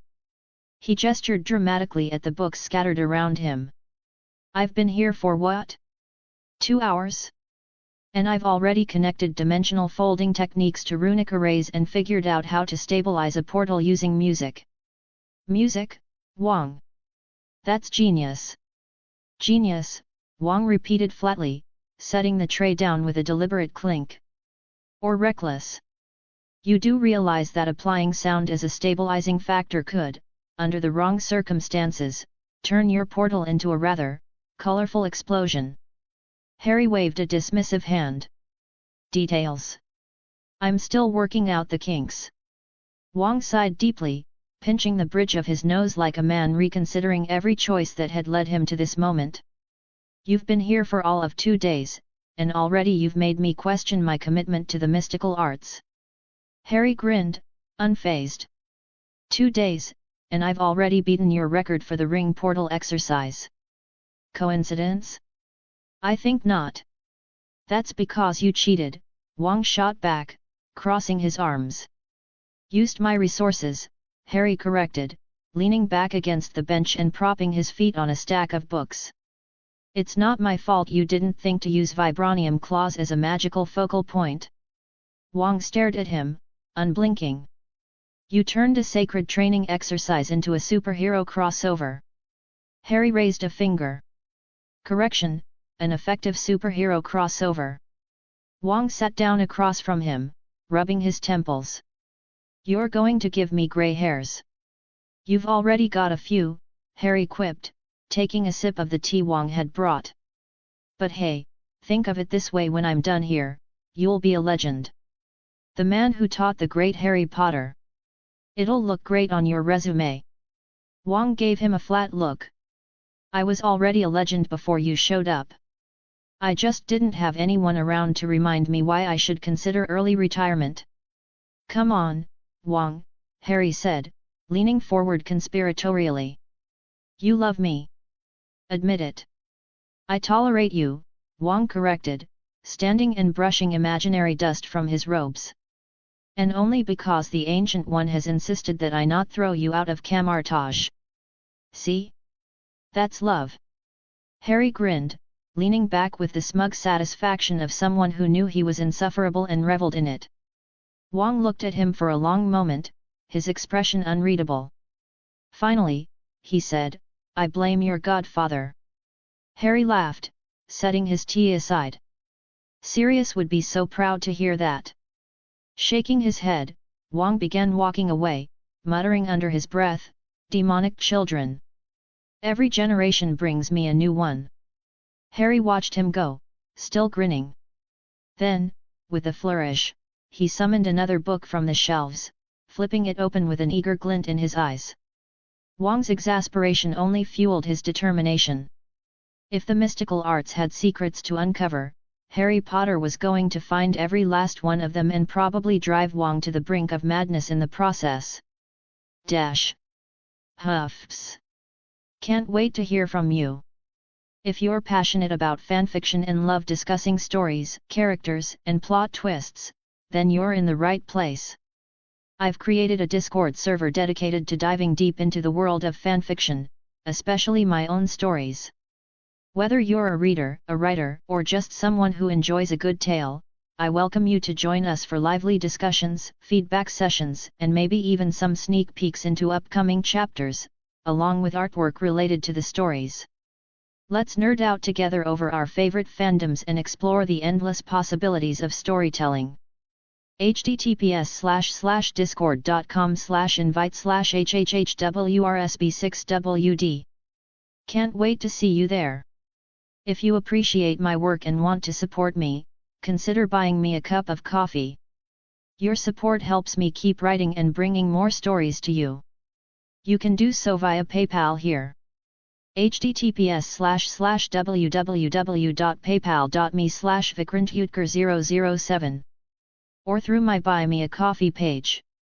https://www.bemeacoffee.com/vikard001s. Thank you for your support. Chapter 29, Chapter 28. The safe house was humming with activity. A low murmur of conversation echoed through the open rooms, punctuated by the occasional clink of equipment being prepared. The air was thick with anticipation. Everyone knew that something big was coming. In the war room, a small group had gathered around a large table, maps, intel reports, and security blueprints spread out in front of them. The dim lighting cast long shadows, highlighting the tension in the room. The team was about to execute a high-risk plan to free a man who had once been the Soviet Union's answer to Captain America Alexei Shostakov, the Red Guardian. Natasha Romanoff stood at the head of the table, her arms crossed as she studied the map of 7th Circle Prison. Her piercing green eyes flicked over every detail, her mind already working through the problem at hand. She was a woman who always had a plan, but today, she had to account for every variable, and she was the only one who seemed entirely calm about it. Sirius Black, ever the optimist, leaned casually against the wall, arms folded. He was wearing a faint grin, his usual cocky air unshaken. "So, I'm assuming this plan involves lots of explosives, and even more guns." "Of course it does," James Potter replied with a grin, his tone light but his eyes scanning the map with intensity. His hair was still disheveled from the early morning, a stark contrast to his usual polished demeanor. He leaned forward, his fingers tapping lightly on the edge of the map. "Explosions, distractions, and chaos are the key to pulling this off. But it's not about just blowing stuff up. We need to make sure we time it perfectly." Bucky Barnes, standing a bit further back with his arms crossed and his jaw set, rolled his eyes. "You two and your chaos. Can't we just stick to the plan, and not set half of Russia on fire?" Sirius chuckled. "You're no fun, Barnes. Where's your sense of adventure?" Bucky shot him a look that was almost imperceptible, but the edge in his voice was unmistakable. "It's called not getting caught in a firefight with Hydra and every wizard they have on standby." Natasha's voice cut through the chatter like a knife. "Bucky's right. We need precision, not a show of fireworks. The goal is to get Alexei out alive, not to burn down the whole place."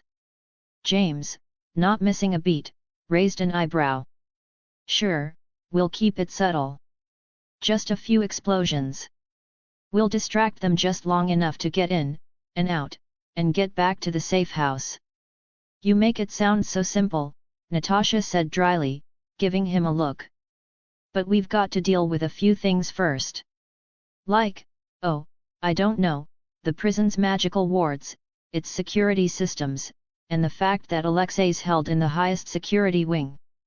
He's been there long enough that no one knows he's even alive, but getting him out is going to be a nightmare." "Maybe I should just use my charm," Sirius quipped, smirking at James, who rolled his eyes. "Charming as always, Padfoot," James said, tapping the map in front of them. "We'll need to work with the intel we have. Shostakov is in the highest security cell, surrounded by layers of magical defenses. I can handle the physical stuff, but we need someone who can bypass the magic." Sirius glanced up, his usual sarcastic edge softening. "Right. I'm your guy for the wards. You get me in, and I'll handle the rest. Not to mention," Natasha added, her eyes narrowing slightly as she studied them, "we've got Hydra-allied wizards to deal with. They'll be on high alert once they notice the assault.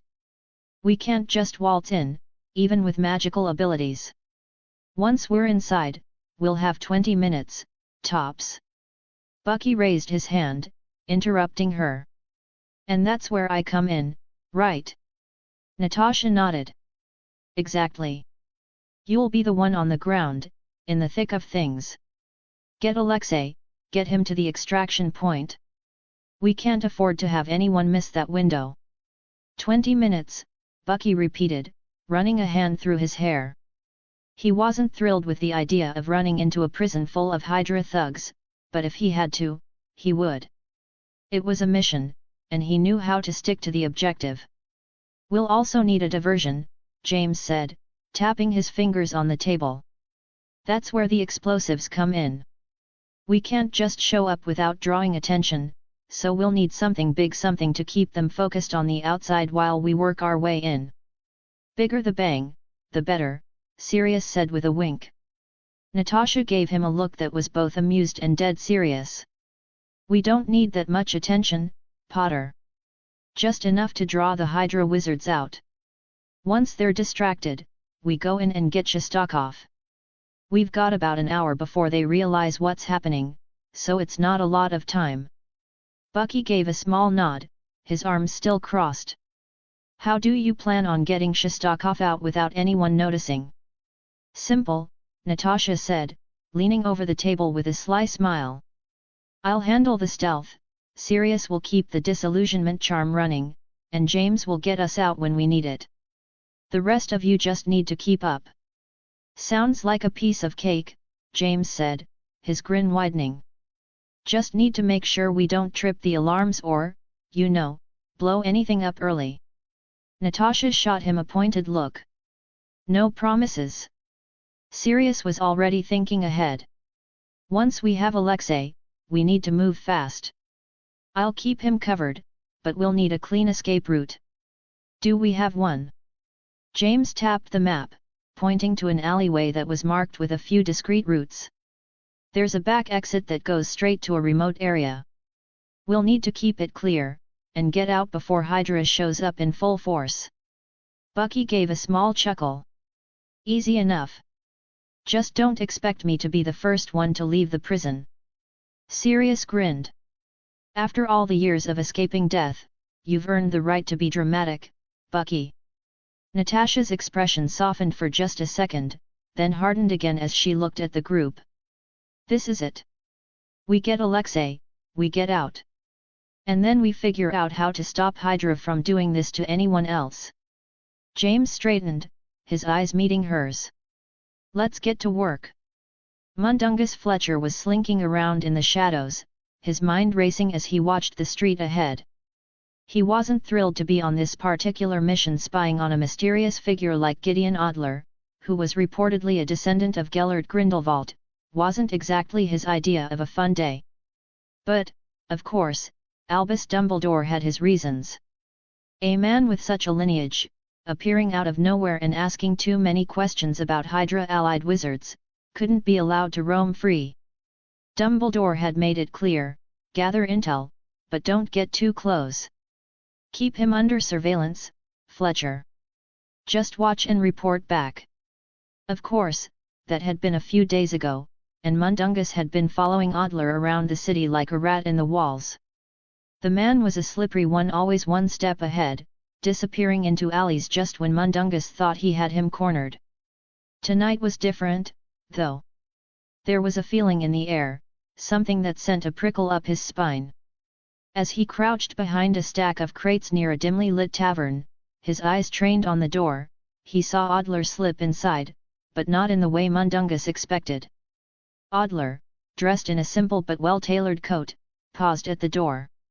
His sharp eyes scanned the street, as if searching for something or someone. Mundungus froze. It wasn't just his usual casual glance. Adler knew something was off. A cold sweat beaded on Mundungus' neck. How the hell had Adler seen him? It didn't make sense. Mundungus was good at this. He'd been sneaking around and pilfering for years, yet here he was, being outmaneuvered by a man who probably spent more time in high society than in the streets. With an effort, Mundungus steadied his breath. He couldn't afford to blow it now. Pulling his cloak tighter around him, he ducked lower, trying to conceal himself further in the shadows. But before he could make another move, he heard the unmistakable sound of footsteps behind him, soft, deliberate, and too close for comfort. He spun, his heart in his throat, only to be met with a piercing gaze from Adler himself. "Fletcher," Adler said, his voice calm but laced with an undeniable edge. "You're very good at hiding, but not quite as good as you think." Mundungus cursed inwardly, his mind racing. How the hell did he know? He had been careful, he had kept his distance, stayed out of sight. But Adler's eyes told a different story. Adler had known he was there the entire time. Adler's lips curled into a small, knowing smile as he took a step closer. "You should have known better than to follow me for so long, Mundungus.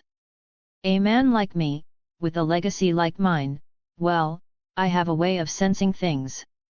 "Mundungus," trying to regain his composure, took a half step back. "I don't know what you're talkin' about," he muttered, fumbling with his coat pocket. "I ain't doin' nothin' but mindin' my own business, mate." Adler raised an eyebrow, a soft chuckle escaping him. "I'm sure you are. But you see, when someone like you is spying on someone like me, it tends to be a little more obvious than you might think. People like you cautious, sneaky, paranoid, they leave little trails. And you've been leaving them all over the place." Mundungus' hand tensed around his wand, but he didn't dare draw it. He had no idea what Adler was capable of. The man was a descendant of Grindelwald, after all. Just the thought made Mundungus' heart race faster. "What do you want?" Mundungus spat, his tone wavering between defiance and desperation. "What do I want?" Adler repeated, his smile widening. "I want to know why Dumbledore is sending his little rat to follow me. I want to know what kind of game the old man is playing, and I want you to tell me." Mundungus' blood ran cold. Adler knew he was working for Dumbledore. That was a problem. "Now, I'm not in the mood to play games with you, Fletcher," Adler continued, his voice now carrying an unsettling calmness. "You can either answer my questions, or I can make you answer them." Mundungus' hand twitched again, this time grabbing his wand, but Adler was faster. The air seemed to thicken with an almost tangible weight as Adler flicked his wrist. Mundungus felt his arm go numb, the wand slipping from his fingers and clattering to the ground. Adler moved with a fluid grace, his movements precise and almost hypnotic. "I'm not a fool. I know what you're after. And I know exactly who you're working for. Dumbledore's games, his endless schemes. I've seen it all before." Mundungus gulped, his heart thudding loudly in his chest. He was in over his head. Adler wasn't just some descendant of Grindelwald, he was dangerous, calculating, and far more aware than he had ever imagined. "Why are you here?" Mundungus asked, his voice shaking, though he tried to make it sound casual. "What's all this about Hydra, then? Wizards and their little alliances?" Adler's eyes flickered with amusement, a trace of something darker lurking beneath the surface. "Hydra is just a pawn in a much larger game, Fletcher. And if you're going to spy on me, you'd better know who you're dealing with. But that's the problem with people like you, isn't it? You think you're clever enough to get the jump on someone, but you're not. Now, if you want to live to see another day, you'll do exactly what I tell you." Mundungus swallowed hard, his mind racing as Adler's presence seemed to crush him from all sides. He'd never been in a situation like this before. But then again, this wasn't any ordinary man standing before him. "Fine," Mundungus muttered, his voice barely above a whisper. "What do you want me to do?" Adler's smile grew colder. "For now? You're going to leave me be. And you're going to tell Dumbledore that if he wants to keep playing his games, I'll play along. But I'm no one's pawn." With a flick of his wrist, the paralysis on Mundungus' arm eased, and he was able to move again, though he felt more like a rat backed into a corner than a man with options. Adler turned away, the streetlights casting a long shadow across his back as he started to walk towards the tavern door. "Tell Dumbledore that if he's interested in playing chess, he should come directly. Until then, don't follow me again." Mundungus didn't move at first, still trying to process what had just happened. His mind was a whirlwind of confusion, but one thing was certain, Gideon Adler was not a simple mark. And Dumbledore might have just gotten himself tangled in something far more dangerous than he realized. As Adler disappeared into the tavern, Mundungus sighed, a bead of sweat running down his temple. He was out of his depth, and it seemed the games Dumbledore had started were far from over. Mundungus Fletcher stumbled into the headmaster's office at Hogwarts, his face pale and his usual air of greasy confidence shaken.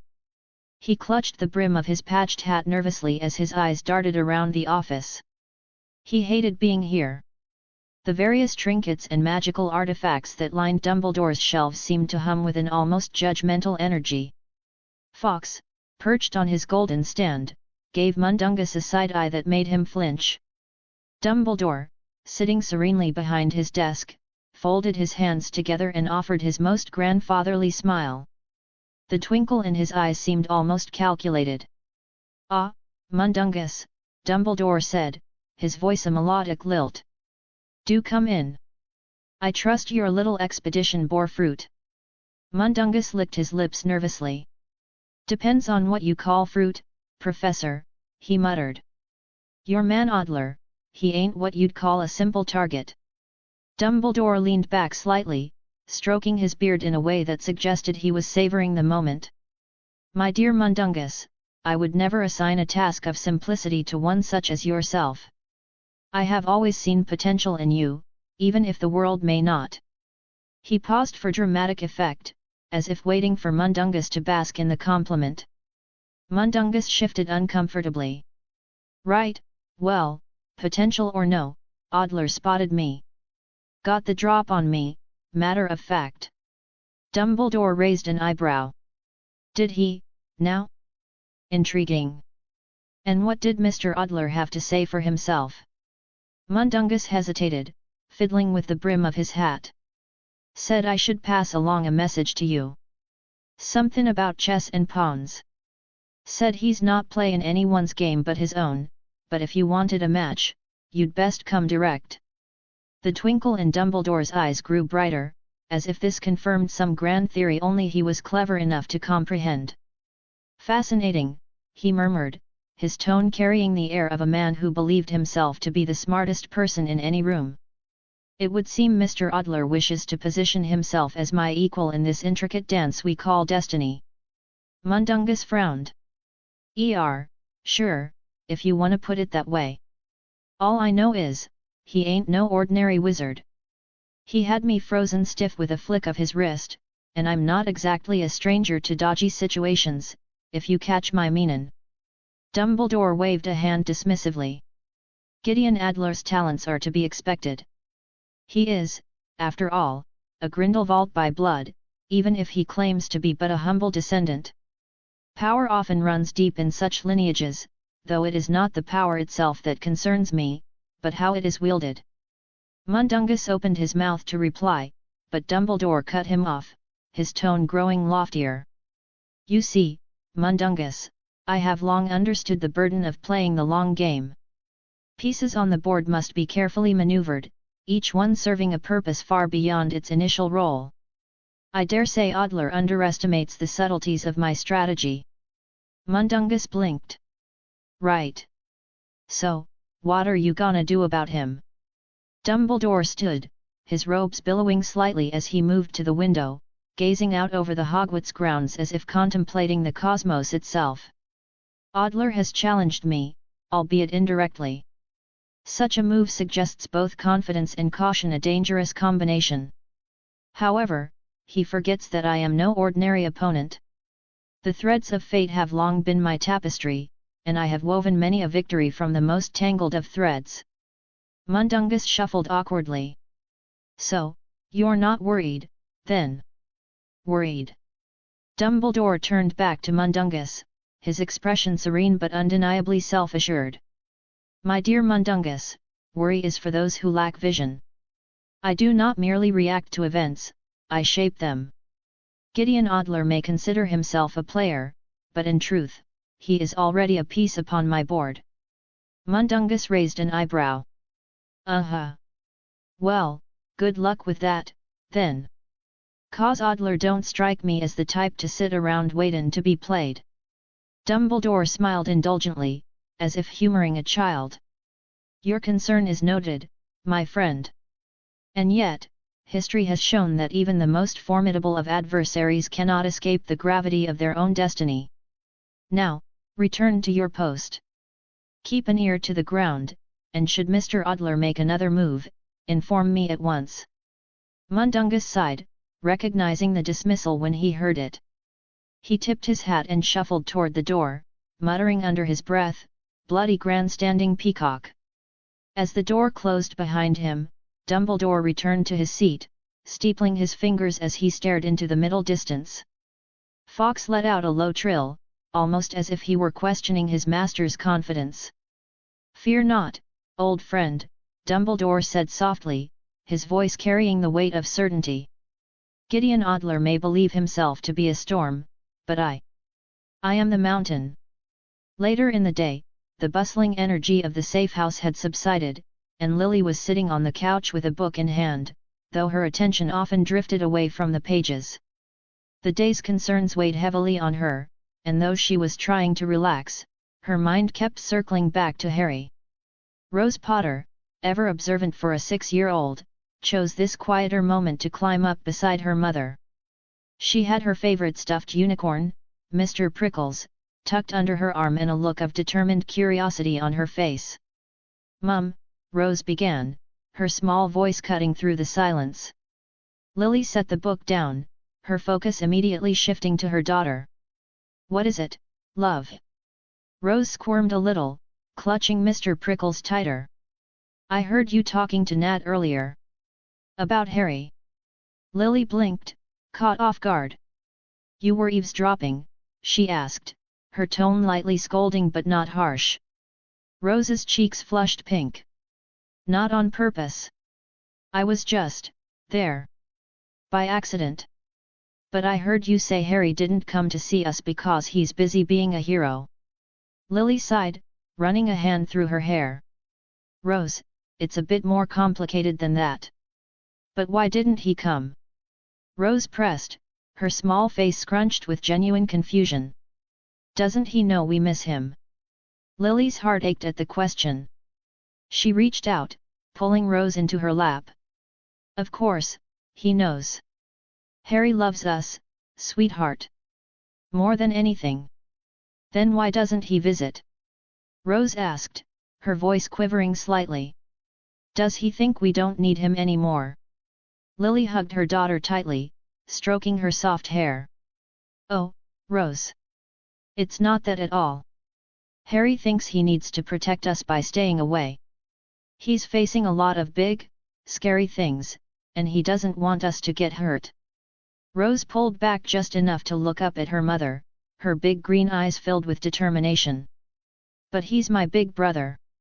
I'm not scared of scary things if he's here." Lily chuckled softly, her chest tightening with emotion. "I know, darling. I feel the same way. But Harry, he sometimes forgets that we're stronger together. That it's okay to lean on the people who love him." Rose nodded solemnly, her little hand clutching at Lily's sleeve. "Then we have to remind him." Lily smiled at the fierce resolve in her daughter's voice, so reminiscent of both Harry and James. "You're absolutely right, Rose. We do." Rose's brow furrowed in thought. "Next time he comes, I'm gonna tell him. I'm gonna say, Harry James Potter, you need to come home more because we're your family, and families stick together." Lily laughed, the sound bright and genuine. "That's perfect, Rose. I think he'll listen to you." Rose grinned, satisfied with her plan. She snuggled closer to her mother, clutching Mr. Prickles like a tiny knight preparing for battle. "He better," she mumbled sleepily. "Or I'll tell Dad to prank him."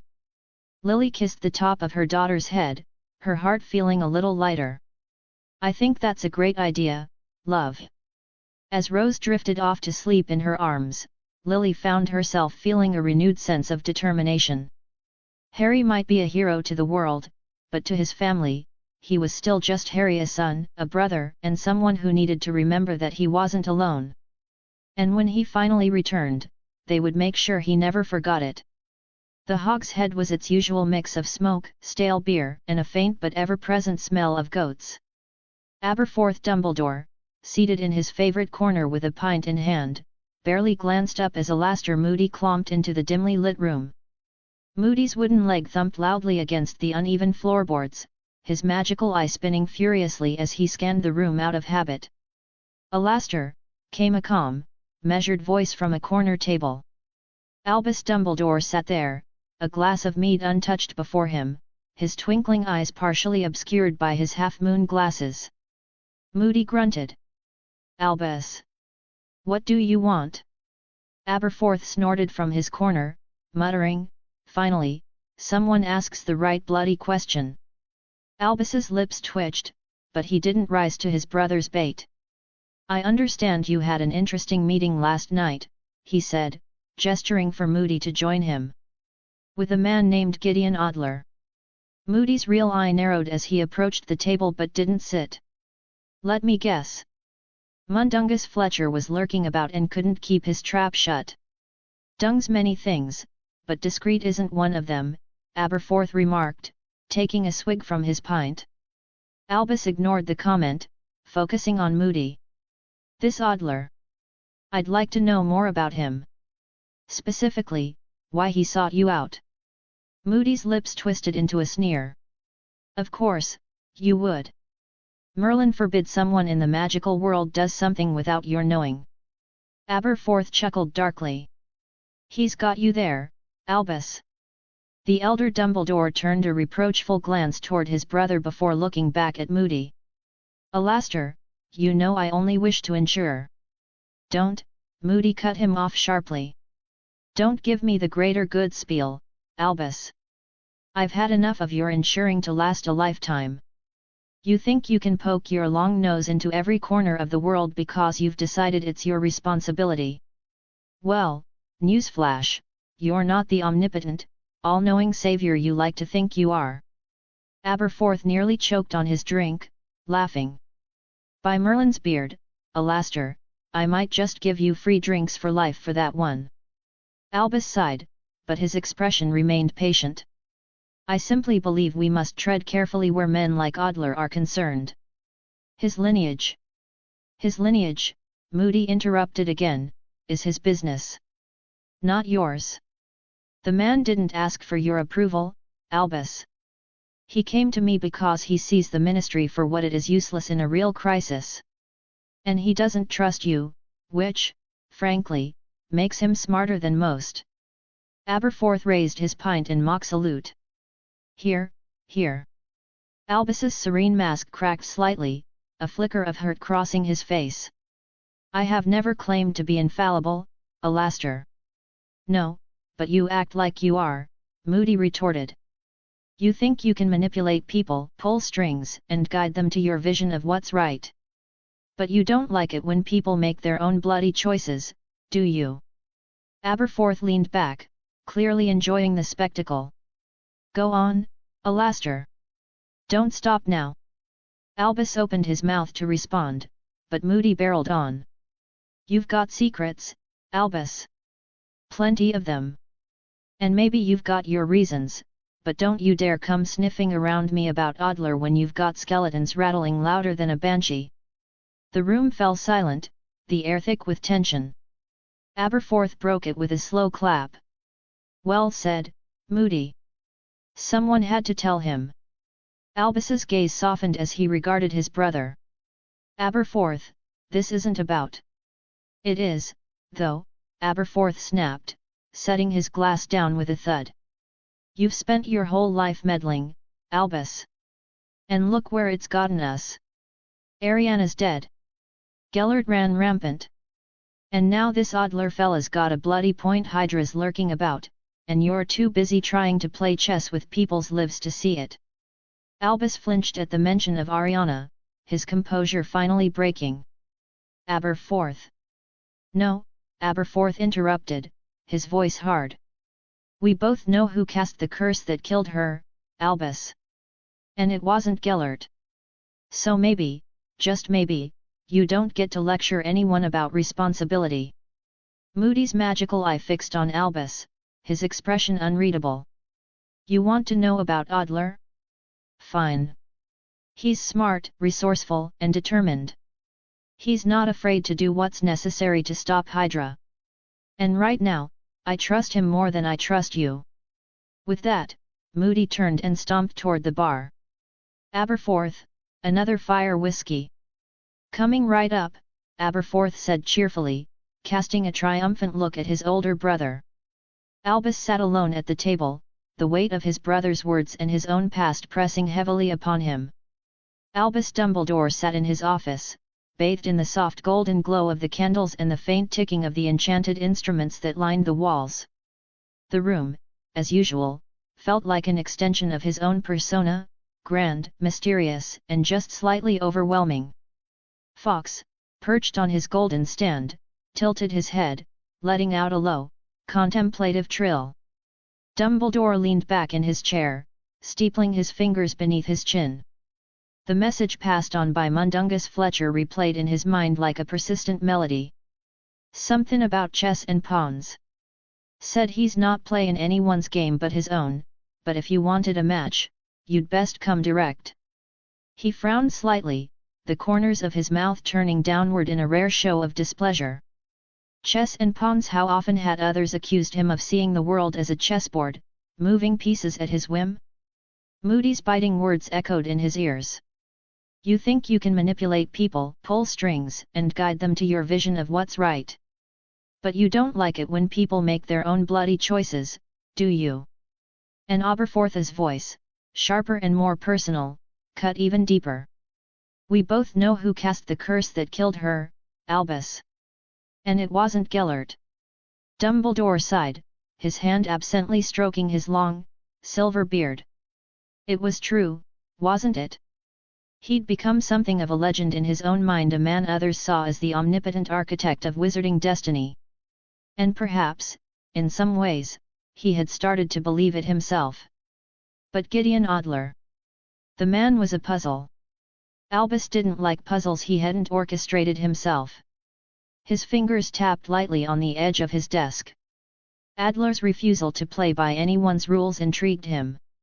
The man claimed to be outside the great games of power, neither a piece on the board nor the hand that moved them.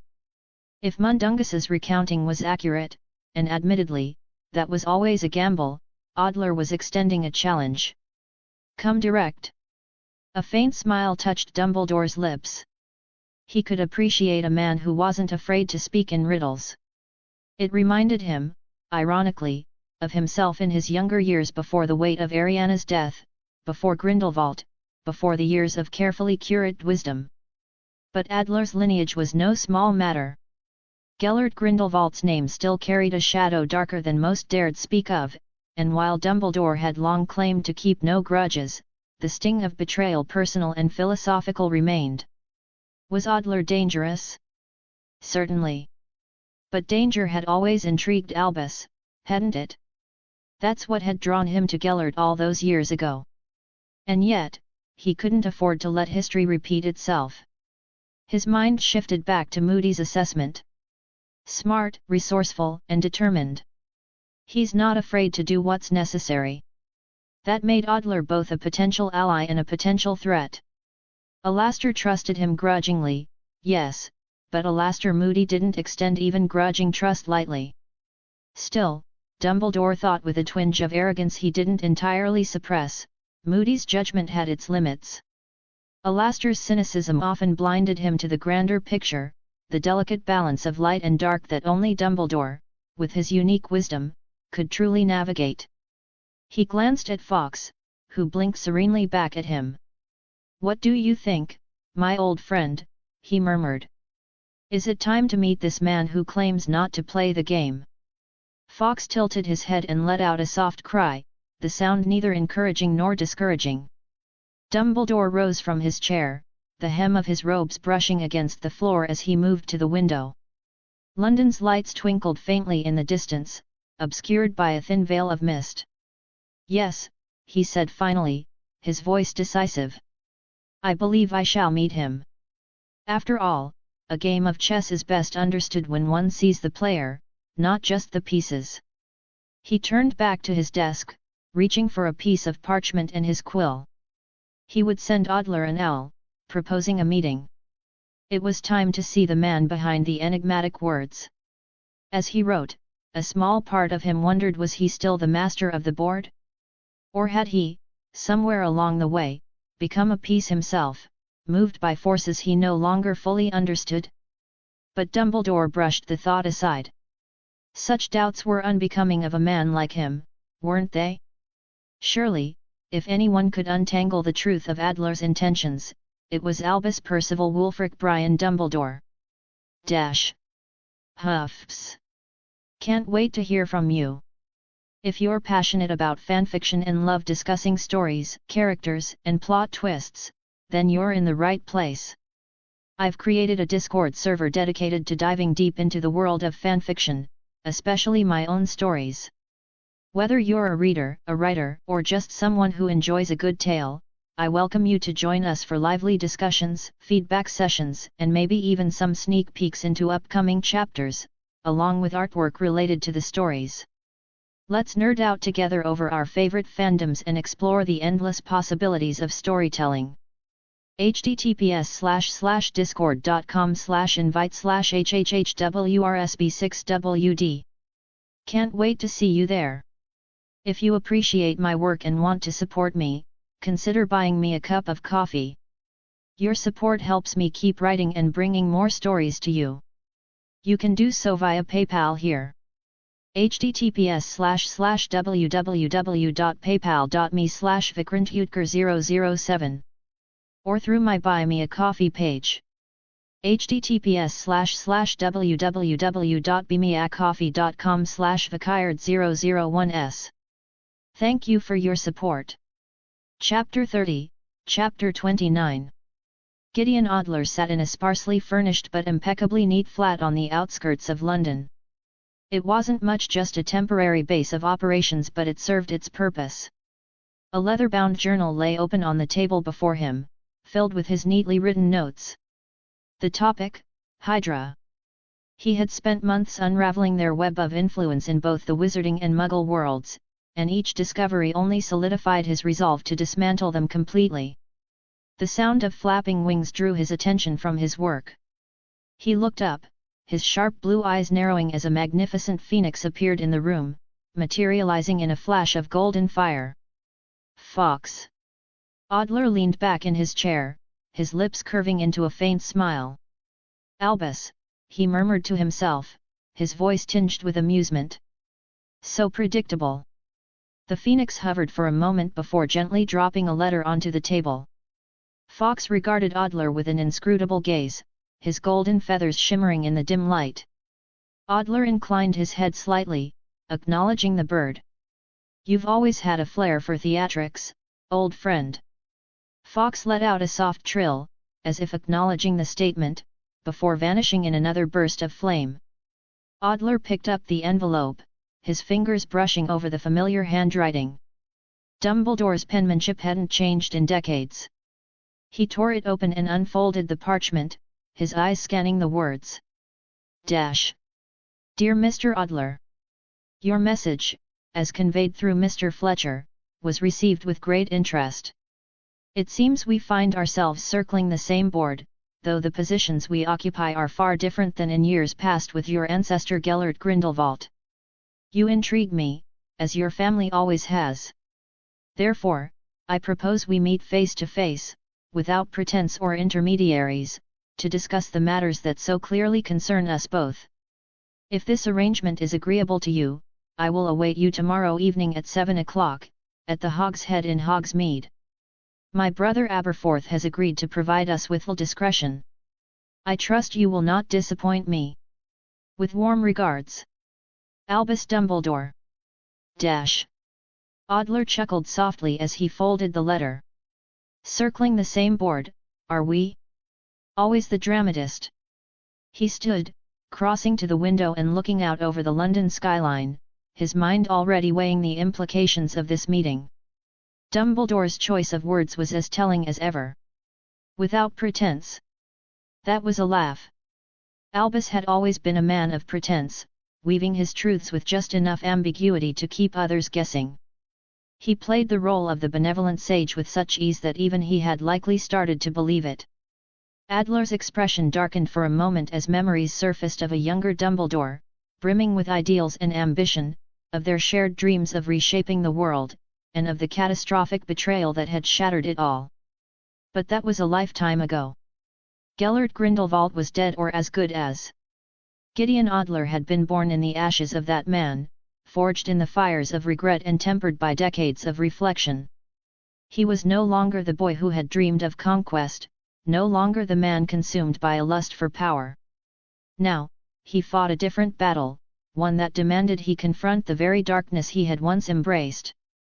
Hydra was a cancer, its tendrils spreading through both worlds, and Adler had vowed to cut it out at the root. But Dumbledore? He was a complication. The man had always been a master manipulator, and Adler knew better than to trust him. Still, there was value in the meeting. Albus was brilliant, and while his ego often clouded his judgment, his instincts were rarely wrong. Adler's lips twitched into a wry smile.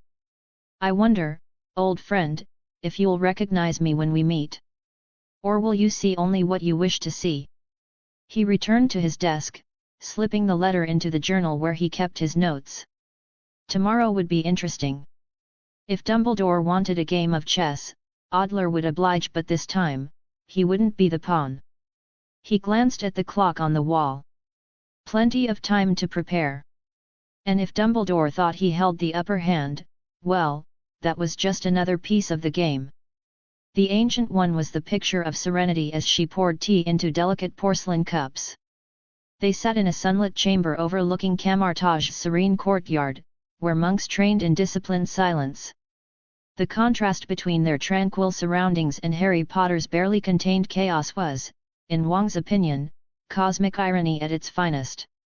Harry, perched on the edge of his seat, was gesturing animatedly as he launched into a detailed explanation of his latest breakthrough. So, hear me out. If you layer the dimensional weave with vibrational frequencies that match the portal's inherent resonance, you can stabilize it without needing a traditional anchor. It's like playing a harp, but instead of strings, you're plucking at the fabric of reality. The Ancient One inclined her head, her expression betraying nothing but mild curiosity. Fascinating. And the inherent instability of using sound as a foundation. Minor hiccup, Harry said, waving a hand dismissively. I've already calculated the probability of a cascade failure. It's only 14.6%. Wong nearly choked on his tea. Only 14.6%? That's a 1 in 7 chance of catastrophic dimensional collapse. Hey, glass half full, Wong. Harry shot back. That's an 85.4% chance of success. Those are good odds. The Ancient One suppressed a smile as she sipped her tea. And what inspired you to explore such an unorthodox approach? Harry's grin widened. I was reading about harmonic convergence in temporal manipulation, theory and practice, and it hit me magic and music are basically the same thing. They're all about rhythm, intention, and resonance. I mean, look at incantations, they're like magical lyrics. Wong set his cup down with a deliberate thud. And what happens when your magical lyrics accidentally summon something from a dimension you didn't mean to access? Like, oh, I don't know, Dormammu. Dormammu, Shmermammu, Harry said with a shrug. I'll just tell him I'm here to bargain. It worked for you, didn't it?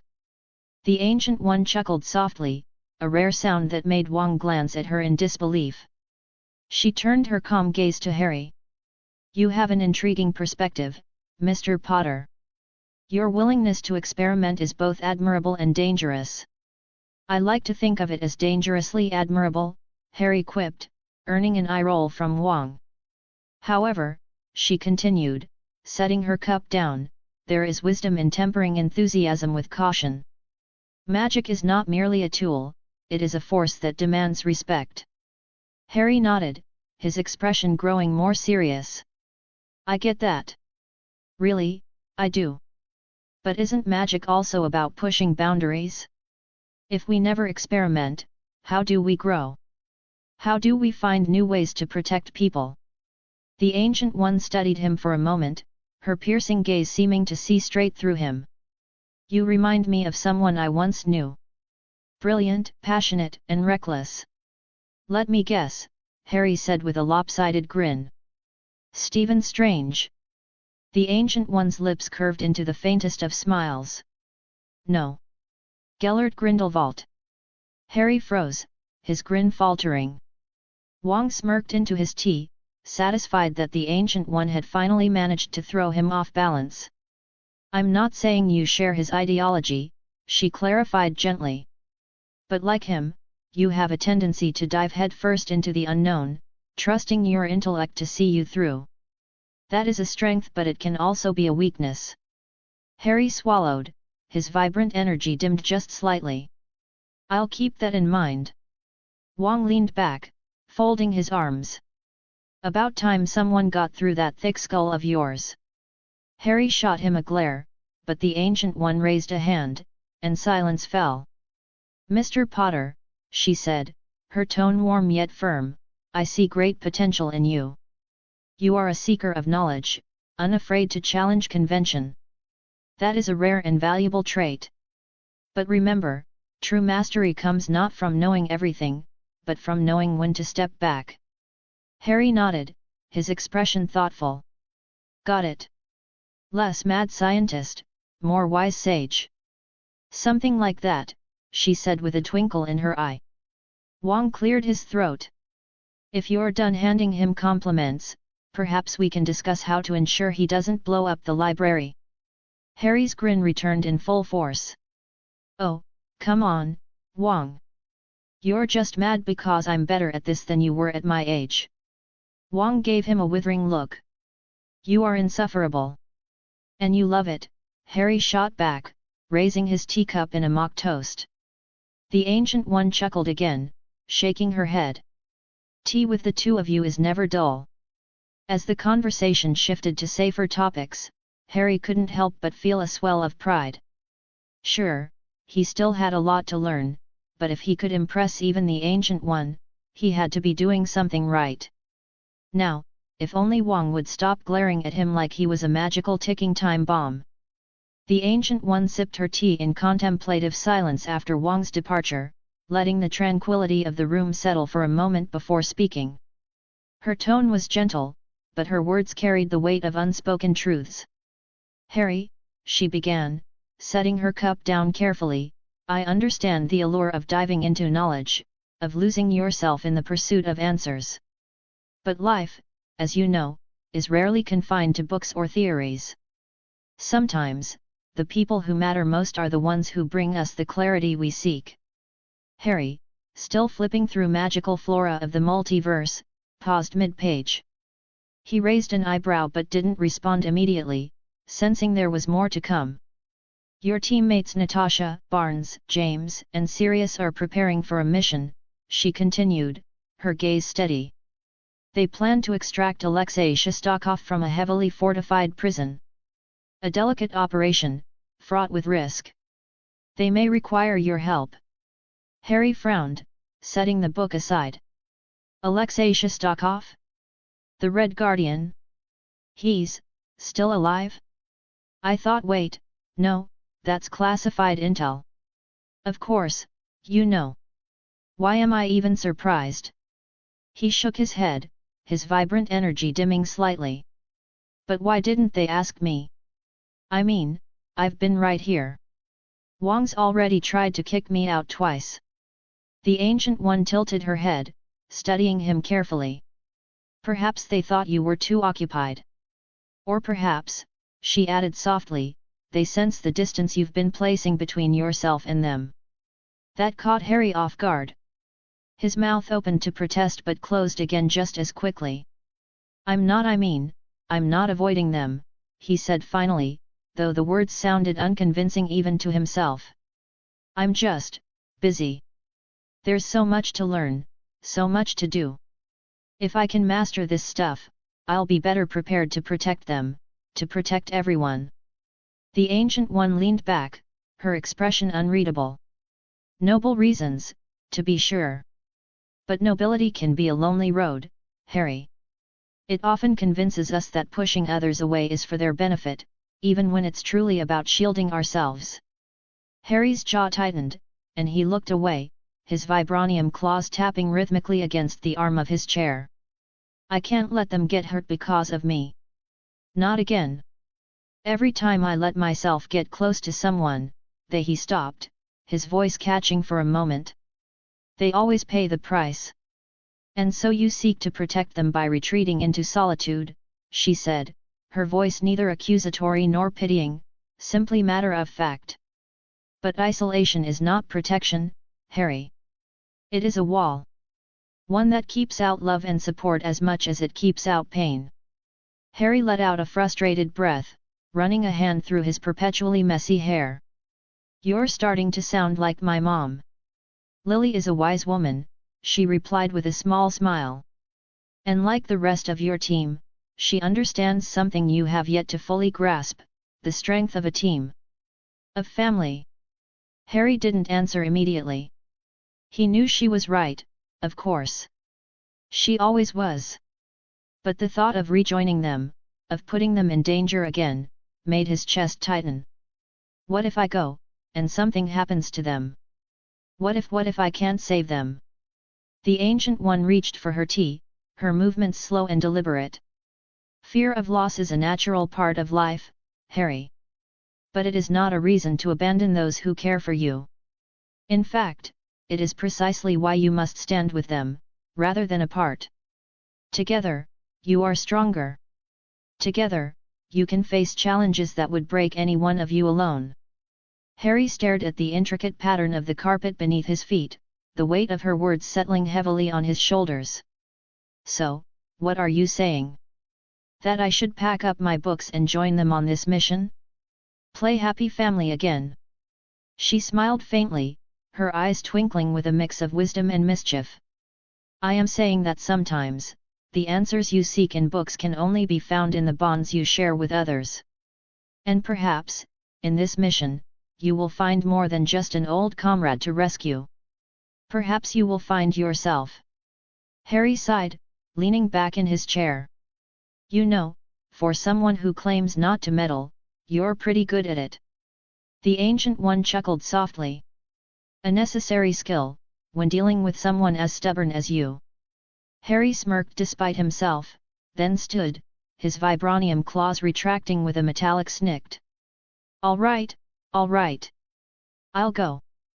But if my mom starts lecturing me about family values, I'm blaming you. She inclined her head, her smile growing. I will bear the blame with pride. As Harry left the room, his mind whirling with thoughts of his father, his godfather, and his teammates, the Ancient One watched him go, a quiet satisfaction settling in her chest. She had nudged him toward the path he needed to walk, but as always, the journey itself was his to take. The war room was buzzing with the final touches of the plan. James, Sirius, Bucky, and Natasha were in full operational mode, prepping gear, checking intel, and triple-checking escape routes. The air was thick with urgency. Lily, who had joined them for the final strategic meeting, was reviewing the magical elements of the operation, her brow furrowed in concentration as she adjusted a few of the magical seals and charms they'd need to bypass the prison's defenses. This disillusionment charm will buy us a few minutes, but we need to make sure the wards don't react to magical interference, Lily muttered, glancing over at Natasha, who was reviewing the security footage one last time. Sirius, who was fiddling with an explosive device, looked up.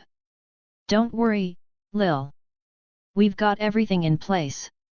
No way those magical wards are gonna stop us. He gave a roguish grin, though his eyes betrayed a hint of concern. He wasn't taking this lightly. Lily's gaze softened momentarily, but only for a second. Then she snapped back into professional mode, casting a pointed look at him.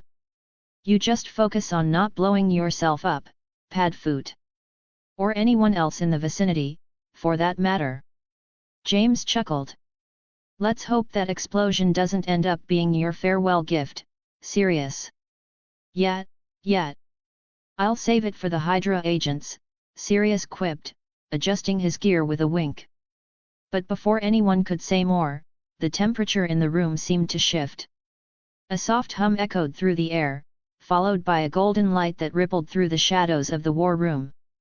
The glowing portal expanded, shimmering in midair until it stabilized. It was a sight that none of them had expected, and they all froze for a moment. Then, stepping through the portal, came Harry. He was wearing the armor that everyone had seen on the footage after his rescue of Nick Fury's team, the red and gold gleaming with an otherworldly sheen. His cloak, the cloak of levitation, fluttered dramatically behind him as he stepped into the room with the kind of swagger that only Harry Potter could pull off. "Hey, hey, hey!" Harry greeted with a grin that was pure mischief, his tone light and teasing as he scanned the group. "Need a hand, or were you planning on going in without me?" The team immediately recognized him. The armor, much more refined now, was a dead giveaway. But it wasn't just the armor. The presence, the way he walked, the subtle confidence in his gaze, was unmistakable.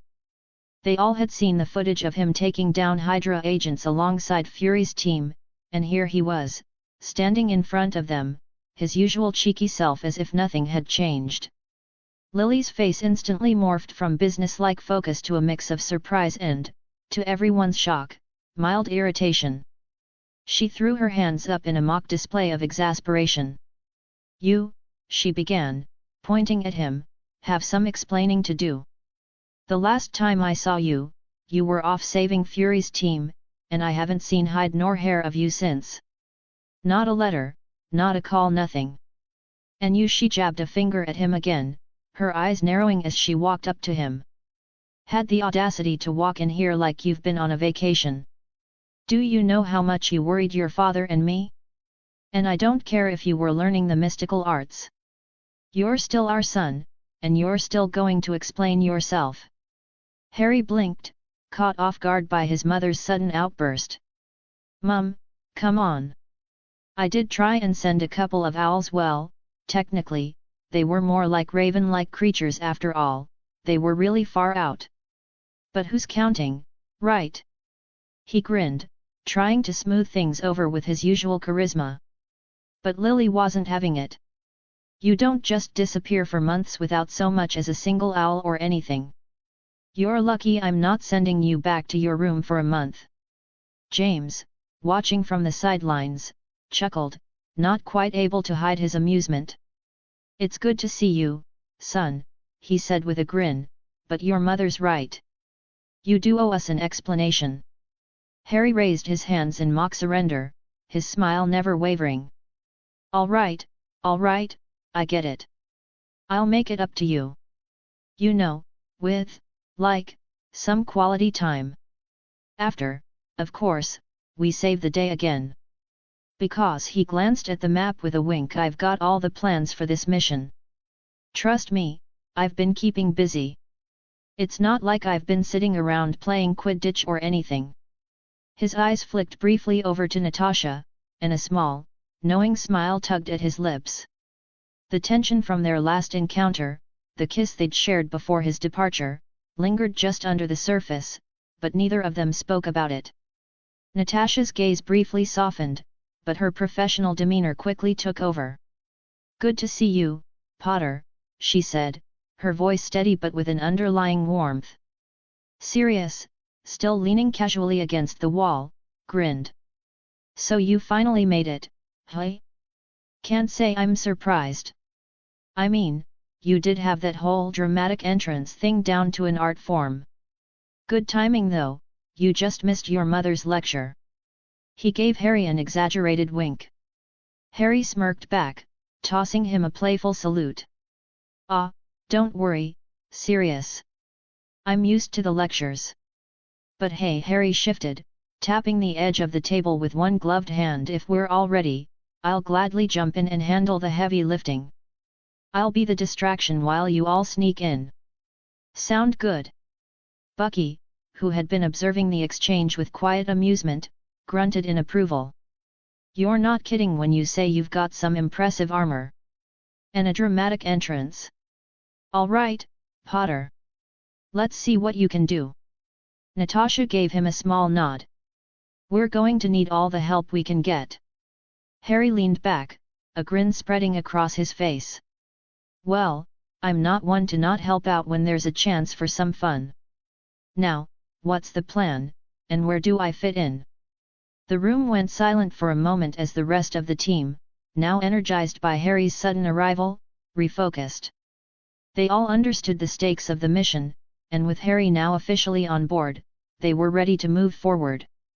But as the minutes ticked away, Lily finally gave in, her voice softening just a touch. I just wish you'd keep us in the loop more often, Harry. Harry gave her a sheepish grin, his tone light but sincere. I will, Mum. I promise. After this mission, I'll make it up to you both. But right now, we've got a Red Guardian to rescue. And with that, the team gathered around the table again, their resolve strengthening. The mission was set, and with Harry Potter now in his shining armor by their side, there was no question they were going to succeed. As the team moved through the safe house, finalizing details and reviewing every step of their plan, Harry's presence remained firmly anchored in their minds. His sudden arrival had thrown everything into disarray, but there was a comfort in having him there, even if it wasn't quite in the way they'd anticipated. Sirius, who had been studying Harry's cloak with an interested gleam in his eye, broke the silence with a grin. All right, mate, you've got to tell me about the cloak. I mean, I know it's magical or whatever, but it looks like it could be straight out of a fairy tale. He reached out, his fingers brushing the edge of the fabric, making the cloak ripple as if alive. Harry smirked. This old thing? It's not just for a show. It's the cloak of levitation. And it's, well, alive, in a way. So, yeah, I've got this fancy piece of fabric doing more than just keeping me warm. He gave the cloak a gentle tug, and it responded by swaying dramatically, almost as if bowing to its own importance. James, always one for practicality, narrowed his eyes at Harry. You know, instead of all this sneaky stuff, why don't we just use your portals to bust Shostakov out? Get him out in an instant. No need for this whole sneak and grab plan. Harry raised an eyebrow and chuckled. It's not quite that simple, Dad. Sure, the portals are handy, but I can't just open a portal wherever I want without some consequences. It's not like teleporting on a whim, there's a bit of a balance involved. I can't just whisk someone out of a high-security prison without messing with the fabric of reality, and believe me, you don't want me to do that. Lily, who had been quietly watching, her arms crossed, now stepped forward. Her eyes softened for just a moment, though her tone was sharp. And as much as you like to avoid family reunions, I'm more interested in how you upgraded the armor. Last I checked, the Revenant armor you wore was made of vibranium-laced fabric. She circled him, eyes narrowing as she studied the gleaming metallic sheen of his armor. This is something else. So, what's the real story? Harry's expression shifted to something a little more serious, but there was still that edge of humor in his voice. Well, you could say I had a little help. The cloak of levitation merged with the original armor. He ran a hand along the breastplate, the light glinting off the shimmering surface. It's not just an upgrade, it's a fusion. As he spoke, the armor seemed to react, shifting and flowing seamlessly as though it were part of the fabric of the cloak itself. Then, as if on cue, the armor retracted, melting back into the cloak in a fluid motion. The cloak, now seemingly alive in a way, swirled and fluttered, almost like it was bowing to the group. Isn't it a beauty? Harry said with a grin, his tone almost playful. I mean, it's got a mind of its own now. The armor and the cloak are, well, they're one now.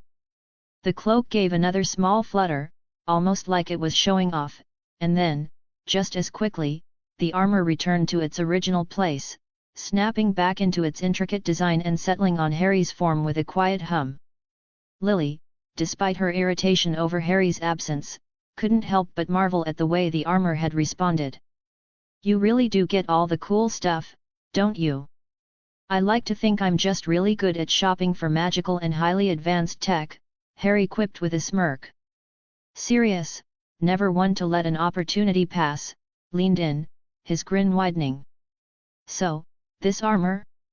Can it do the whole disappearing act too, or is it just the cloak that gets all the fancy tricks? Harry winked.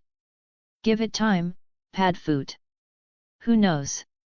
It might surprise you. The moment of levity didn't last long, though. Natasha stepped forward, breaking up the banter with a pointed look. All right, Enough of the family reunion. We've got a plan to execute. If Harry's got the goods to help, I'd say now's the time to start putting those abilities to use. James nodded, his tone turning serious once more. We stick to the plan. If Harry's here to help, we use whatever's in his arsenal, but we don't deviate unless we absolutely have to. Harry gave a mock salute, his grin returning. Sure thing, Dad. I'll try not to make any unnecessary entrances. Wouldn't want to upstage the rest of the team. Lily sighed, though there was affection in her gaze. Just don't make a habit of saving the world without visiting your family first, okay? I'll try to remember that, Harry said, his expression softening for a moment before his usual mischievous grin returned. Now, let's go rescue a former Soviet super soldier, shall we? As the plane hummed steadily through the skies, the tension from the earlier conversation began to settle, but Harry couldn't quite shake the undercurrent of discomfort from his interaction with his parents and Sirius. It had been too long since he'd been back with them, too long since he'd had a proper conversation with any of them. But there was one conversation that lingered in his mind, and it wasn't the kind that could be avoided forever. Natasha sat across from him, her posture as composed as ever, though Harry caught the subtle flick of her eyes every now and then as if she was waiting for him to acknowledge the elephant in the room. He leaned back in his seat, arms crossed, as if bracing himself for what was coming. He didn't need to wait long. So, about that kiss, Natasha's voice was low, her usual steely composure cracked just enough for Harry to catch the edge of something far more personal. Harry sighed, running a hand through his hair.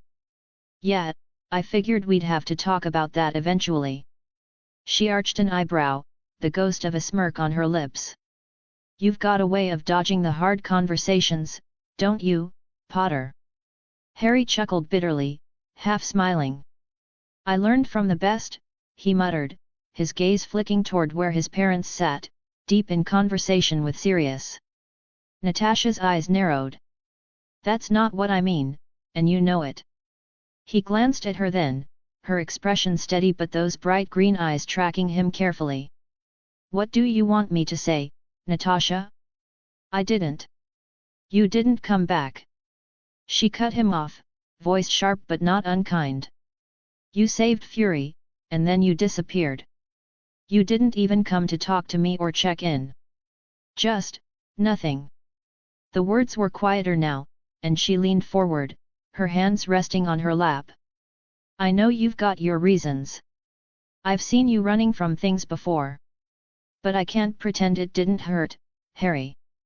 He exhaled slowly, a knot tightening in his chest. He had known it would come up, and maybe it was time to stop avoiding it. I didn't mean to hurt you, Natasha. I didn't know what to do with that kiss. It was my first. Hell, my only kiss. And I didn't even know what it meant, or what I wanted it to mean. Natasha tilted her head, watching him with that calm, knowing gaze. It wasn't about the kiss, though, was it? Harry paused. That was the thing about Natasha. She could read people like an open book, and it was hard to hide behind his usual bravado with her. He could feel the weight of the words she wasn't saying. No, he admitted softly. It wasn't about the kiss. It was about not feeling like I had the right to come back. After everything with Fury, and with the mess I left behind. I didn't feel like I deserved to. Deserved what?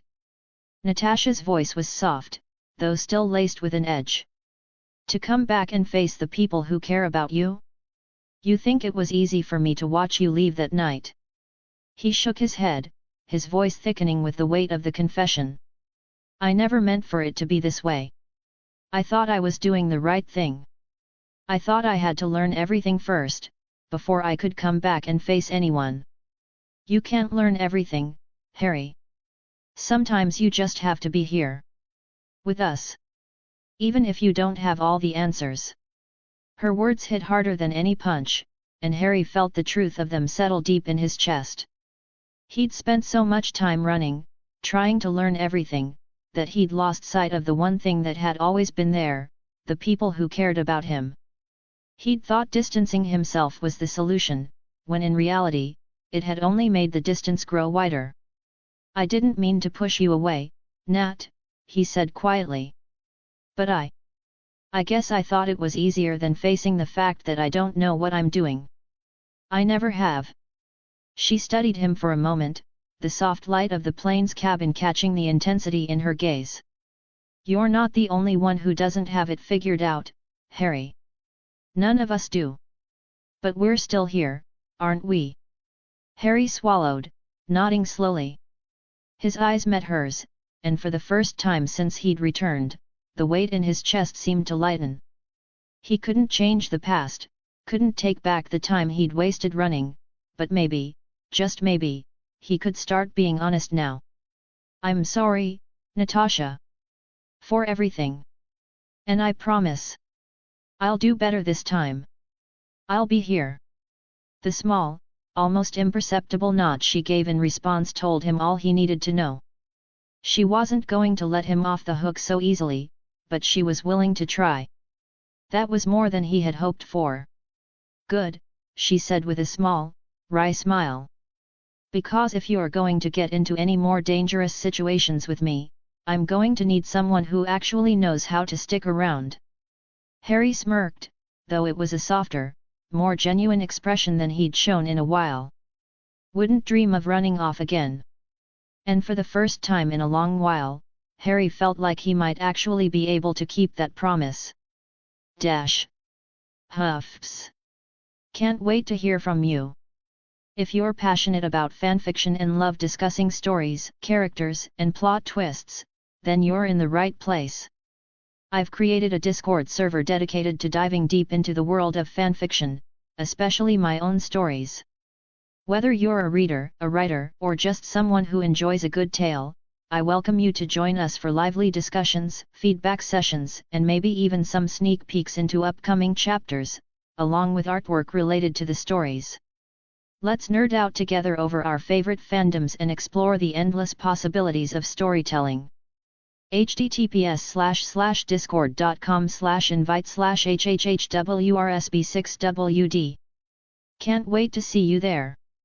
If you appreciate my work and want to support me, consider buying me a cup of coffee.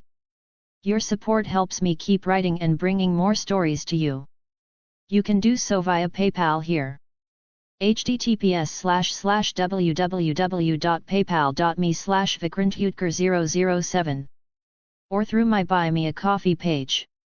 https://www.bemeacoffee.com/vikird001s. Thank you for your support. Chapter 31, Chapter 30. The hum of the jet engines filled the cabin as Harry approached his parents and Sirius, a sly grin already forming. They were seated around a table, sharing whispered banter that, knowing them, probably involved pranking ideas for the pilot or something equally juvenile. At least Sirius was contributing to that part of the conversation. Harry cleared his throat theatrically. "If I could have your attention, ladies and gents." James raised an eyebrow, leaning back in his seat with a smirk. "What's this? Is our boy about to give us a lecture?" "I'm about to give you something better than a lecture, Dad. Try to keep up." Harry pulled at the edge of his cloak of levitation, which rippled like water catching the morning sun. From its folds emerged 3 large, leather-bound tomes. They floated mid-air, glowing faintly with an otherworldly aura. James squinted. "Books? Really? You're giving us homework." "Shows what you know, Dad," Harry shot back. "These aren't just books, they're magical tomes. Ancient, powerful, very exclusive tomes, which I may or may not have creatively acquired." Lily's eyes widened. "Harry, where did you get those?" "They look," she hesitated, her academic instincts battling with her maternal ones. "Dangerous." "Oh, they're dangerous, all right," Harry admitted with a cheeky grin. "But only if you don't know what you're doing. Which is why they're perfect for the 3 of you." Sirius whistled, leaning forward. And here I thought you'd just inherited your mum's brains. This level of troublemaking? That's all, Potter. Harry ignored the jab and turned to Lily first, handing her a book that shimmered with silver runes etched into its cover. This one's for you, Mum. It's about advanced wards and protective magic stuff that makes the Fidelius charm look like amateur hour. Lily took the book carefully, as though it might explode. Harry, these are from Camartage, aren't they? You told us about that place. Didn't you say the books were guarded? They are, Harry replied smoothly.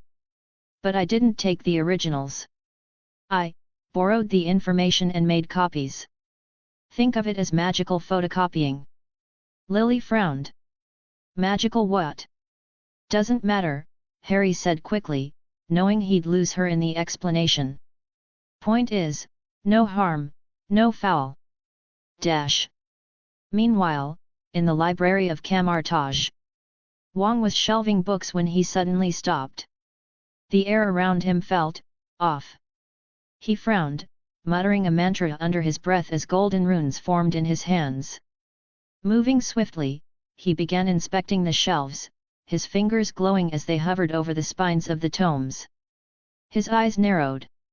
A faint distortion lingered on several of the books, barely noticeable to anyone less vigilant than him.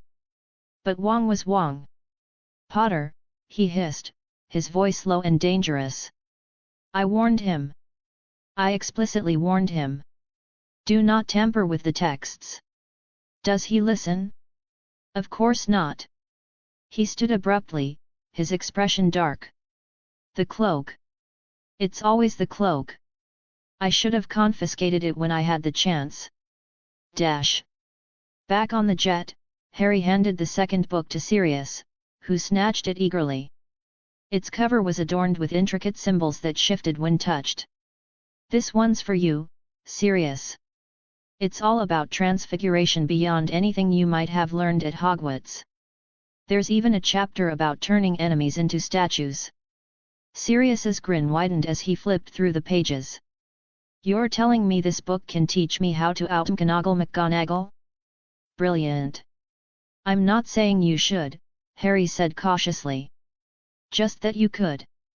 And if you do, try not to turn Mum into a statue by accident.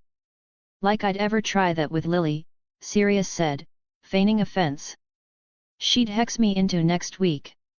You're damn right I would, Lily muttered, still engrossed in her own book. These wards are fascinating, Harry. Did you know some of these spells could be used to anchor entire dimensions? Wait, don't answer that. Of course you knew. Harry smirked and finally turned to James, handing him the last book. This one was bound in black leather, its cover embossed with the image of crossed swords. Here you go, Dad. Combat magic. Everything from dueling to enchanted weaponry. James's eyes gleamed as he took the book. Combat magic, hey? So this is where you get all those flashy tricks of yours. Some of them, Harry admitted. But don't get cocky. That book won't turn you into a master overnight. James flipped through the pages, nodding appreciatively. Well, don't expect me to wait overnight to try some of this out. Sirius, you up for a duel when we land? Oh, bring it, Potter, Sirius said, cracking his knuckles. Let's see who's the better marauder. Dash. Back at Camartage, Wang stood before the shelves, now glowing faintly with golden light. His expression was a mixture of fury and resignation. I swear, he muttered to himself, if Harry Potter ever steps foot in this library again, I'm hexing that cloak into a rug. Dash. On the jet, Lily finally looked up, her brow furrowed. Harry, you're sure Wang won't find out about this? You said he's the master librarian, didn't you? He's bound to notice something. Harry hesitated for a moment before shrugging. Mum, come on. What are the odds he's going to check every single book in his library? Sirius snorted. Famous last words, kid. Lily gave Harry a look that clearly said you'd better hope you're right. But for now, she said nothing, her attention already drifting back to the book. As the jet soared through the clouds, Harry leaned back, watching his family delve into the tomes he'd brought them. A smile played at his lips. Sure, Wang might be onto him, but he'd deal with that later. For now, seeing his mum, dad, and godfather this excited about magic? It was more than worth the risk. The jet's engine slowed as it descended smoothly toward the abandoned landing strip, a little-known airfield nestled far off the radar in enemy territory. The moonlight glinted off the metallic hull of the sleek aircraft, casting long shadows across the ground as it touched down with barely a sound. The landing strip was isolated, surrounded by sparse trees and a distant stretch of desolate land, making it the perfect location for a discreet rendezvous. As the jet's engines powered down, the hatch opened, and the team began to file out. Natasha, wearing a look of calm readiness, was the first to step out. Her eyes quickly scanned the surroundings, always alert, always calculating. Bucky followed her closely, his stance tense, fingers brushing over the grip of his gun, though he didn't draw it just yet. Behind them, Harry stood tall in his Revenant armor, the cloak of levitation trailing slightly behind him like a living extension of himself. His demeanor was relaxed, but his heightened senses told him to stay alert. Lily, James, and Sirius brought up the rear, their eyes scanning the strip and the forest beyond, more out of habit than necessity. They were greeted by a lone figure standing under the dim glow of a nearby lamp. A young man in his mid-twenties, wearing a dark bomber jacket and holding a clipboard, leaned against an old military vehicle. His posture was relaxed, but his sharp eyes gave him away a man who knew the score. Rick Mason pushed off from the vehicle and walked forward with an easy smile, offering a nod of acknowledgement to Natasha and Bucky. Everything on schedule? Natasha asked as she walked up to him, her tone all business. Yeah, we're good, Rick said with a hint of confidence. His eyes flickered briefly to Harry, then to the others. He hadn't met most of them, but the fact they were associated with Natasha and Bucky made it clear they were people to be taken seriously. He gave a brief but respectful nod to each one. I've got the chopper ready, just like you requested. The strip's clear for takeoff, and I'll keep it clear while you're gone. Bucky's eyes narrowed for a moment as he sized up Rick, though he didn't say anything. Rick could feel the scrutiny, but he didn't let it rattle him. Harry, still in his armor, adjusted his cloak and gave Rick a lopsided grin. Chopper, hey? Sounds like a plan. You sure you can keep the place quiet while we're on the job? Rick raised an eyebrow, his casual demeanor not betraying the seriousness of his role. I don't know. How loud do you think it's gonna get when you're breaking a guy out of a prison that's practically a fortress? But yeah, I'll manage. He shot Natasha a brief glance, his grin turning slightly more professional. You don't have to worry about me. I know how to handle things. Lily, who had been silent until now, narrowed her eyes with an almost motherly scrutiny. You're the one who keeps this place running, right? I don't suppose you've heard of keeping things on a need-to-know basis. Rick blinked, momentarily caught off guard by her directness. He glanced between Natasha and Bucky for confirmation, but they both gave him silent signals to roll with it. I'm pretty good at keeping my secrets, Rick replied smoothly. But just so we're clear, I'll be sticking to the plan. The only thing I care about is getting you all in and out. No one needs to know who I'm helping and why, yet. James chuckled, the warmth of his voice matching the amusement in his eyes. I like this one. He's got the right attitude. Sirius grinned. We'll see how he holds up when things get messy. Rick's grin widened, but his expression became more serious. I've seen my fair share of messy. But you guys? This will be something special. With a final nod, Rick turned toward the helicopter, an aging but reliable model parked a little further down the strip, its rotors gleaming in the weak moonlight. The landing area was isolated enough that the noise wouldn't attract attention, but Rick made sure to start it up slowly, making sure everything was running smoothly before turning back toward the team. "Chopper's ready for you," he said. "I'll start refueling the jet while you get to work. You know where to find me if anything goes south." Bucky gave him a sharp nod and then glanced at Natasha. "All right. Let's go get Alexei." Harry's armored form stepped forward, the cloak of levitation fluttering slightly around him as he adjusted his stance. "Sounds like fun. Just don't go getting any ideas while we're gone, all right? I'll need that jet for the extraction." "I'll be ready," Rick replied, a bit of humor flashing in his eyes. As the group moved toward the helicopter, James paused for a moment, placing a hand on Rick's shoulder. "Don't get too comfortable here. We'll be back before you know it." Rick chuckled. "I'm counting on it. Safe travels."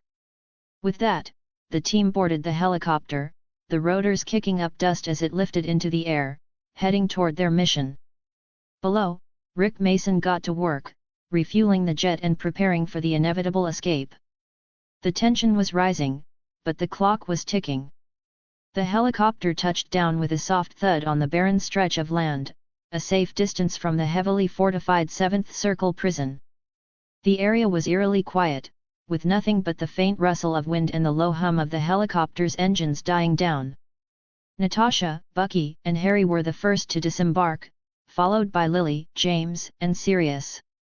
They crouched low, their eyes darting to the looming silhouette of the prison in the distance, bathed in the harsh light of flood lamps.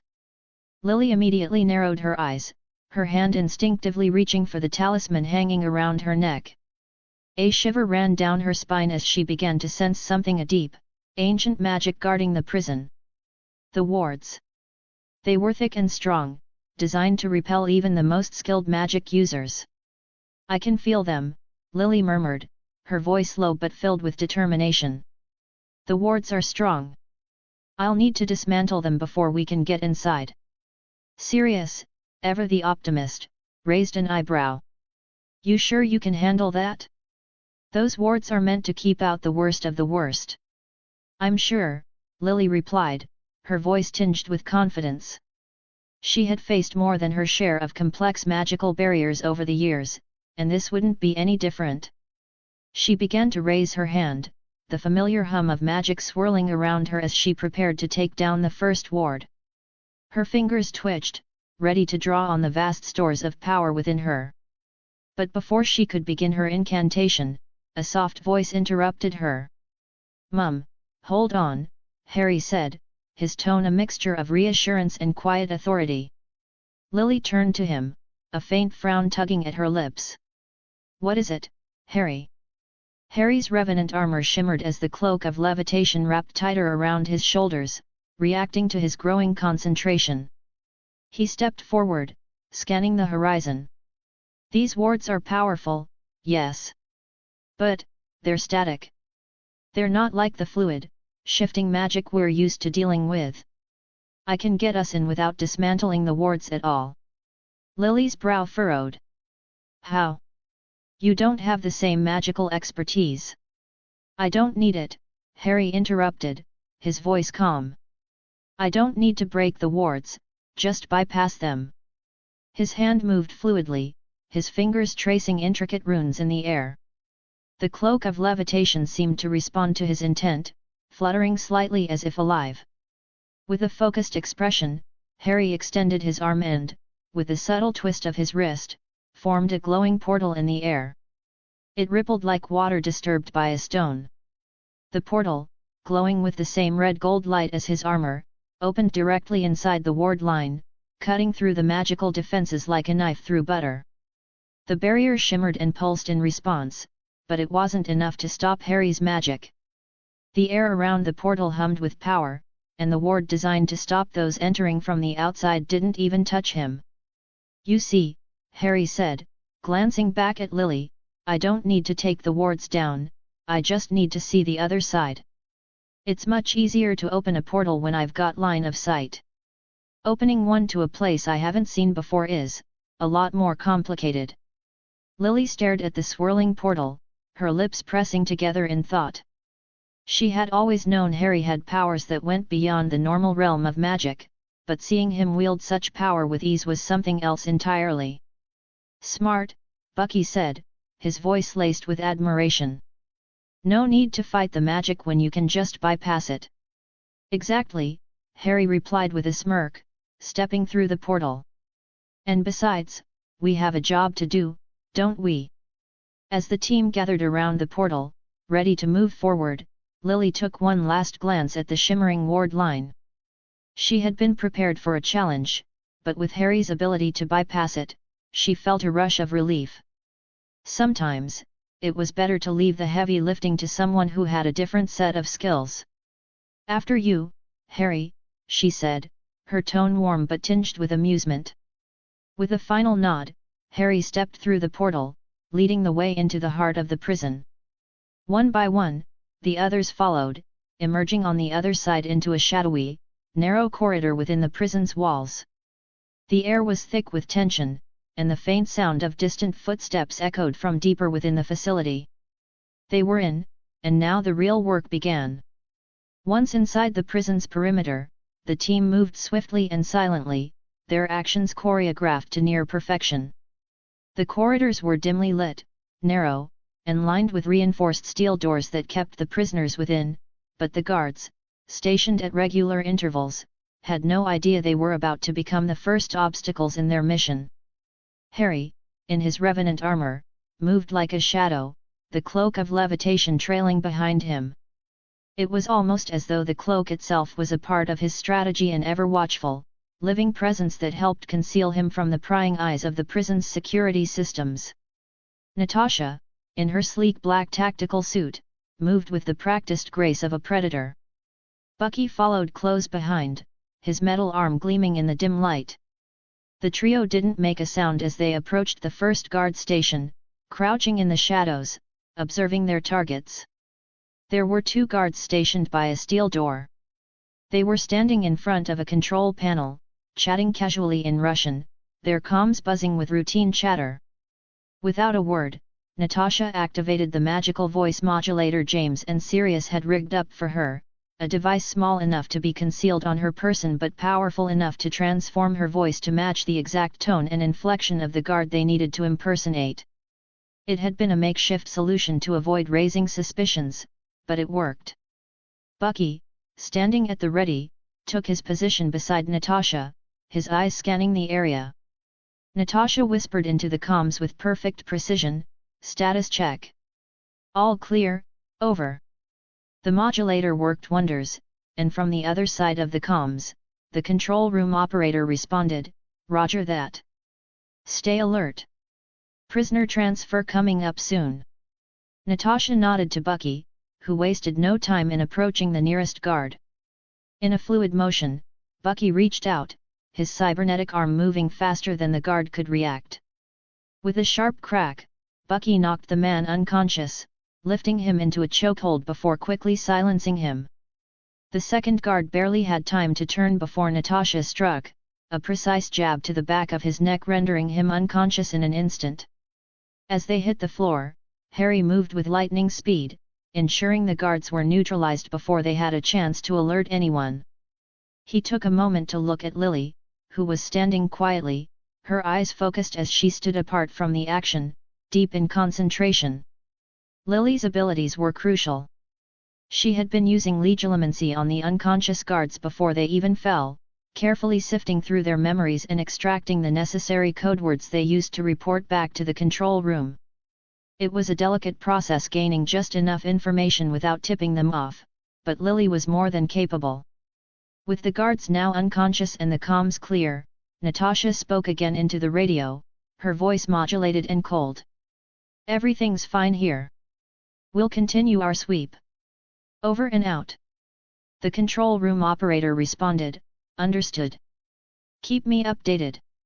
With the first set of guards taken care of, the team moved quickly and quietly toward the next checkpoint.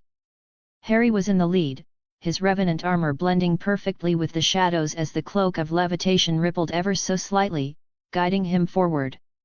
Every movement was calculated. They couldn't afford to make a sound. Every guard they encountered was neutralized without incident, and Natasha and Bucky expertly continued their ruse of impersonating the downed guards, sending false reports through the comms to buy them more time.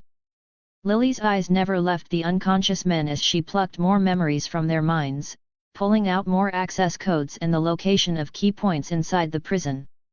Just 3 more guard posts, Natasha murmured, her voice a quiet whisper as she relayed the information to the others. Bucky gave a low grunt in acknowledgement, his eyes scanning the corridor ahead. Harry's armor shimmered slightly, and he muttered under his breath, "Don't worry. We've got this." His voice, steady and calm, was a sharp contrast to the tension of their mission. The prison was a maze of security, but they had already bypassed the outer layers. Every guard that fell added another layer of protection between them and their target, Alexei Shostakov, who was being held in one of the highest security cells. Lily's focus was unwavering. The legilimency allowed her to find not just codes and locations, but also the subtle fears and anxieties the guards held, giving her insights into possible security flaws. She could almost predict their movements before they even made them. "One more left," Lily whispered, her voice low and steady, her mind still sharp with the mental exertion. "Then we can move inside the compound." "Perfect," Bucky said, adjusting his grip on his weapon. "Let's finish this." With the last guard post down, they were in the clear. They were inside the heart of the prison now, and the final stretch of their mission was about to begin. But even with the smooth operation so far, the knowledge that they still had to extract Alexei, likely surrounded by even more guards and fortified security, loomed large.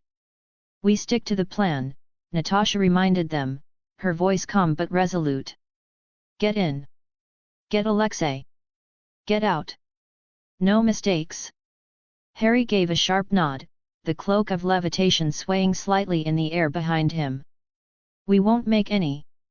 Let's finish this." With that, they moved deeper into the prison, each of them on edge but determined to finish what they had come to do. Every step was carefully measured, the stakes higher with each passing second. James and Sirius worked in perfect sync, their decades-long friendship and shared mischievous streak evident in every move. They were the distractions, the orchestrators of chaos, ensuring the others could do their jobs without interference. James, hidden under the invisibility cloak, moved like a shadow through the corridors. His footsteps were light, almost inaudible, but his senses were sharply attuned to every sound around him. With the cloak draped around him, he was nearly invisible, though he knew he still had to be cautious. Even a faint rustle could alert a guard. His mission was to plant explosive charges at key points within the prison to create the distractions needed. It was a delicate process, one that required precision, but James was the perfect man for the job.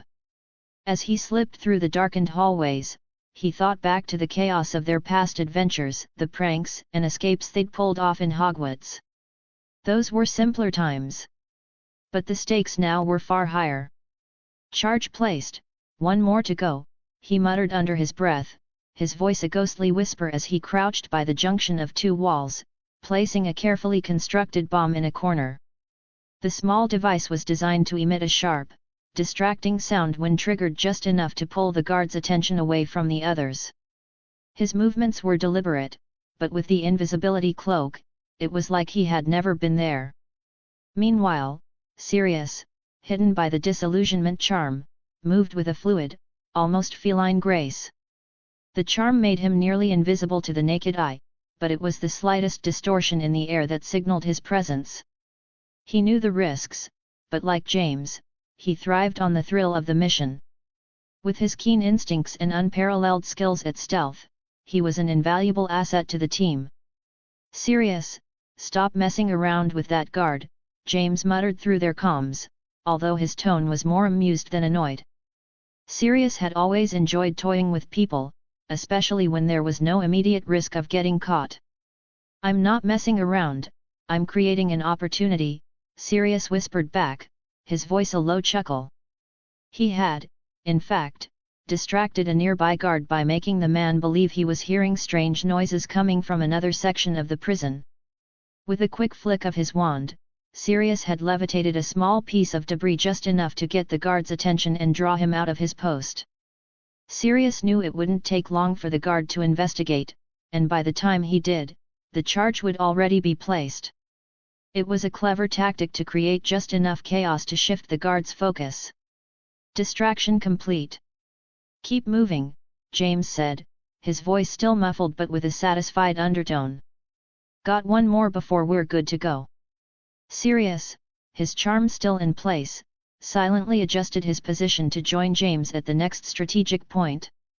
They were both in tune with each other, their shared history of pranks and daring adventures making them an unstoppable team when it came to subterfuge. "I love this part," Sirius murmured, still invisible, as they approached the last guard checkpoint.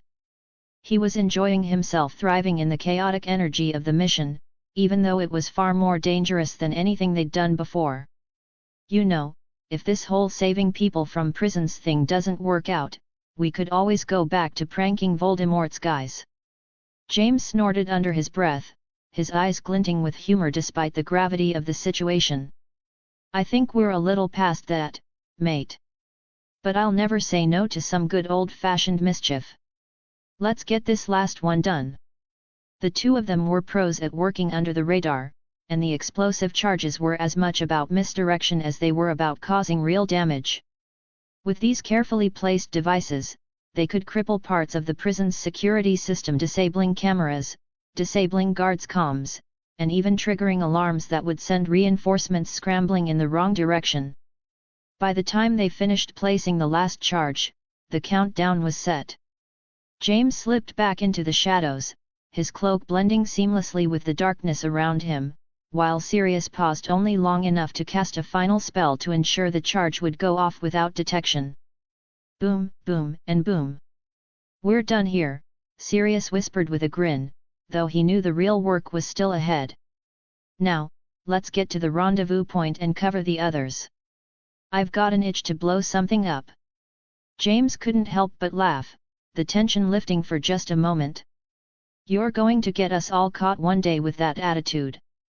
"Not if we get out first," Sirius quipped, his voice tinged with mischief. He knew the risk, but he'd also learned long ago that the adrenaline of a mission like this was worth every second of it. As the two of them slipped away to meet up with the others, the air around the prison seemed to grow thicker, the tension rising with every passing second. But, as always, James and Sirius had made sure that their part of the plan would go off without a hitch, giving Natasha, Bucky, and Harry the cover they needed to get closer to Shostakov. With their charges in place and their roles complete, the duo merged into the shadows, silently awaiting the next move in their audacious operation. The tension inside the prison walls was palpable as the first explosive charge detonated. The loud bang rang through the hallways, followed by the sharp, high-pitched screech of the secondary alarms as cameras short-circuited and lights flickered. A ripple of panic spread among the guards who had been positioned at the outer perimeters. Half of them immediately rushed toward the sound, their minds already calculating the immediate threat. However, not all of them were fooled. The warden, a man with a cold, calculating mind, immediately recognized the pattern. He'd been in this business too long, seen too many diversion tactics used over the years. He ordered the guards on his command to stay put, his voice firm and precise over the comms. "Stay on your posts. This could be a distraction, do not move unless I tell you." He wasn't about to let a few well-timed explosions pull him away from his job. It was a calculated risk, but one he knew would work. They'd wait and see. James and Sirius, safely out of view and waiting in the shadows, could hear the shift in the guards' movements through their comms. Some had rushed to investigate, but others remained, their senses sharp, clearly suspicious. It was a gamble that had half paid off. "We need to move," James muttered into his earpiece, his heart racing. "They're not all buying it. Revenant, you might want to step in sooner than planned." From his position inside the prison, Harry Revenant felt the change in the air. The guards' confused chatter turned to cautious whispers as they fell back into their positions, with some of them hesitating before returning to their patrol routes. Harry could sense the magic of the wards still buzzing around him, but it wasn't the mystical barriers that concerned him right now. It was the guards who hadn't been fooled by the diversion. The Revenant armor hummed to life around him as Harry made a split-second decision. The time for subtlety was over. His vibranium claws extended with a metallic snict, gleaming ominously under the low, flickering light. He stepped out from the shadows, revealing his full form to the few remaining guards who hadn't moved in response to the explosion. "Guess the party's over," Harry muttered to himself, stepping forward with the cloak of levitation flowing behind him like a shadowy trail. His voice, amplified by the magical resonance of the cloak, echoed through the corridor, sending a ripple of unease through the guards who were still at their posts. The remaining guards stiffened, recognizing the silhouette of the armored figure approaching. But before they could raise their weapons, Harry was already moving, his vibranium claws flashing with deadly intent. In the blink of an eye, he closed the distance, slashing through one guard's chest before they could even react. Another guard fell to the ground with a guttural scream as Harry used a burst of magical energy to force them back into the wall. The remaining two guards tried to draw their weapons, but Harry was already on them, faster than they could process. In the chaos, he was a blur, striking, slashing, and incapacitating with brutal efficiency. A simple flick of his wrist sent one of the guards flying across the hall as his claws tore through their uniform. Another guard attempted to radio for reinforcements, but Harry's hand was already on his throat, cutting the transmission before he could utter a word. The whole thing was over in seconds. The last two guards lay unconscious on the cold concrete floor, their comms crackling with static. Harry stood amidst them, his armor gleaming in the dim light as his cloak of levitation swirled around him, the magic amplifying his presence. As the dust settled, Harry turned his attention back to the mission. "All clear on this side," he said, his voice calm, but there was an edge of urgency to it. "Natasha, Bucky, it's your turn." On the other side of the prison, Natasha and Bucky, still hidden under their disillusionment charms, had already started moving toward the intersection of the facility. They knew they didn't have much time to waste. They had to move quickly and quietly if they were going to reach Alexei Shostakov without raising more alarms. Natasha, with her finely honed instincts, led the way, using the disorienting chaos Harry had caused to stay under the radar. Bucky, following closely behind her, was equally stealthy, his enhanced senses picking up the faintest sounds or movements that might give them away. Both of them had been trained to operate in environments like this, so the silence between them was almost unnatural, save for the soft swish of their movements. "Keep your head down," Natasha murmured through their comms, her voice low and controlled. "We need to get in, get him, and get out. Simple as that." Bucky nodded, his eyes scanning the hallway in front of them as they crept toward the cell block where Alexei was being held. They'd been briefed, and they knew exactly where to go. But with the guards still on high alert, it wouldn't be long before someone noticed the missing bodies and started looking for answers. Behind them, the hallway remained eerily quiet. But as they neared the door to Alexei's cell, the hair on the back of Natasha's neck stood on end. They had to move faster, time was running out. Meanwhile, Harry's voice echoed in their earpieces again, his tone steady. "I'm holding off the rest, but there's only so much time before they send reinforcements. Get to him, now." Natasha gave a silent nod to Bucky, and they both shifted into high gear. They made it to Alexei's cell within minutes, the sound of their steps muted under the disillusionment charms.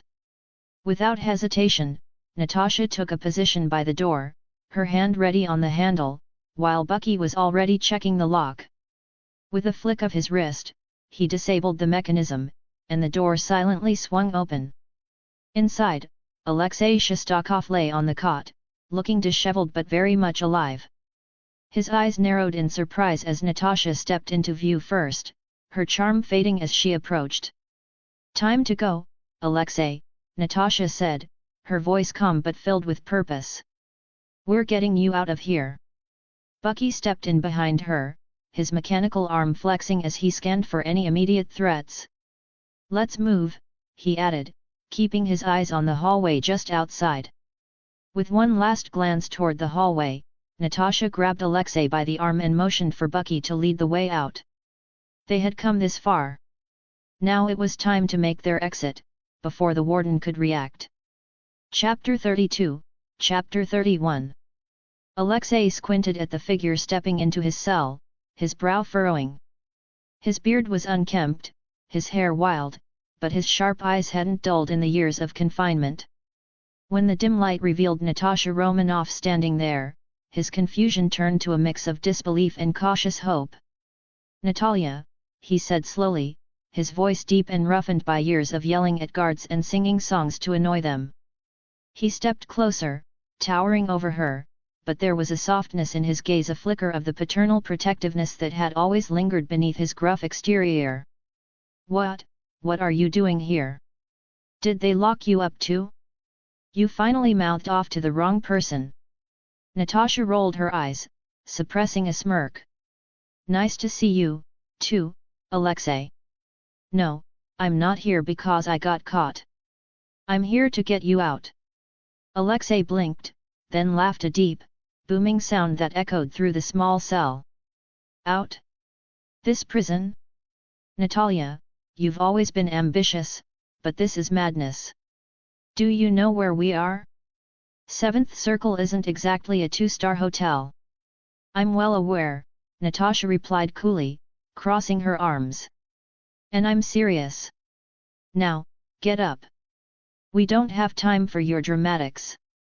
"Dramatics?" Alexei feigned offense, placing a hand over his heart. "Natalia, you wound me. And here I thought you missed me." "I didn't miss you," she said flatly, though the slight twitch at the corner of her lips betrayed her. "Now, get moving before I change my mind." Alexei's laughter died down, and he tilted his head as he studied her. "Wait a minute. This isn't one of those sting operations, is it? You're not trying to butter me up so you can drag me back to some interrogation room, are you?" "No," she said firmly, stepping closer. Her voice softened, though her tone remained urgent. "Alexei, I need you to trust me. Like you used to." That seemed to strike a chord. The teasing left his eyes, replaced by something more solemn. He nodded slowly. "All right, Natalia. If you say so. But I have to tell you, I've grown very attached to this charming little cell. I'll miss it." Bucky appeared in the doorway, his vibranium arm catching the light. "Less talking, more moving. Guards will be swarming any second." Alexei turned to Bucky, frowning deeply. "And who's this? Another one of your Red Room friends? He looks like he belongs in a brooding boy band." "Not even close," Bucky muttered, rolling his eyes. "Can we just move?" "Alexei, this is White Wolf," Natasha said, exasperated. "He's on our side." "White Wolf? What kind of name is that?" Alexei scoffed. "Are we collecting animals now? What's next? Dancing bear? Talking snake? Would you prefer we left you here?" Bucky shot back, unimpressed. Tempting," Alexei mused, stroking his beard. Then he sighed theatrically. "Fine, let's go. But if we're running, someone better tell me where the buffet is. I'll need my strength." Natasha gave him a sharp look. "Alexei. All right, all right. Lead the way, Natalia." As they stepped into the hallway, Alexei noticed something strange about Natasha and Bucky, specifically the flicker of magic around them as they moved. His sharp instincts kicked in, honed from years as the Red Guardian. "Wait a second. What's with the disappearing act? Is this magic? Who are we fighting? Hydra? Shield? The Red Room again?" Natasha didn't break stride, her voice clipped but calm. "Not your concern. Just follow us and keep quiet." Alexei huffed, glancing between Natasha and Bucky. "You know, Natalia, I always thought if you came to rescue me, it'd be in a tank. Maybe some fireworks. Not this sneaky, magical nonsense. Would you prefer we go back and do it your way? Natasha shot over her shoulder. Maybe. At least it'd be more exciting, Alexei grumbled. And louder. Bucky smirked. Trust me, we've got loud covered. As they moved further down the hall, the distant echoes of combat reached them, the clang of vibranium claws, the hiss of spells, and the muffled grunts of guards being taken out. Alexei's brows shot up. What in Lenin's name is going on out there? Revenant, Natasha replied, smirking faintly. Revenant. Alexei repeated, confused. What's that? Some new ghost project the Red Room cooked up. Natasha didn't answer directly, her smirk widening as she said, you'll see. Bucky shook his head with a low chuckle. You'll definitely see. Alexei muttered under his breath as he followed them. I better. If I find out this is all for show, Natalia, you owe me a drink. Focus, Alexei, Natasha snapped. But there was a faint smile on her face as they pressed on, chaos waiting just ahead. The group gathered in an abandoned corridor just outside the prison's eastern wing, where James, Lily, and Sirius stood waiting. James was grinning widely, still adjusting the invisibility cloak over his arm, while Sirius brushed off imaginary dust from his robes, clearly pleased with himself. Lily, meanwhile, had her wand in hand, her eyes sharp as she scanned the area for any lingering threats. Mission accomplished. James announced triumphantly, his voice just a touch too loud. All charges placed and detonated. It was like the fireworks at our wedding, Lils. Less talking, more moving, Natasha cut in sharply, her gaze darting toward the distant sound of alarms. Bloody alarms, Sirius muttered. Would have been easier if you'd let me have a proper go at that, Warden. We're not here to turn this into a circus, Sirius, Lily said curtly. The goal was to distract them, not blow up the entire prison. Oh, come on, Lily, Sirius said with a wolfish grin. You have to admit, we had style. Natasha rolled her eyes, stepping forward with Alexei in tow. We've got what we came for. Time to move. Alexei, trailing behind her, looked around at the new faces with wide eyes. Wait a minute. Who are these people?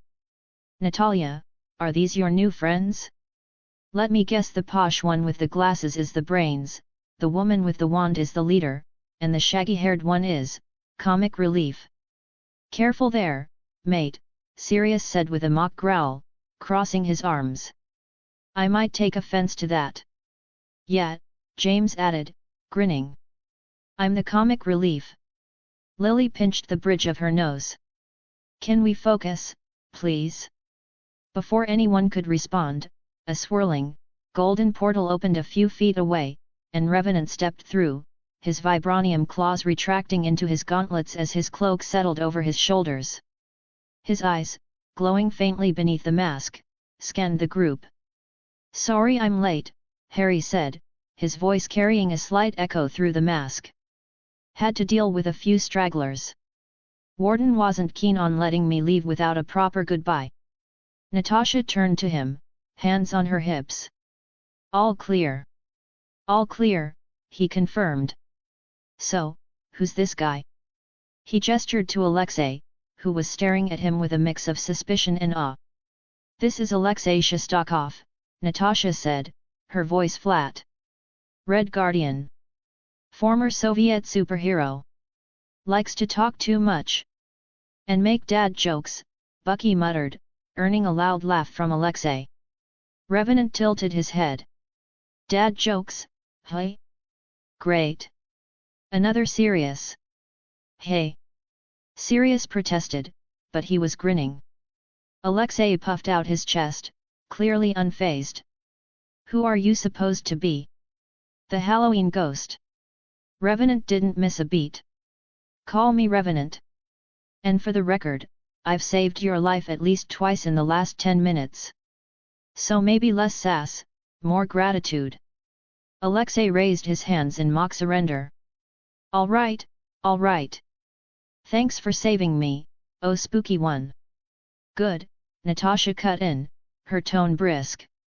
Now, let's move. We're heading to the chopper. Revenant held up a hand, his golden portal still shimmering behind him. No need. I've got it covered. Portals open and ready to take us straight to the chopper. James let out a low whistle. You know, that's a pretty handy trick. Makes me wonder why we didn't portal straight into the prison.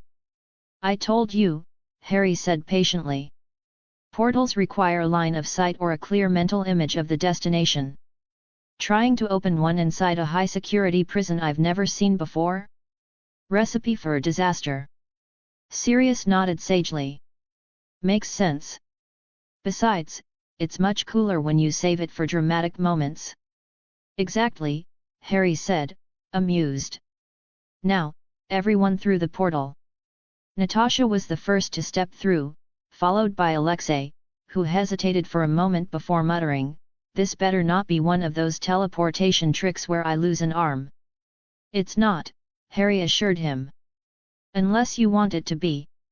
Alexei shot him a wary look before stepping through.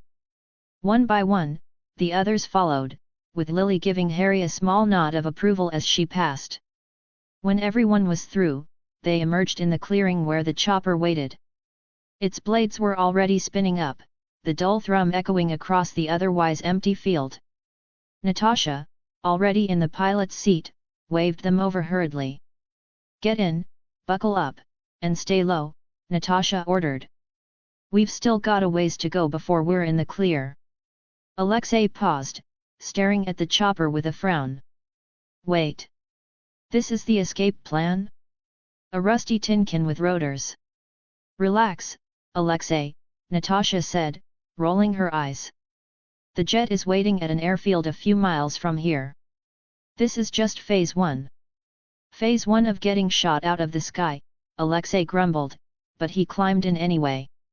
Revenant glanced back toward the prison in the distance, where figures were beginning to emerge from the gates. He sighed. "Looks like we've got company. Everyone in. I'll handle this." Natasha hesitated, but Revenant gave her a reassuring nod. "I'll portal to the jet after I clean up. Go." With that, she ushered the rest of the group into the chopper, leaving Revenant standing in the clearing as the rotors began to lift the vehicle off the ground. His glowing eyes turned back toward the approaching guards, and a slow, predatory smile spread beneath his mask. "Let's dance." As the chopper's rotors whipped up the cold night air, Revenant stood his ground on the prison's battered tarmac, watching it disappear into the horizon. His comm crackled to life. "We'll be at the airfield in 20 minutes, Natasha said briskly, the sound of the helicopter blades whirring in the background. "Hold them off until then. Can you manage that?" Harry's mask retracted briefly, revealing a smirk. 20 minutes of babysitting trigger-happy guards? Sounds like a blast. "Just don't die," she added sharply, before cutting the line. The first wave of guards broke through the smoke from the earlier chaos, shouting orders in Russian and raising their weapons. Revenant let his mask slide back into place and rolled his shoulders, the vibranium claws extending with a metallic shink. "All right," he muttered to himself, stepping forward, "time to dance." The guards opened fire, bullets ricocheting harmlessly off the glowing golden shield that materialized in front of him. Revenant sprinted toward them, deflecting energy blasts and bullets alike with calculated precision. One guard with an electrified baton lunged at him, shouting something Harry couldn't quite catch. He sidestepped the attack, grabbing the baton mid-swing and snapping it in two with his claws. "Sorry, pal," he quipped, shoving the guard backward into two of his comrades, "but I'm not in the mood for group hugs tonight." Minutes ticked by, the guards growing more desperate as their ranks thinned. A pair of armored trucks screeched onto the tarmac, disgorging reinforcements. Revenant sighed, his claws retracting momentarily as he surveyed the new arrivals. "Really? Trucks? That's cute. One of the guards yelled an order, and the group began advancing in a coordinated formation. Harry slammed his gauntlets together, releasing a concussive blast of golden energy that sent the front line sprawling.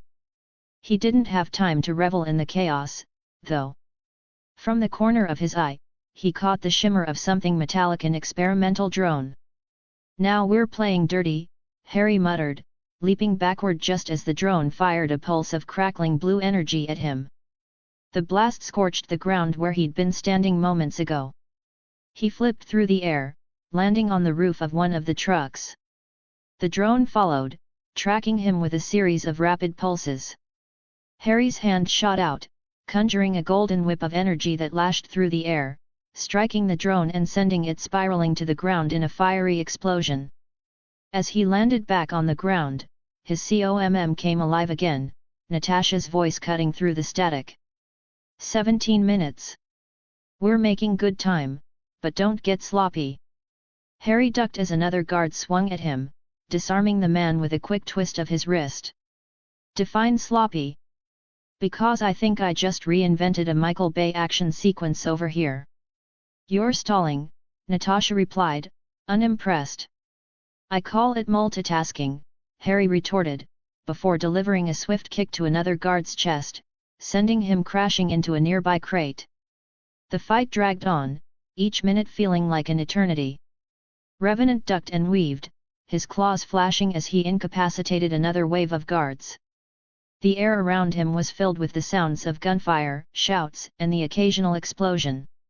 Finally, after what felt like an hour but was barely 10 minutes, Natasha's voice returned. 10 more minutes. Keep holding them off. Harry groaned audibly. Seriously? How far away is this airfield? Siberia. We're cutting it close as it is, Natasha said, her tone clipped. Do your job. Oh, I am doing my job, Harry muttered, watching as another armored vehicle rolled onto the scene. He raised a hand, conjuring a glowing orb of energy that he hurled at the truck, flipping it onto its side in a spectacular crash. More guards swarmed in from the east, but by now Harry was running on autopilot. His claws danced through the air, slicing through weapons, armor, and the occasional tech drone. He was efficient and relentless, but even he could feel the strain beginning to creep in. 5 minutes. Natasha's voice broke through again, this time with urgency. We're almost there. Harry let out a long breath, wiping some blood, thankfully not off his gauntlet. You know, I really hope someone's recording this. I'm expecting a medal. You'll get silence, Natasha snapped back. Classic Natasha, Harry quipped under his breath, tearing through another line of guards. Finally, the COMM crackled again, and Natasha's voice came through, loud and clear. We've landed. Get to the airfield. Now. Harry straightened, letting his claws retract as he surveyed the battlefield. The last of the guards were already retreating, those who were still conscious scrambling to regroup. He raised his hand, conjuring a portal that shimmered in the air before him. With one last glance over his shoulder, he stepped through, leaving behind the chaos of the prison grounds. The airfield greeted him with the roar of the jet's engines, its sleek frame illuminated by the floodlights along the tarmac. Natasha stood at the base of the ramp, her arms crossed as she watched him approach. You're late, she said, her tone flat but her eyes sharp. Had to put on a show, Harry replied, pulling off his mask and letting it retract into his collar. Wouldn't want them thinking we're amateurs. She didn't smile, but the faintest twitch of her lips betrayed her amusement. Get on board. We've got a long flight ahead. Harry followed her up the ramp, the rest of the team waiting inside. Sirius grinned as he passed. Spooky one, how's the babysitting gig? Harry dropped into a seat, his exhaustion finally catching up to him. Let's just say I deserve a raise. James laughed, while Alexei gave him a grudging nod of approval. You're all right, spooky guy, Alexei said. But next time, maybe leave a few guards for me. Next time, Harry replied with a smirk, I'm letting you do all the heavy lifting. The jet roared to life, lifting off the tarmac as the team settled in for the journey ahead. The jet hummed steadily, its engines cutting through the clouds, but Alexei's mind was a whirlwind. His fingers drummed on the armrest, tapping out a rhythm as his gaze flicked from Natasha to Bucky, then to the man they called Revenant Harry. The weight of the situation was beginning to settle on his shoulders, and it didn't sit well. As the cabin filled with a steady hum of conversation, Alexei couldn't help but speak first. His voice was calm, but there was a biting edge to it. "I knew you," he muttered, pointing a finger at Bucky without quite looking at him, as if he was seeing ghosts in the fog of his memory. "You were the boogeyman, weren't you? Hydra's own personal nightmare. Always lurking, never aging. I had a few run-ins with you back in the day, didn't I?" Bucky's gaze remained steady, though there was a flicker of recognition behind those piercing eyes. "Yeah, I remember you," he said, a rough edge in his voice. "Always a few steps behind, always in the shadows, always asking questions nobody wanted to answer." Alexei chuckled darkly, scratching his stubbled chin as memories came rushing back. "Yeah, you were like a bad dream, the one that never went away." He leaned back, arms crossing. "Hydra kept you in the dark, didn't they? Like some secret weapon they couldn't control. They barely even told us who you were, just that you were the Winter Soldier. The one they sent in when things needed cleaning up, when they needed someone who didn't ask questions." Bucky gave a stiff nod, his mouth pressing into a thin line. "That was me. Until I wasn't." Alexei leaned in, almost theatrically. "Well, I guess we could call it growing pains," he said, trying to make light of it with his usual bad dad joke. "I mean, being an immortal assassin with a metal arm has to be rough. I've got the knees of a guy who's had one too many bad nights at a KGB karaoke bar, but I'm sure it's nothing compared to living your life as Hydra's hammer." A flicker of something like a smile passed over Bucky's face, but it was gone as quickly as it had come. "Yeah, you could say that." Before Alexei could riff on the situation any further, Natasha's voice cut in, sharper this time, and more direct. "Speaking of bad situations," she said, her tone biting as she shifted to face Alexei, "you're going to want to know what we pulled you out for. It's bigger than just you, bigger than just any of us." Alexei raised an eyebrow, his interest piqued. "Oh, trust me, Natalia, I've had my fill of bigger over the years. Some of it was literal. And by literal, I mean I once had to escape a bunker after a mini-nuke misfire. Don't ask me how, because I can't remember a damn thing about it. But I know big, okay." But Natasha didn't laugh. Instead, her gaze hardened as she dropped a bombshell. "Harry, the one you just met, he's Hydra's latest mistake." Alexei blinked, confused. "Hydra's mistake? Wait, this kid?" He gestured toward Harry, who was sitting stoically in the seat next to Natasha, his expression as unreadable as ever. "He looks like he could sell you a magic potion for the low price of your firstborn child, but a mistake? Really?" Bucky leaned forward, his voice flat. "They turned him into a weapon. A super soldier. But they didn't just use their usual serum. They went further." Alexei frowned, starting to feel the weight of the words. "Further? How?" "More than they did to you." "Yeah," Bucky replied, his voice dropping to a grim whisper. "Hydra took a 6-year-old child, injected him with their serum, and aged him artificially to make him an adult. But that was just the beginning." Alexei's mouth went dry. "Wait, 6? They did what to a 6-year-old? "Hydra doesn't care about that," Natasha replied, her voice clipped. "They spliced his DNA with Weapon X's Wolverine. Gave him his healing factor, his strength, but they didn't stop there. They made his skeleton vibranium." Alexei's mind ground to a halt. The name Weapon X hit him like a freight train. He'd crossed paths with Wolverine more than once back in the Cold War. That man was a beast impossible to kill, impossible to stop. But this was different. The horror of what Hydra had done crashed over him like a tidal wave. Vibranium, he choked out. Are you telling me they coated his skeleton in vibranium?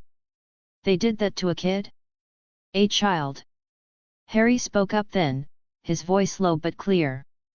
I'm not a kid anymore, Alexei. They did things to me, but they never got to break me. I'm still here. Alexei's fists clenched. He couldn't even wrap his head around it. He had spent years fighting programs like the Red Room, speaking out against the brutal methods of turning children into weapons, only to hear this. This is monstrous, Alexei growled, shaking his head, his voice dripping with disgust. I fought for years to stop this kind of madness, to stop them from turning kids into soldiers. And Hydra took it to a whole new level. Yet, Bucky said softly, the bitterness clear in his voice. We were just pawns to them. But Harry, he's something else. They turned him into a weapon, but he's not like the rest of us. Alexei looked at Harry, his gaze softening. I'm sorry, kid, he said, his voice gruff but sincere. I really am. Harry gave him a fleeting glance, then nodded. I don't need your pity, but I'll take your apology. Natasha's voice cut in again, this time firmer. We didn't just bring you in for a pat on the back, Alexei. We need you. We're all part of the same team now. ASHIELD team, Bucky clarified. Alexei looked between them, then let out a long, drawn-out sigh. Okay, let me get this straight. You pulled me out of prison, dusted me off like an old jacket, and now you're telling me I'm supposed to join a team to take down Hydra. He smirked, trying to lighten the mood. You know, I've always dreamed of joining a team. I hear the uniforms are snappy, and the snacks are top tier. Natasha deadpanned. You're not a joke anymore, Alexei. This is serious. Hydra won't stop until they control everything. I know, Alexei said, his tone dropping. I've seen their work up close. But you're right. You're all right. It's time to make them pay. There was a moment of silence as everyone processed his words. Then, Alexei sat back in his seat, the weight of the situation settling in, but there was a glimmer of something else in his eyes. All right, let's take down some Hydra scumbags, he said, his trademark grin creeping onto his face. But when this is over, we're going to need a drink. Preferably something strong enough to erase all the bad decisions I've made in my life. Bucky chuckled, though it was a rough sound. Deal. And for the first time in a long time, Alexei felt a flicker of hope. Maybe, just maybe, they had a chance to tear down the monsters who had ruined so many lives. And maybe, just maybe, he wasn't alone in that fight anymore.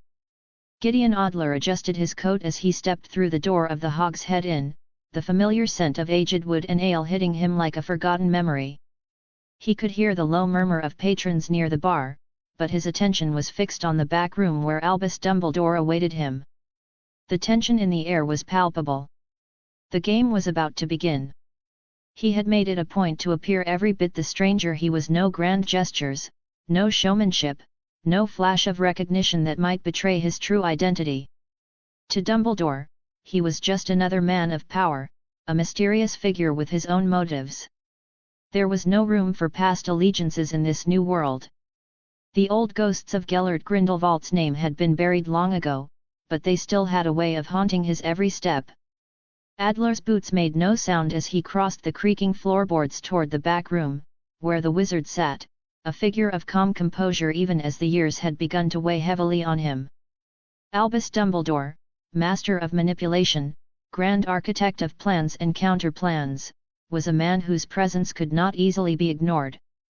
The moment Adler stepped inside, Dumbledore's eyes flicked up, his half-moon glasses glinting in the low light. The surprise in his gaze was barely masked, but Adler couldn't afford to let it distract him. "Ah, Mr. Adler, Dumbledore said, his voice warm yet with a hint of something more beneath the surface: curiosity, perhaps, or suspicion. I was beginning to wonder if you would show up at all. Adler didn't respond immediately. He took his time, eyes scanning the room, before finally meeting Dumbledore's gaze. There was no rush, the meeting had been years in the making. He sat down across from the man whose reputation had loomed over him for so long. A familiar smile tugged at his lips, one that had once belonged to a man who had been unstoppable, untouchable. I didn't expect you to choose this place, Adler remarked, his tone casual. The Hog's Head, Professor Dumbledore? I had imagined you would prefer somewhere a bit more grand. Dumbledore's lips curled into a soft smile. One must take precautions, Gideon, he replied, the light catching in his piercing blue eyes.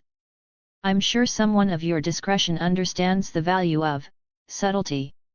Adler raised an eyebrow, letting the silence stretch for a moment before leaning forward. Subtlety? Or fear? Dumbledore's smile never wavered, but Adler could see the flicker of something: discomfort, perhaps.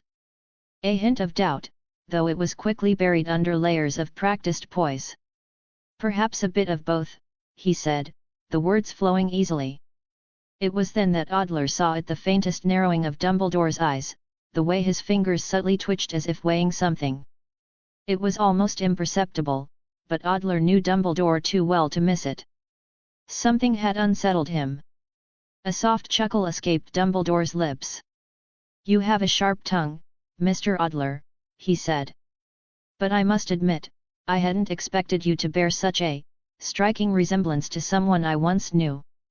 Adler froze, his heart skipping a beat as he caught the undercurrent of Dumbledore's words. A flicker of recognition? A flash of the past?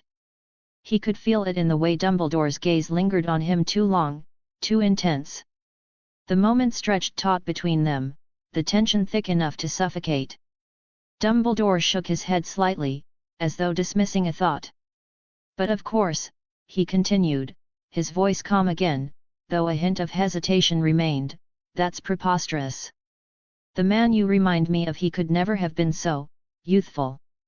Even if he had managed to get his hands on an age regression potion, the core of his magic would be far too weak by now. Adler's eyes widened imperceptibly. Gellert Grindelwald. The name, like a shadow, hovered between them. Dumbledore leaned back in his chair, his hands folding neatly on the table before him.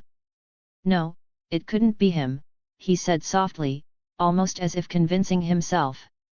Not unless. But no. That would be impossible. After all, the only known Philosopher's Stone is with Nicholas Flamel, and even Gellert would not have been able to acquire such a thing, brilliant as he was. He paused, as if searching for the words. No, I know Gellert too well. He could never have deceived me so thoroughly. Adler fought the instinct to smile. The Dumbledore of old, the brilliant, arrogant man who thought he could outwit anyone, had already convinced himself that this man in front of him was not his old friend. Not Gellert. The thought of it amused Adler, but only for a moment. He kept his expression neutral, watching Dumbledore carefully, noting the way the old wizard's eyes flicked over him once more, as if trying to reconcile the image before him with memories of a past that no longer seemed to fit. Well, it seems we've cleared that up, Adler said, leaning back in his chair and giving a small, deliberate nod. But I suspect we both know that the past isn't always as clear-cut as we'd like to think. Dumbledore nodded slowly, though his gaze was still searching. It was almost as if he couldn't help himself, as if the likeness between Adler and Grindelwald still gnawed at him, even though his mind had rejected the possibility. The silence stretched, thick with unspoken thoughts, but Adler remained patient. He was prepared for this. Dumbledore's mind was sharp, but even the sharpest blades could dull with time. So, Mr. Adler, Dumbledore finally said, his tone warmer now, but with that same undercurrent of scrutiny. What brings you to my humble establishment? Adler's lips curled into a faint, knowing smile. The game was on, and Dumbledore would have to play it, whether he wanted to or not. As the silence stretched between them, Dumbledore studied Adler with a newfound intensity. The resemblance to Gellert Grindelwald was unmistakable, though Adler had clearly taken care to present himself as someone entirely different. The piercing eyes, the sharp intellect, and that underlying presence, all of it mirrored the man Dumbledore had once called a friend and, in some ways, a rival. But the Dumbledore sitting before him had spent decades since those days, his mind honed by both personal triumphs and regrets. And in those decades, he had come to understand that appearances could be deceiving. "Tell me, Mr. Adler," Dumbledore finally broke the silence, his tone calm but searching.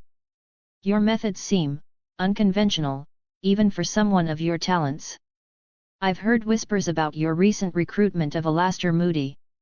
Quite the move, I must say. What exactly are you planning?" Adler didn't flinch, though he felt the weight of Dumbledore's gaze. He leaned back in his chair, fingers tapping lightly on the table as he considered his words carefully. His eyes gleamed with an almost predatory focus as he began to speak. "Moody is invaluable," Adler said with a thin smile. "His instincts, his ability to read situations, it's something you can't teach. We need someone like him on our side as the Hydra-aligned wizards spring up across the globe. They're coordinated, methodical, and dangerous in ways the public hasn't even begun to realize." Dumbledore's sharp gaze flickered momentarily. "Hydra, you say?" He leaned forward, the air around him crackling with subtle magic. "A dangerous organization, indeed. But what is your role in all of this, Mr. Adler? Surely, you're not in this for mere political gain?" Adler allowed a smile to form on his lips. "No, not for politics. This goes far beyond that. I'm working with SHIELD, yes, you heard that right, SHIELD, the American organization. They've recently turned their attention to these rogue wizards and their increasing activity. They're more organized now than ever before, collaborating with various dark forces across the world, including Hydra. This isn't just a matter of local skirmishes anymore. This is an international threat that needs immediate action."